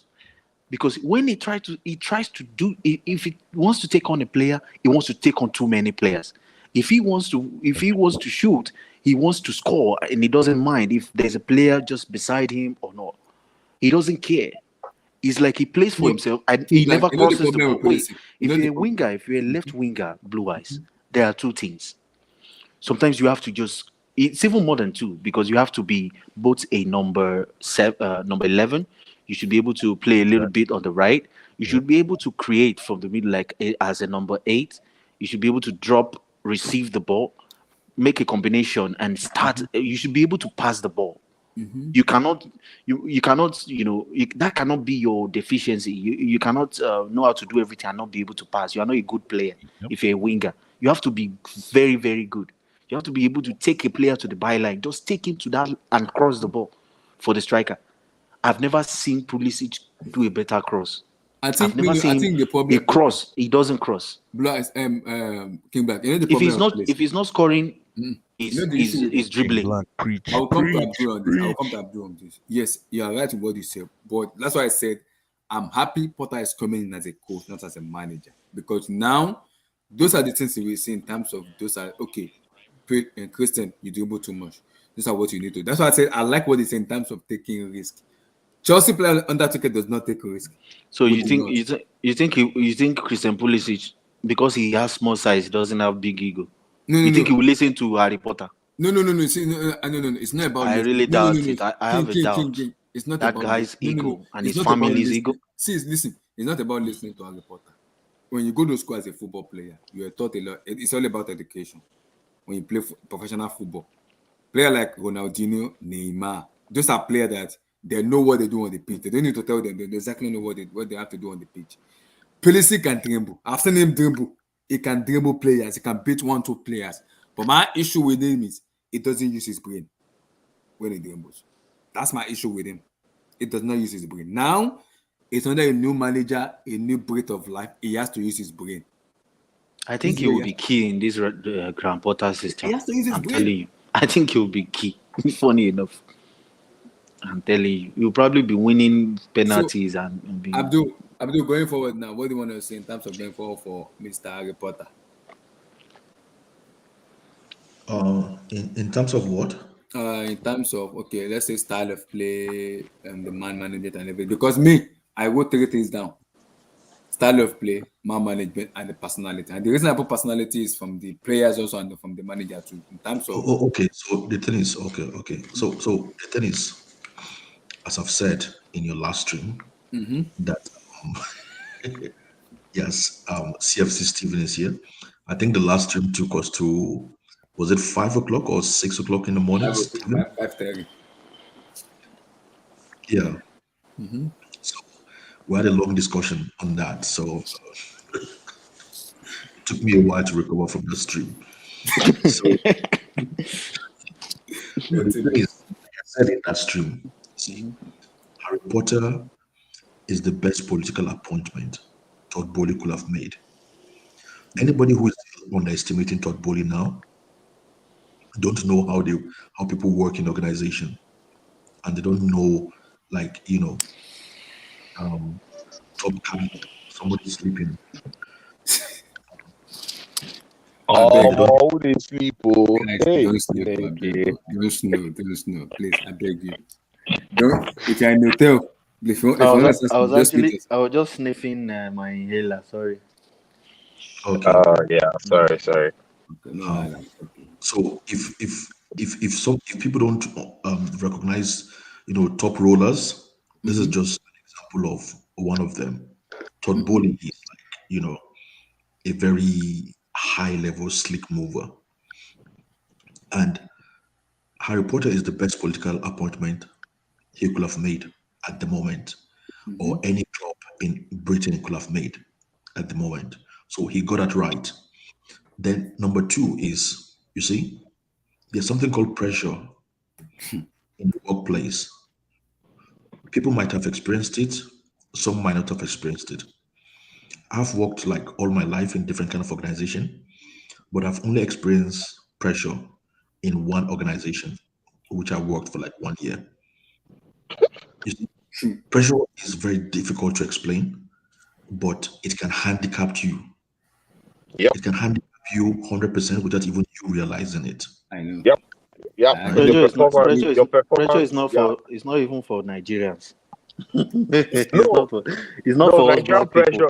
pressure is different, but I guess the pressure Abdul is talking about is I understand that what kind I'm of talking about. that kind of pressure actually, knocks out your performance and actually knocks out your confidence too. Yes, I get. I was No, saying hold the on. same thing. I thought it was the pressure that drives the Nigerian spirit. We like to. Abdul, See, bless, if we It's are not hit, pressure. It's so the what I'm it's trying the, to say is, it's survival that drives the Nigerian spirit. Survival. yeah, That's different survival from pressure. and What is adaptation. Survival. what is Blue Eyes? The Nigerian one is just drive. So you can say maybe Mm, positive drive or negative drive. This mm, is pressure. Okay. okay, yeah. So it But depends on hold like on. But you how remember what pressure does to iron? To iron the iron material. It The iron. strengthens. It strengthens. It yeah, but strengthens it. that is if Blue that eyes, is you be if blue iron, eyes blue iron eyes that man. depends on your Integrated science. Integrated science. Relax. Bless, when do you begin integrated science and the stream stuff? Relax. blue eyes that depends on how resilient you are. Okay, Yeah. so Mhm. it pressure Your or whatever at mentality. Yeah. the same time. So the thing is, I don't know how this guy can handle pressure in a Chelsea environment with a club like Chelsea. I If think he's I able, think it starts I think it starts from Todd Bowley himself, right? Because that's why Todd Bowley said there's no objective for this season or next season or upper season.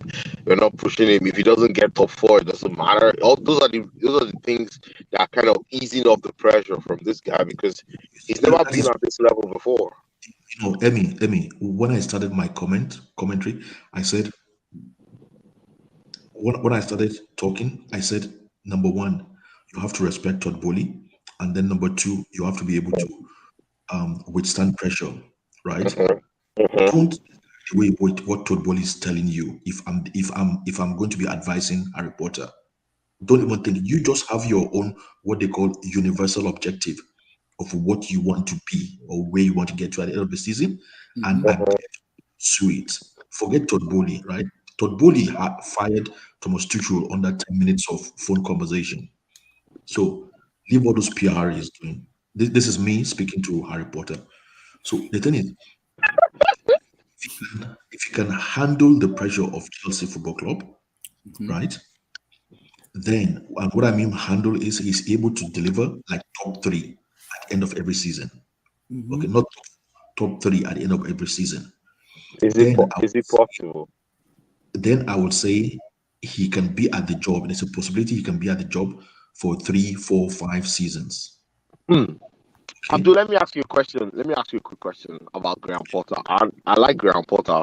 I'm one of his advocates, at least for the last season or 2 seasons. I've actually said this guy he belongs to the new generation of coaches, right? I see around Europe, right? But one thing I see with this guy, and people will say, you talked about the pressure. Makes sense, the pressure. The thing is, like the pressure, can it drive him to even become a better coach? Like what Blue Eyes was implying with iron, right? Pressure actually makes iron more compact. From the chemistry perspective. That is why So I this said, so this is guy, it would you think he'll be able to balance both sides of the coin if you're looking at it that way? Like from your own perspective, what do you think? No, that's why I said, can he handle the pressure? Because if you can handle the pressure, right, it means you are very comfortable. So it can actually push you to another level. Okay. So that is what pressure does to you. Like you can find yourself very comfortable where people look at you from the outside and they see pressure, but you don't feel it. So it's not like what you take like a shirt and wear it and take it off. You can either, you can either handle it or not. That's the only way I can explain it. But do you think that comes with personality? So that is why I'm saying, can he handle the pressure? Only him can know. That's Yeah. why I'm giving the Or example of what do you think from your own side, like from what you've seen from him, at least in the last 2 seasons? that. You think he'll be able to manage that? Exactly. That is why I brought that that element into play, because he's not worked in this kind of environment before. So I Yeah. cannot and say, okay, such and such time he handled this or handled that. There's no way I can, There's no reference point, right? there's no way I can use it to make comparison. That's why I brought it into play. Okay, if he can handle the pressure and it's finishing top, okay, I can see him being at Chelsea for 2, 3, 4, 5 seasons. So Abdul, let me ask you, what if he finishes 7th this season and next season he finishes 6th? I think if he finished 7, Chelsea fans will actually chase him out. No, I don't We are think. mad. Abdul, we are mad. I know that. No, I don't think so. I think the Chelsea fans have embraced this Look. this new era. Wait, this new era as an era that is not going to be trophy laden, right? I think the Chelsea fans have actually accepted. I think so, because I see Are the you comments sure? online. I mean, Chelsea fans have madness. Hey. No. See, Chelsea I supporters. believe that the Chelsea fans have accepted that this season and next season they can go without a trophy, and whatever happens, as long as they're not relegated. Emmy, let me bust your brain. Let me explain. Let me bust your brain. Okay. Hold on, King Black. King Black, 2 seconds, please. Okay. So what you have to understand is the society is king. Okay. No matter what you are, no matter who you are, no matter which organization you are, right? The society still has a massive element influencing what happens to you or what you are. Okay. We already know that we are a hated establishment. Now, if you We're now toxic. no, we are a hated establishment. Yeah, we're hated by the FA, correct? No, by the environment, by the society. Okay. Yeah. So now when you start performing badly, okay, the media, the radio, YouTube, the social media, everybody will keep abusing us. Okay. And this will have an effect and have an influence on how the Chelsea supporters think. Okay. And when it starts affecting how they think, then it influences their consensus. And when it affects their consensus, they are looking for who to blame and who to point their finger to. If that finger is going to, this guy Harry Potter, I tell you, he'll be. No, but let me ask you this, Abdul, because Tuchel complained about the same players. Past managers complain about the same players. If Harry Potter, after hold on, if Harry Potter after 5 months, because I know there'll be a honeymoon stage with Harry Potter, right? He'll be their friends. He'll tell them, "Don't worry, I'll let you guys play freely." But after 5 months, objectives have to be met, things have to be, results might be mixed match, maybe it's win, draw, loss, win, draw. It's not consistent, 3 points, right? And that's just tending Chelsea to a particular path in the table. Maybe the table, because Arsenal is on fire. All the competitors that normally drop points, and Chelsea, finished top 4. They're not going to drop that many points this season because they've turned a different leaf.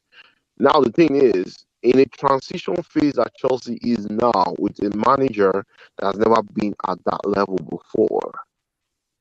It's okay that there's also a positive that guess what, he can explode these players and say, you know what, we can actually be. I genuinely think the media is with us this time around anyway. Yeah, do you know why the media? Do you know why the media is because we have their boy, we have their favorite for we have their pick for the role. And I believe that is one of the reasons why Todd Bowley went for Graham Potter was because he probably saw that. Guess what, man? These guys don't like us. We don't get the calls. We don't get But if we get someone that that can actually relate like an Englishman, right? It will help us to get some of those soft, soft landing. I think it might translate. I said it on my last. I think it might translate to how referees and VAR teach. Let me also just add, right? You know what happened in the Chelsea Spurs game? That when Tuchel actually shook Conte, that was an explosion of cultures, right? The German culture and the Italian culture in an English match. The English guys actually looked at it and said, "Wow, we're losing. These are two London clubs. We're pretty much going to lose these clubs if we continue this trajectory." You're not surprised that after that game, Chelsea played Southampton. Chelsea lost. We had a couple of very weird calls in the next game. So I'm looking at it like, did the FA punish Declan Rice and David Moyes? No. They didn't get fined. They got away with it, bro. No.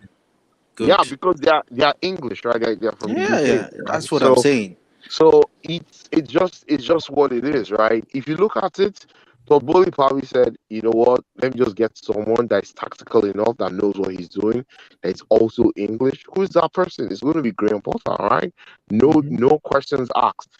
The issue that that is a big risk here is, can Graham Potter maintain that equilibrium with the top guys, with the top 4 or 5 teams in England consistently, season after season?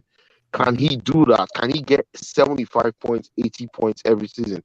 He's never done that in his life. It's like telling a JS2 boy to take an SS3 exam to do WAEC.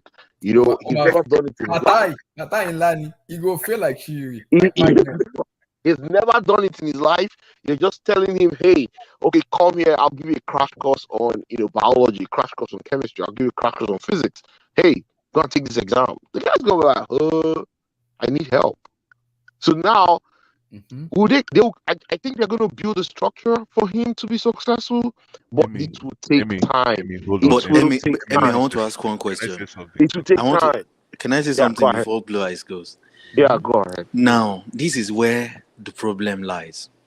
And this is where the expectation might change. Now our expectations are down. No problem. Finish 5th, no problem. Are you sure? Wait now. Abdul said that's the problem, though. It depends on how we play, bro. If we are you sure? Trust me, bro. If we are killing games off and we're losing Man City, we lost. We lost like by 1 point. Like the games were tough. Like maybe we had let's say we had more than the points we had last season, but we still finished 5th. Fire. You get what I'm saying? If we had 80 points and we still finished 5th. That means the ones that I'm just saying paraventure. It's not possible to get 80 points and get finished. Okay, let's say 78. No, it's not possible too. Wait, it's not possible. Wait now, it's possible, bro. If Tottenham won their game, bro. If Tottenham, wait, last season we had 74. Wait now, last season we had 74. Correct. Behind Tottenham, 1 point behind Tottenham. Yes. If Arsenal won their games, do you know we would have been 5th? That's it, and right? If Tottenham, right? No. I'm just saying, with our 74, I'm telling you, because Tottenham has improved and Arsenal has improved. So, yeah, but they'll still. If we have season, bro, if we 74 this Arsenal will still not get 80. Emi, let me just get to where I'm going, because they might get 80 and still be 4th. No, it's not possible. It's not possible. Okay, Okay, what I'm It's saying not is, mathematically it's paraventure. not possible. Yeah. Go Okay, ahead. paraventure. This man finds a way to play us. Everyone is happy. The whole squad is happy. We win FA Cup and Cali. It's not possible. Now though. wait now. All we need to do is just beat Man City now, and no one else is Wait, left in the Champions when League in the has Graham Carling Cup. Wait Graham now. Potter beat Man City before? He has now. I think he has. He When? has now. When? He has in the league like When? 10 months or 7 months ago. I don't know. I Please, checked it. can we It was check? Can someone check? 3-2 last season or the 3-2. season before. Last season 3-2. Yeah. He beat him in Brighton 3-2. He beat him. Yeah. He has now. He has. So let's just leave that one. I'm saying the expectation changes from there. If we get to He beat Manchester United back to back. He beat Liverpool. So the expectation from that point is if we can win the FA Cup. You remember when Thomas Tuchel came in, we were 10th in the league. We were not expected to even say next season all we need is a striker to yes. We're not expecting ourselves to even be in that position at all. But this guy did it, and the next season we say, we have to win the league now. All we need is a striker. That season he won the Champions League. Always also say that, right? Yeah, that's what I'm saying. Now, if this man wins FA Cup with this squad, wins the Carling Cup, he wins big trophies. So what happened? You know the expectation changes, right? No, King Black, right? But with the expectation change, I like your optimism. I'm also an optimist, but I like to be realistic, right? I don't believe that Chelsea would win any trophy. And maybe start this quote anytime. I don't see us winning any trophy this season. The best we can do is challenge for top 4. Right? But do you still believe we are the third best team in the league? No more, because we don't have the coach anymore. We don't have that. Tuchel was one of the reasons that everybody looked at us. I know the players are there, but the players are not as good as the teams. As most of the teams above Chelsea, right? So you believe Tottenham is better than us? No, I don't believe so. Chelsea better than Tottenham. No, with our coach. I only think the two teams are better than Chelsea, Man City, and Liverpool. Even Liverpool. That's why I said third best. I said, would you believe we are the third best team? You said no. I don't think we're the third best team. Anyways, what I want. So who is the third? I don't even know. It's a drag now. Arsenal. Ateta Arsenal. Really? I think Arsenal. Okay. No, but Arsenal, So you have to give them their if flowers, Ateta right? gets a They're shout, then Graham Potter gets a shout. I'm sorry. Arsenal haven't got the squad. I'm They've sorry. not got the squad to compete with. I'm sorry. Europe. Ateta doesn't have more managerial a experience than Graham Potter. Injuries as well now.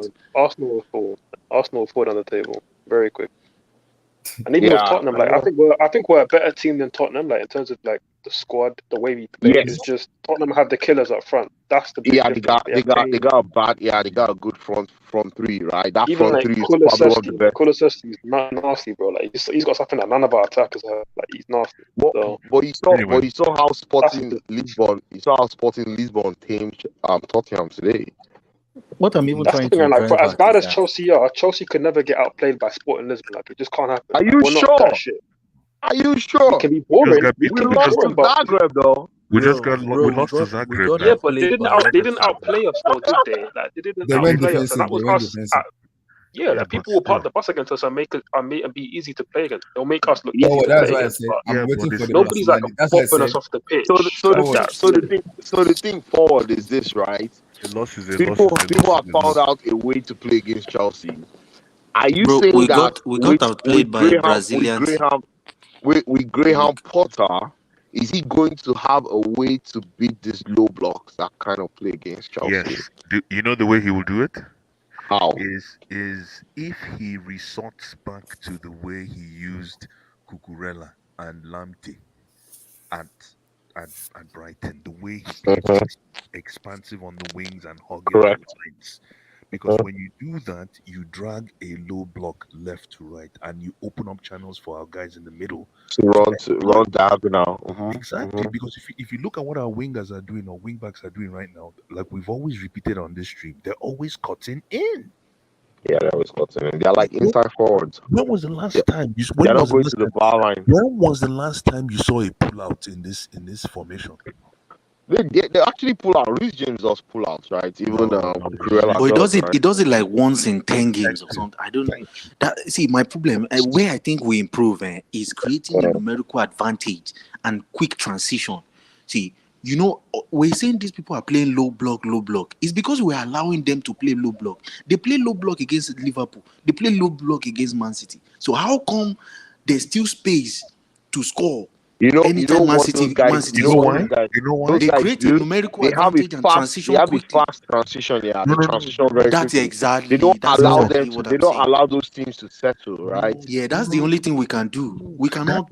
But you guys we are not cannot. saying something Yeah. else. The Liverpools and the cities of the world can play low blocks because they always play a high line. And the thing about a high line is the high line is a trap. It can work against you and it can work for you. Are you listening? Yeah. So when you're playing a low block and you pose a high line, your low block setting, if you see high line, you're going to want to exploit it. So what happens is you run at it. You come out, yeah. You come out. That's the thing Yeah, about these teams. yeah, You come out.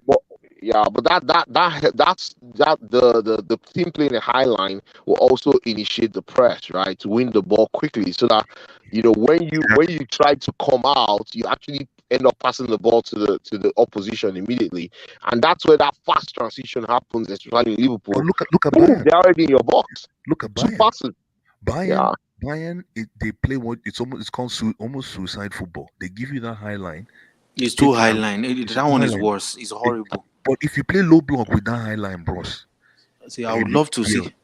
Yeah, I would love to see Bayern You Liverpool. know, Two no, terrible Bayern, no, not highlights. Bayern. No, but they played 2 seasons ago, right? They played the season we won the Champions League. Right? I want No, to see but 5-5 the thing score is, line. 5-5. no, you know one thing about Bayern, right? And these are the kind of teams that beat them. Teams like PSG. PSG will eat Bayern because also beat them 4-0 in you Bundesliga. see that high line versus Mbappe, Neymar, and Messi. That's food. That's food right there. Food. That's game over. That's game No, over. They are going to Mbappe run loves it, man. that grass. Mbappe like that kind of thing. Oh, he loves that space. So the thing is, Upamecano don't die that day. but guys, again, like a high line is high risk, high reward. So of course these guys are gonna eat. That's what I'm saying. Like it's a trap. A high line is I don't know any of you who've gone hunting. So If you are remember you going saying? Go ahead. Are you saying we will play high line with Thiago Silva, 38 years old? No, I'm not saying Are you saying Koulibaly will play high line? Will be in the middle of the center of the field? You're getting We too are excited. dead. You're getting too excited. You're getting too excited. First of all, King Black, hold on. I don't know what you think so, but that's it. King Black, hold on. King Black, I want to respond to King Black, please. Everybody, I want to respond to King Bro, Black. if Saha Hold can on. just Zaha, Hold on. Crystal King Black, Palace. you guys said why King Black. You say why the reason why I said high line is because you said why is it that the Liverpools and the Man Cities of the world can play against low blocks and embarrass them? Why can't we? And I said for the Liverpools and the Man Cities of the world, it's because they pose a high line. It's a risk.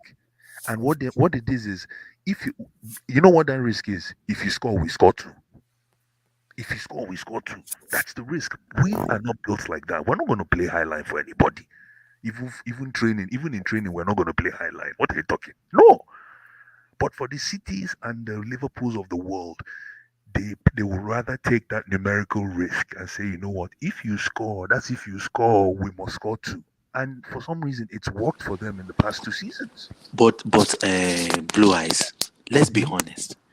If we play a high line, who do we depend on? I am not saying no. Because we need no see. high line.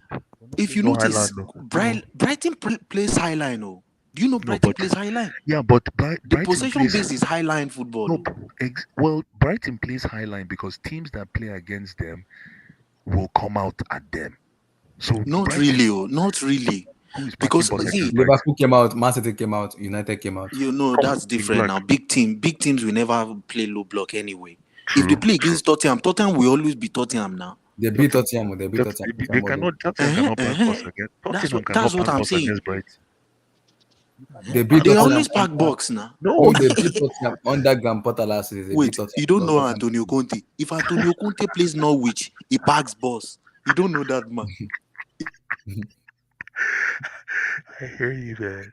But like I said again, if we I'm not saying we should play highline. All I'm saying is, for me, I like your proposition, King Black, when you said oh, he's gone. I like your proposition, King Black, when you said quick transitions and overloads. That's key. But we also have to learn how to exploit hugging the wide lines. Reece James, please, I beg you, stop cutting in. What are you looking for? I'm keeping an eye on this player. That was on Tuchel, bro. Watch, he's not gonna do it. Amen. Now. Amen. Look at the way he's humble. Steven, look at your boy. He's very humble. Look at the way he's humble. Okay. Amen. Okay. He's ready to cook, man, and shut these Yo, haters Blue up. Eyes, Did you guys see Trent James, the earlier? beast from the Blue Eyes, east, best right back and in the country. guys, please give a shout out to 100%, Steven. brother. Guys, Sorry? give a shout out to Steven. I said He's the new 100%. co-host of my stream. So give him a shout out, guys. He's the new one? He's the new co-host of my Oh, stream. nice. Nice. Give him a shout out. Shout If out to if you Steven. do Big up, rubbish, man. Big up. but guys, Steven is here. If you do rubbish, Brother Reece James haters, I'm coming for you. Steven, nice. so if you do rubbish, he's I'm here. like, you know what you should do with Steven? You should give him a show to stay. Like, he should run a show one of these days. That's true. He'll Okay, be Steve, the maybe moderator. He'll be the Steve, main guy. you have to come early on Sunday. There you go. And let him Steve, start. you gotta Let come him- early on Sunday. I won't say I will just be I'll be one of the guests too. You're just gonna run If the you let show. Steven run, Abdullah, you know I've been here 4 hours, my bro. It's actually mad late here, so I'm gonna call it a night, my brother. But Thank you so love for much, having me on, man. yo, thanks for For you, coming man. out, bro. Thank you forward. Thank Yeah, you for so you, much. man. My Twitter at is my name here, _100. Hit me up. I like to stay in Guys, contact it's with him you. up. follow My you, good guy, follow my you. Nigerian brother. I beg, it's him up. He's Nigerian? He's from Yeah, Nigeria man. too, yes, bro. Yeah, I'm Nigerian. Yeah. He's Nigeria. Okay. When you You come might not back touch on again, the accent because I'm London born and raised. That's what it when, is. when you come, when you But when you come back again, we'll reintroduce. Oh, nice. Okay, correct. He's from Nigeria, yeah. oh, we have to, Everybody in but this team, yeah, all of us are from all of us are Africa, so don't worry. Wicked. Excellent. love and guidance, guys. Man. Peace. All right, brother. Peace. Thank you so much. Peace. All right. So, Steve, All right, Abdullah, I was going to ask you a question. Do you think Harry Potter will play a 3-man midfield? I think he will. I think it depends. Tomorrow or down the road? What do you think? Tomorrow, he always plays with a 3-man midfield. So we're playing back 4? No, he plays the 3, but he has 3 in midfield. So 3-5-2. Yeah. Interesting. Oh, so 3-5-2. Okay. I'm willing to say that one. It's true. He did play 3-5-2. And Jorginho is 50-50. That's all I'm saying. He might not start. I'm telling you, brother. Steven, you owe me a jersey. I don't I care. owe you nothing, brother. 50-50. Okay. That will make sense. I want to see Zakaria play though. You're gonna donate it to the chat. Trust me. So Steve, please Coming come on for you. Sunday early. So maybe you hold this time. I will probably send like a link to you. Maybe do you have an email? No. You have to create an email. Yeah, I'm gonna send you like an invite. So you come into the stream and I will set up everything. Then I will explain how everything's gonna be done. Then just start on it. I'll call it the Reece James haters come for me. I will come for you. So don't worry. We're here for you. I'll be part of the guest. I won't say a word. What do you think the score will be? But like I said, Mendy's out. Yeah, Mendy's out. He said it in the press conference. Mendy's out. So Arrizabalaga is keeping tomorrow. And I'm hearing we might go for a backup goalkeeper. Yeah, I think we're gonna get the Brighton goalkeeper. The Brighton goalkeeper, Sanchez. Yeah. Oh, he's good. But the problem is, guys, the problem is linked with the midfielder as well. But the problem is, Slolina is coming back in January. How are we gonna do it? How are we gonna do it? Who's gonna go? Maybe by then Kepa is gone. No, because we're having Slolina in January 2023. January the 1st. But you might want to put him on another loan. Oh, that's true. Another loan? Can we do it? Is it like too late? To Premier League. Can we do a predicted 11? Is it too late? Oh, yeah, so let's do it. Let's do it. Because Graham Potter play like a 3-5-2. So I've seen play 3-5-2. Somebody saying Webu. Thank you. I will not be surprised. I will not be surprised if he buy all Brighton players finish. Do you know? I think he's Like gonna. what Ten Hag is doing to Ajax. I've got a feeling that Gallagher's gonna start. Oh my God. Wow. Vote with your feet, please. Can you help me educate these people about Mwepu? Nobody believes in Mwepu. Please vote with your feet. Maybe you can help me. Thank God somebody. I want Casado. I don't want to whip. I want Casado. I want the two of them. The two of them. Bro. This Gapota Mwepu might be a shit code. You never can tell. It might be a shit code. You never can tell. like I said, I don't care about Harry Potter. I don't care. I just want his players in Brighton. I already know that Chelsea can exist without a coach.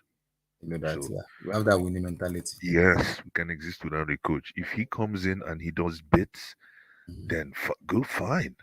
You know, but so yeah. How do we do it now? So what do you guys think? Because he does play a 3-5-2, so he plays a 3-5-2 for me. Yeah, let's go with 3-5-2 and give it a shot. He goes with the 3-5-2. I don't know. I think he's gonna bench Koulibaly and put Cucurella at the back three and Chilwell's the left wing back. And then who are the two CBs? Okay, it will be. Oh, you believe in Fofana? I don't believe in Fofana yet, though. I don't trust that guy yet. I think you might go with experience with Aspie or something. I might go with experience. It depends because according to the report I'm hearing, they said it might actually play. It depends because the size RB Salzburg play like high pressing team, so you don't want to play like you see, they play high pressing, so he doesn't want to play. And they got a draw with AC Milan, you know. They get a draw with AC Milan. They have very high pressing. Have you seen them play Blue Eyes? Yeah. I'm very scared of tomorrow because those guys play high pressing. You're good. Hey, look at what Slat Slime wrote. You see, Slat Slime. Thank you. You see, Slat Slime was found by that same director of football. It was found, yeah. Not Mwepu. Mwepu was found by that. Yeah, exactly. Mwepu is from it was from Strasbourg. Yeah, exactly. They found him. Yeah, that's what they're looking into getting now. They found Haaland. They found Sadio Mane. Thanks for that tip, Slat Slime. Thanks for that tip. The guy talent is great. Yeah, he's very, very good. Yeah. Hopefully, he comes to Chelsea. So who's your front three, Steven? Who's your front two? Sorry. My front two. It's tough. Yeah. I know. Bang Miang is one for sure. He has to start. Eddie is here. Yo. Sorry, man. I've been in recruitment all day, so don't worry. Aubameyang is here. I couldn't join. You know they work this morning. They work by now. Me? Yeah. No. I've been at work, but I would say Havertz, but I don't think he would put Havertz. I've been in recruitment, bro. So I've been in recruitment meetings. No, I said I don't think he will put Havertz. What do you? It's tough. I don't know. Sterling? Yeah, Sterling. What is this?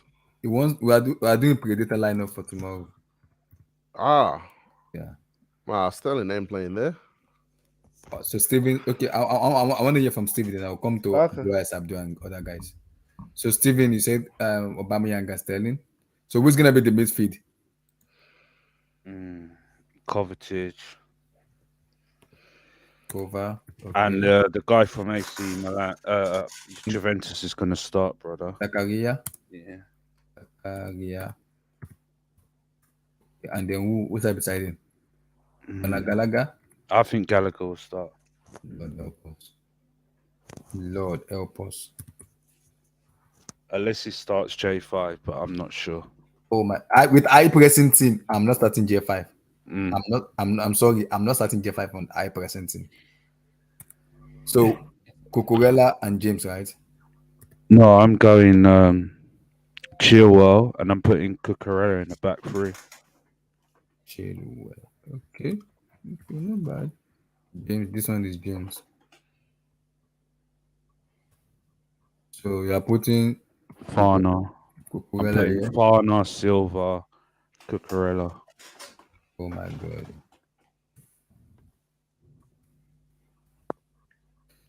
Lord help us. Silva. No hands of creativity in this team. I'm worried.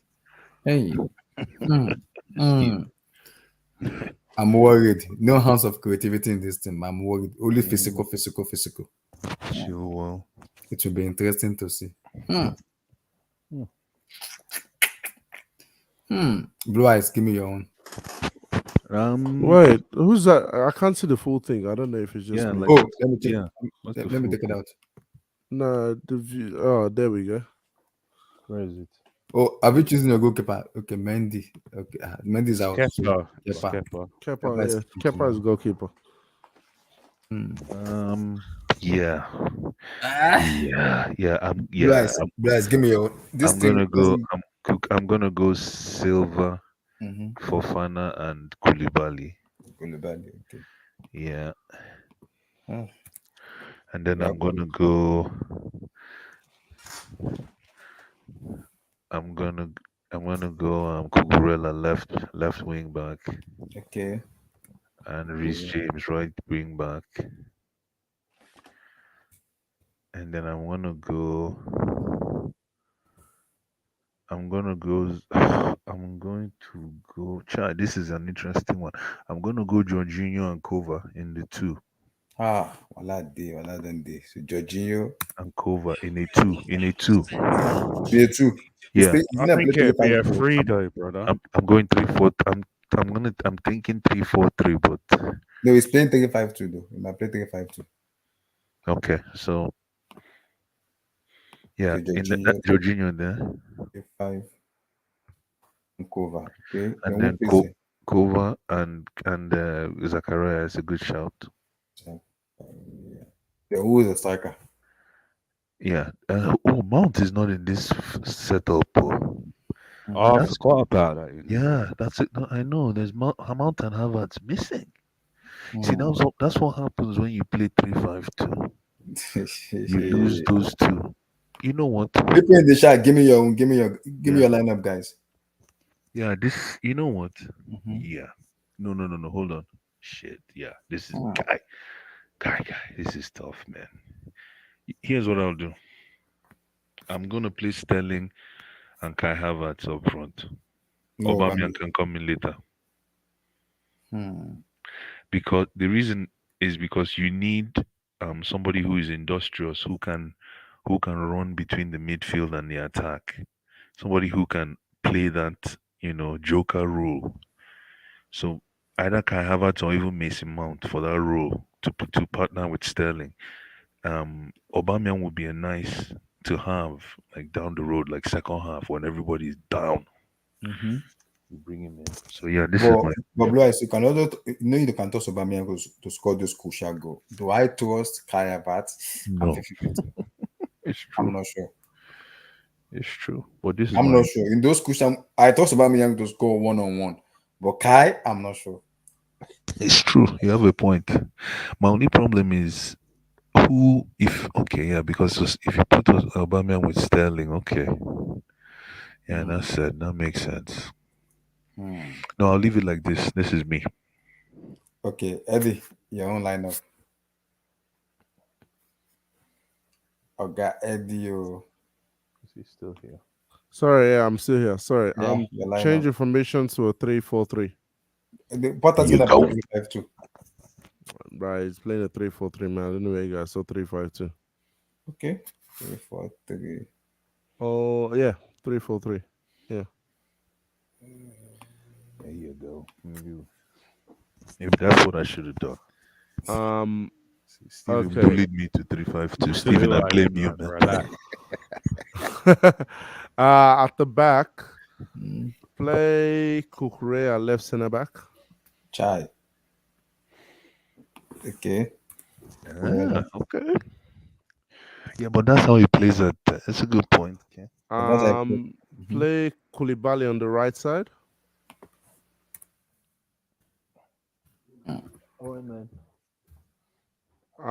In the midfield, can you put Kova in the middle? What of the middle? Silva, right? Leave Silva, yeah. Okay. So take out J5, put Kova in there. Kova.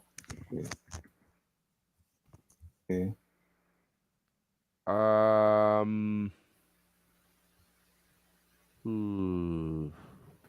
All right, just on left wing back, put Chilwell. Left wing back. I'm just Chilwell, okay. Benjamin Chilwell. Benjamin Chilwell. Okay, Chilwell. This is tricky because Chilwell. Okay, we again. And we know this one is James. This one is James, right? James. Yeah, that one is James. Then who plays? Is it Zakaria? Hold on. I may revert this back to 3-5-2, man. I may revert this back to 3-5-2. No, just move the positions around. Just move 9 in. Okay. 3-5-2, right? Yeah.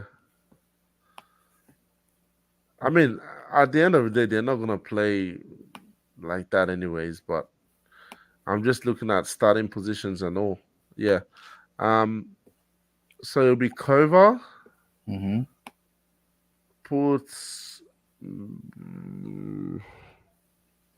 Or 3-4-1-2. It's like 3-5-2. Put Mason Mount in there. Mount. Okay.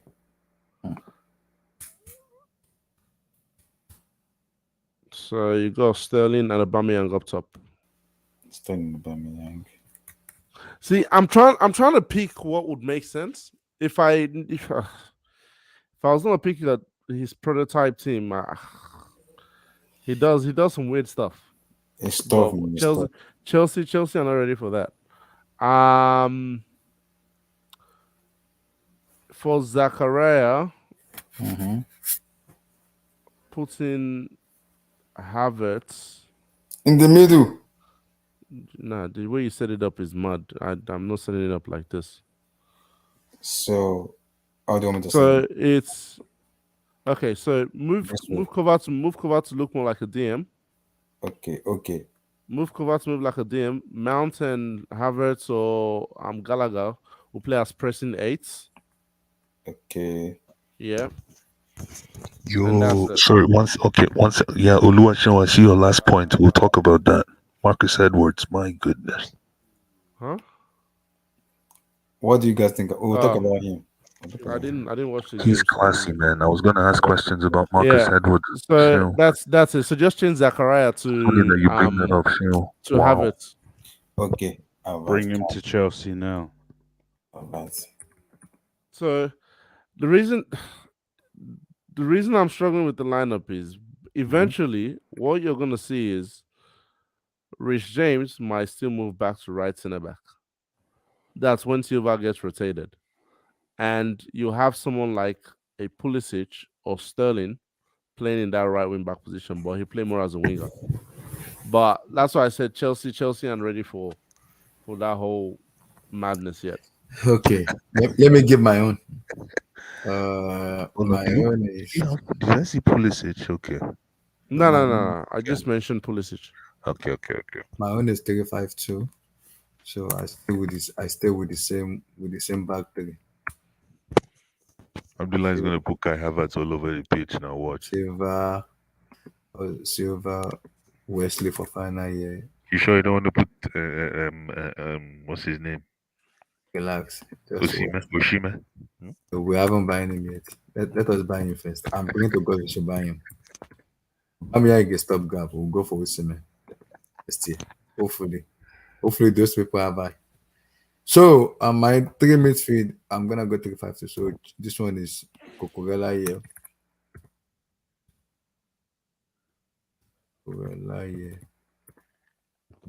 James here.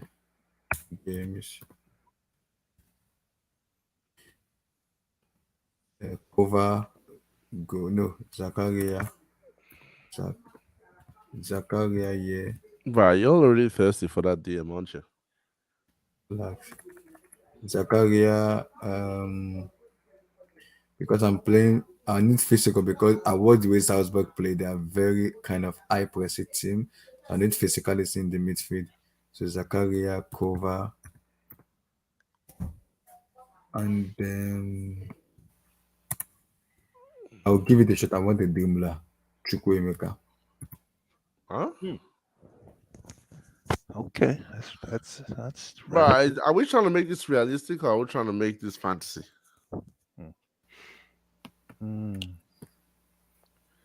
This is what I'm gonna do. Abdullah is always fantasy, my brother. So I trust Oba to score me goals, Sterling Oh, to score goals. So I'll keep these people like this. This is my lineup. Okay. I'll keep them because why I use Chukwemeka is because of the way Salzburg play, the high presence. I need a dream baller that can just foul them and get them a yellow card or red card. so I trust Chukwemeka to do that. Interesting. I I see what trust him you're to do doing. that. I see what you did here. So because to get them a foul and like a yellow card or a red card, I trust Chukwemeka because I've seen him play, so he Sorry, can can you guys hear drive the me? ball very well. Can you guys hear me? Yeah, we can Yeah, hear we you. can. Oh, sorry, my mic cut out for a bit. No, I was saying if you're gonna play Chukwemeka, why aren't you playing Loftus Cheek?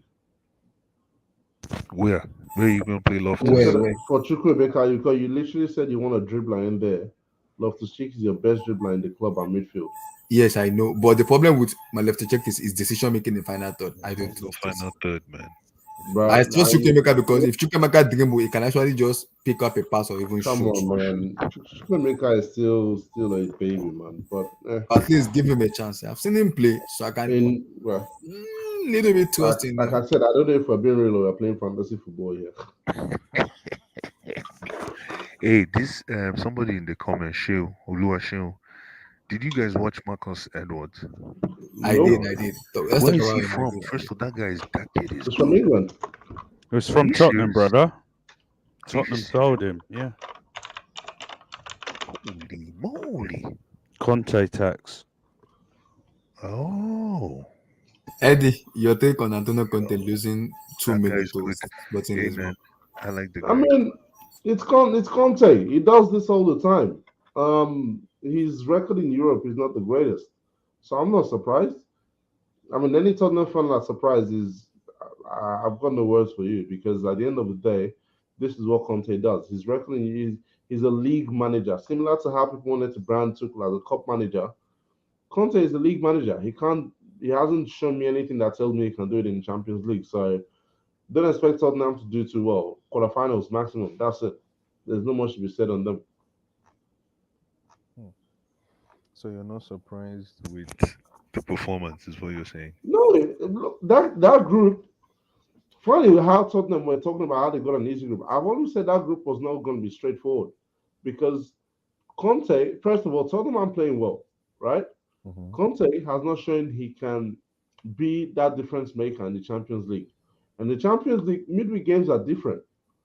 That's something people have to realize. They're different. Tottenham, I don't think they have a. So who are the other two teams in their group? I think one of them is Frankfurt, and the other one is Marseille. Those teams, yeah, they look mid on any given day, but they are teams that can hurt you on their day. You know what I mean? On a So Wednesday or Tuesday.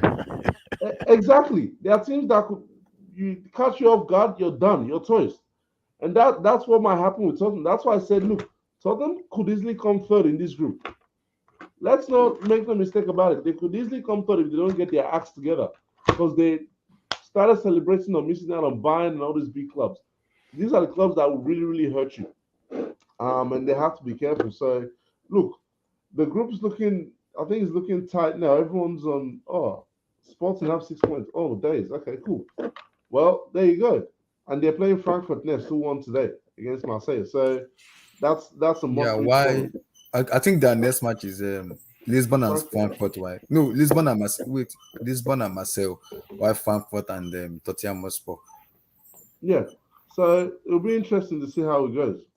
Eddie, I'm under the assumption that Conte is deliberately tanking so that he can focus on the EPL. On the league, that's what he's done a lot of the times. I don't think this guy's made it past the quarterfinals, and that's why he's able to end the season well with a good league push.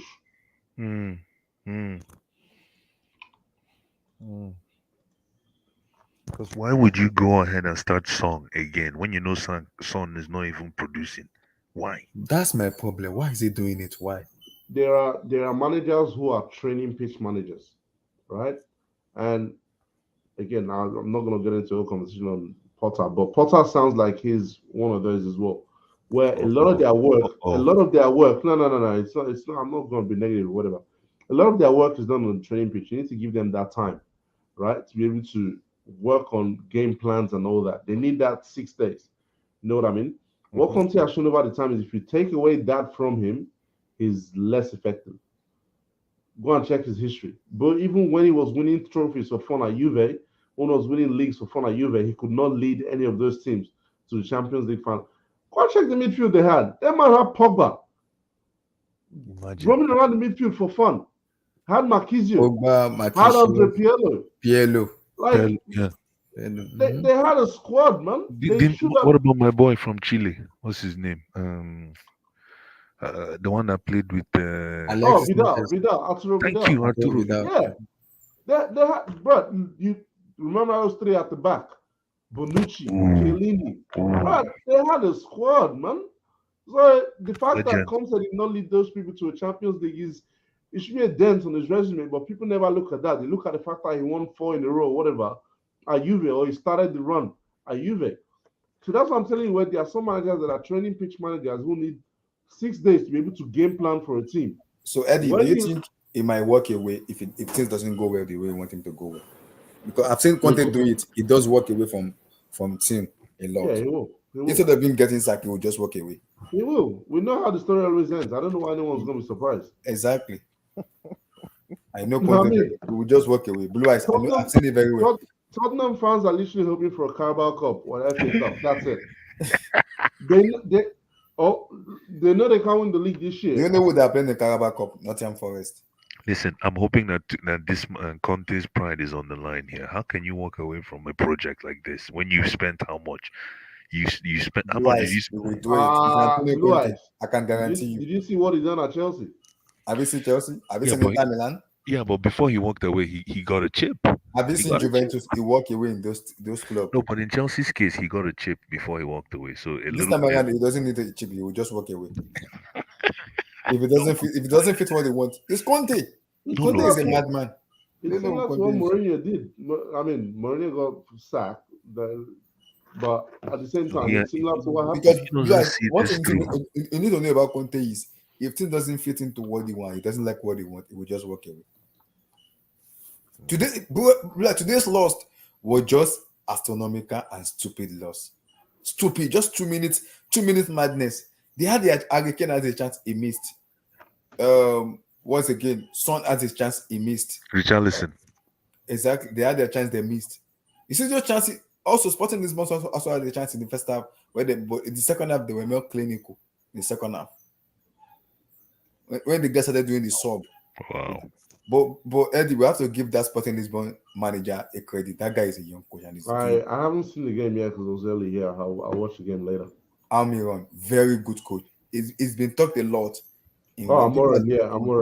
I know. I know he's very good coach. I will not be if I see. I will not be surprised if I see him in a big club. He's doing very well. Very good coach. Don't get too excited. No, he's a good coach. He's a good coach. Well, let's wait and see, man. I don't deal with. Eddie, did you watch Todd Bowley's interview? Exactly.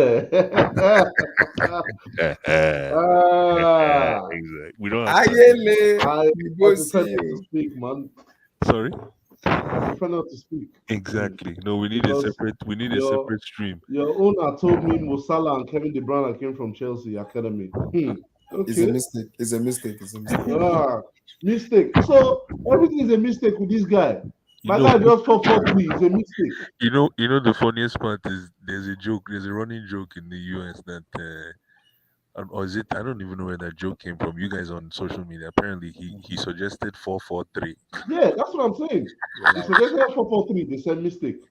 Now Abdullah is saying mistake. Okay. It's a mistake, relax. Easy. Because the problem is when I came out and said sacking Tuchel and employing Potter before you got the DOF in was the biggest mistake. People told me he had the DOF in mind. I said that as well. That's a mistake. Can someone tell me where the DOF is now? the Salzburg Salzburg. Okay, why is it that I've heard the names of 3 or 4 different DOFs within 1 week of employing Potter? Because I heard a DOF recommended Potter. Which DOF was it? Eddie. Todd Bowley is just pricing, now he just didn't market the price. This guy is playing football manager. He's going to football manager. I swear. No, this guy, listen, Todd B is onto something. Right now, he's in the trial and error stage. It's just normal. It's normal. What you're seeing, you're absolutely right. The chronology of his recruitment should have been a DOF before, but this guy's hands is not really entrenched in the project yet, like Thomas Tuchel. So if you bring in a DOF between now and December, it's still fresh. Yeah, it will work. But this is what I'm saying: the investment you've put in Potter is no one you can get rid of. My guy, 16 mils.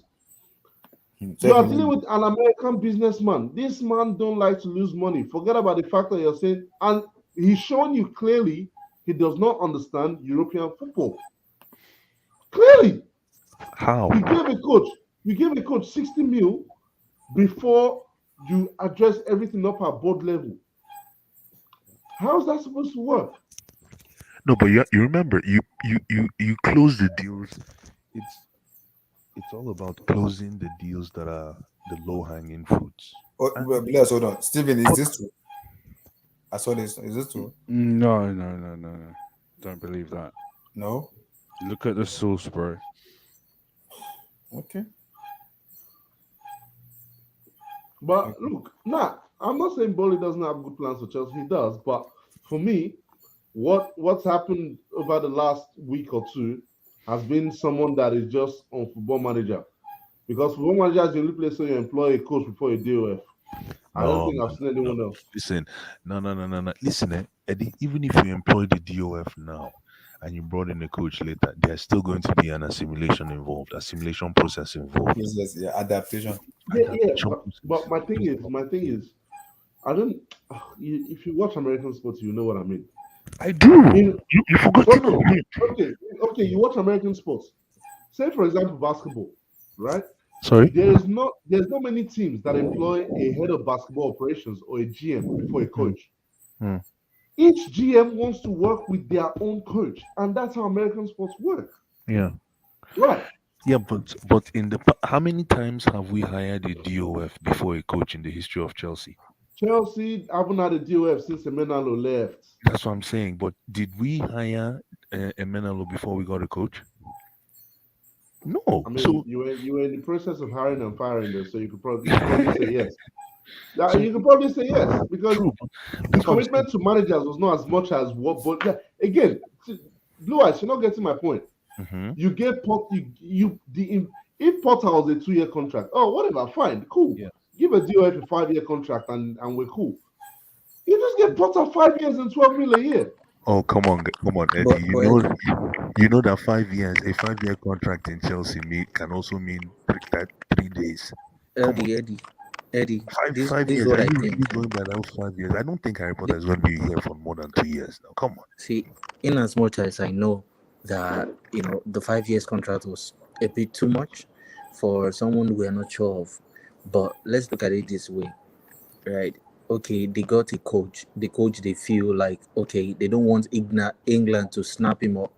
England could snap that guy up like in January. We can't. Don't be surprised if we didn't get him. Probably they might just sack, this guy anytime and just say, okay, this guy come and manage England for us. So we'll be like, okay, who is the available guy? Okay, we got the coach, and then we'll be like, see, if we had gotten someone like Zidane, I would have said this will fail. If we had gotten a big name coach, I would have said this is bound to fail. But the fact that we got this guy, and then we're looking to get a sporting director from, a Salzburg or whatever, wherever it is, I think he's not going to have a problem. That's just what I think. Someone who hasn't managed big egos ever before like this. People also. Yeah, I don't think he's going to have much problem. If we had gotten like Zidane, and everyone was excited, and then we go and bring any sporting director from nowhere, Baba, that one would be an issue. that one will be an issue. That's another problem on its own that we might have to keep an eye on.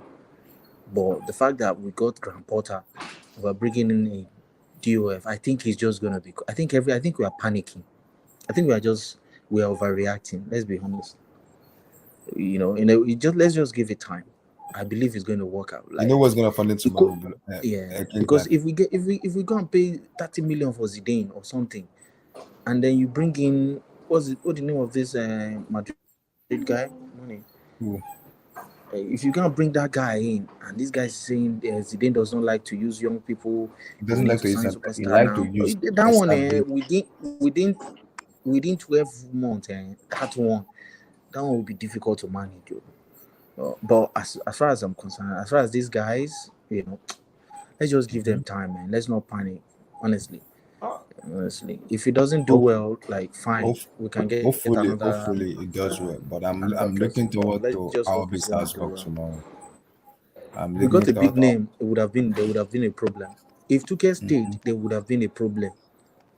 If Tuchel stayed and we bring in a sporting director, there would have been a problem along. Blyce and King and guys, you know what's gonna make me laugh tomorrow, because I'm not doing anything tomorrow. I'm just gonna enjoy my football tomorrow. And the funny part about it is, hour or 2 hours before the match, I want to see the line. I want to see how Chelsea fans is gonna react. Some people might break their TV and their phone tomorrow because of lineup. Don't be surprised if Conor Gallagher starts. That's my own. Don't be surprised. I will not be surprised if I see the lineup tomorrow. People started breaking their TVs and phone. But this coach will miss McAllister. People ask me he will miss McAllister on Twitter chat. People in the chat, I will do it after in the round of 16. Guys, the watch along is gonna be the round of 16. I will do the watch along. Round of 16. It's gonna be watch along and post match. Don't worry, I will do it on in the round of 16 where we'll do the watch along together. People say I haven't done the watch along. I will do it, guys. Don't worry. I will surely do it in the round of 16. Once the match is after the World Cup towards February. By February next year, that's when the round of 16 of the UCL starts. So I will do it. Don't worry. I will. Just trust me that I will. I'll do it. Don't worry. We are here for you guys. We are here. Don't worry. I'll do it. I'll do it. So, King, you wanted to say something? King, you wanted to say something?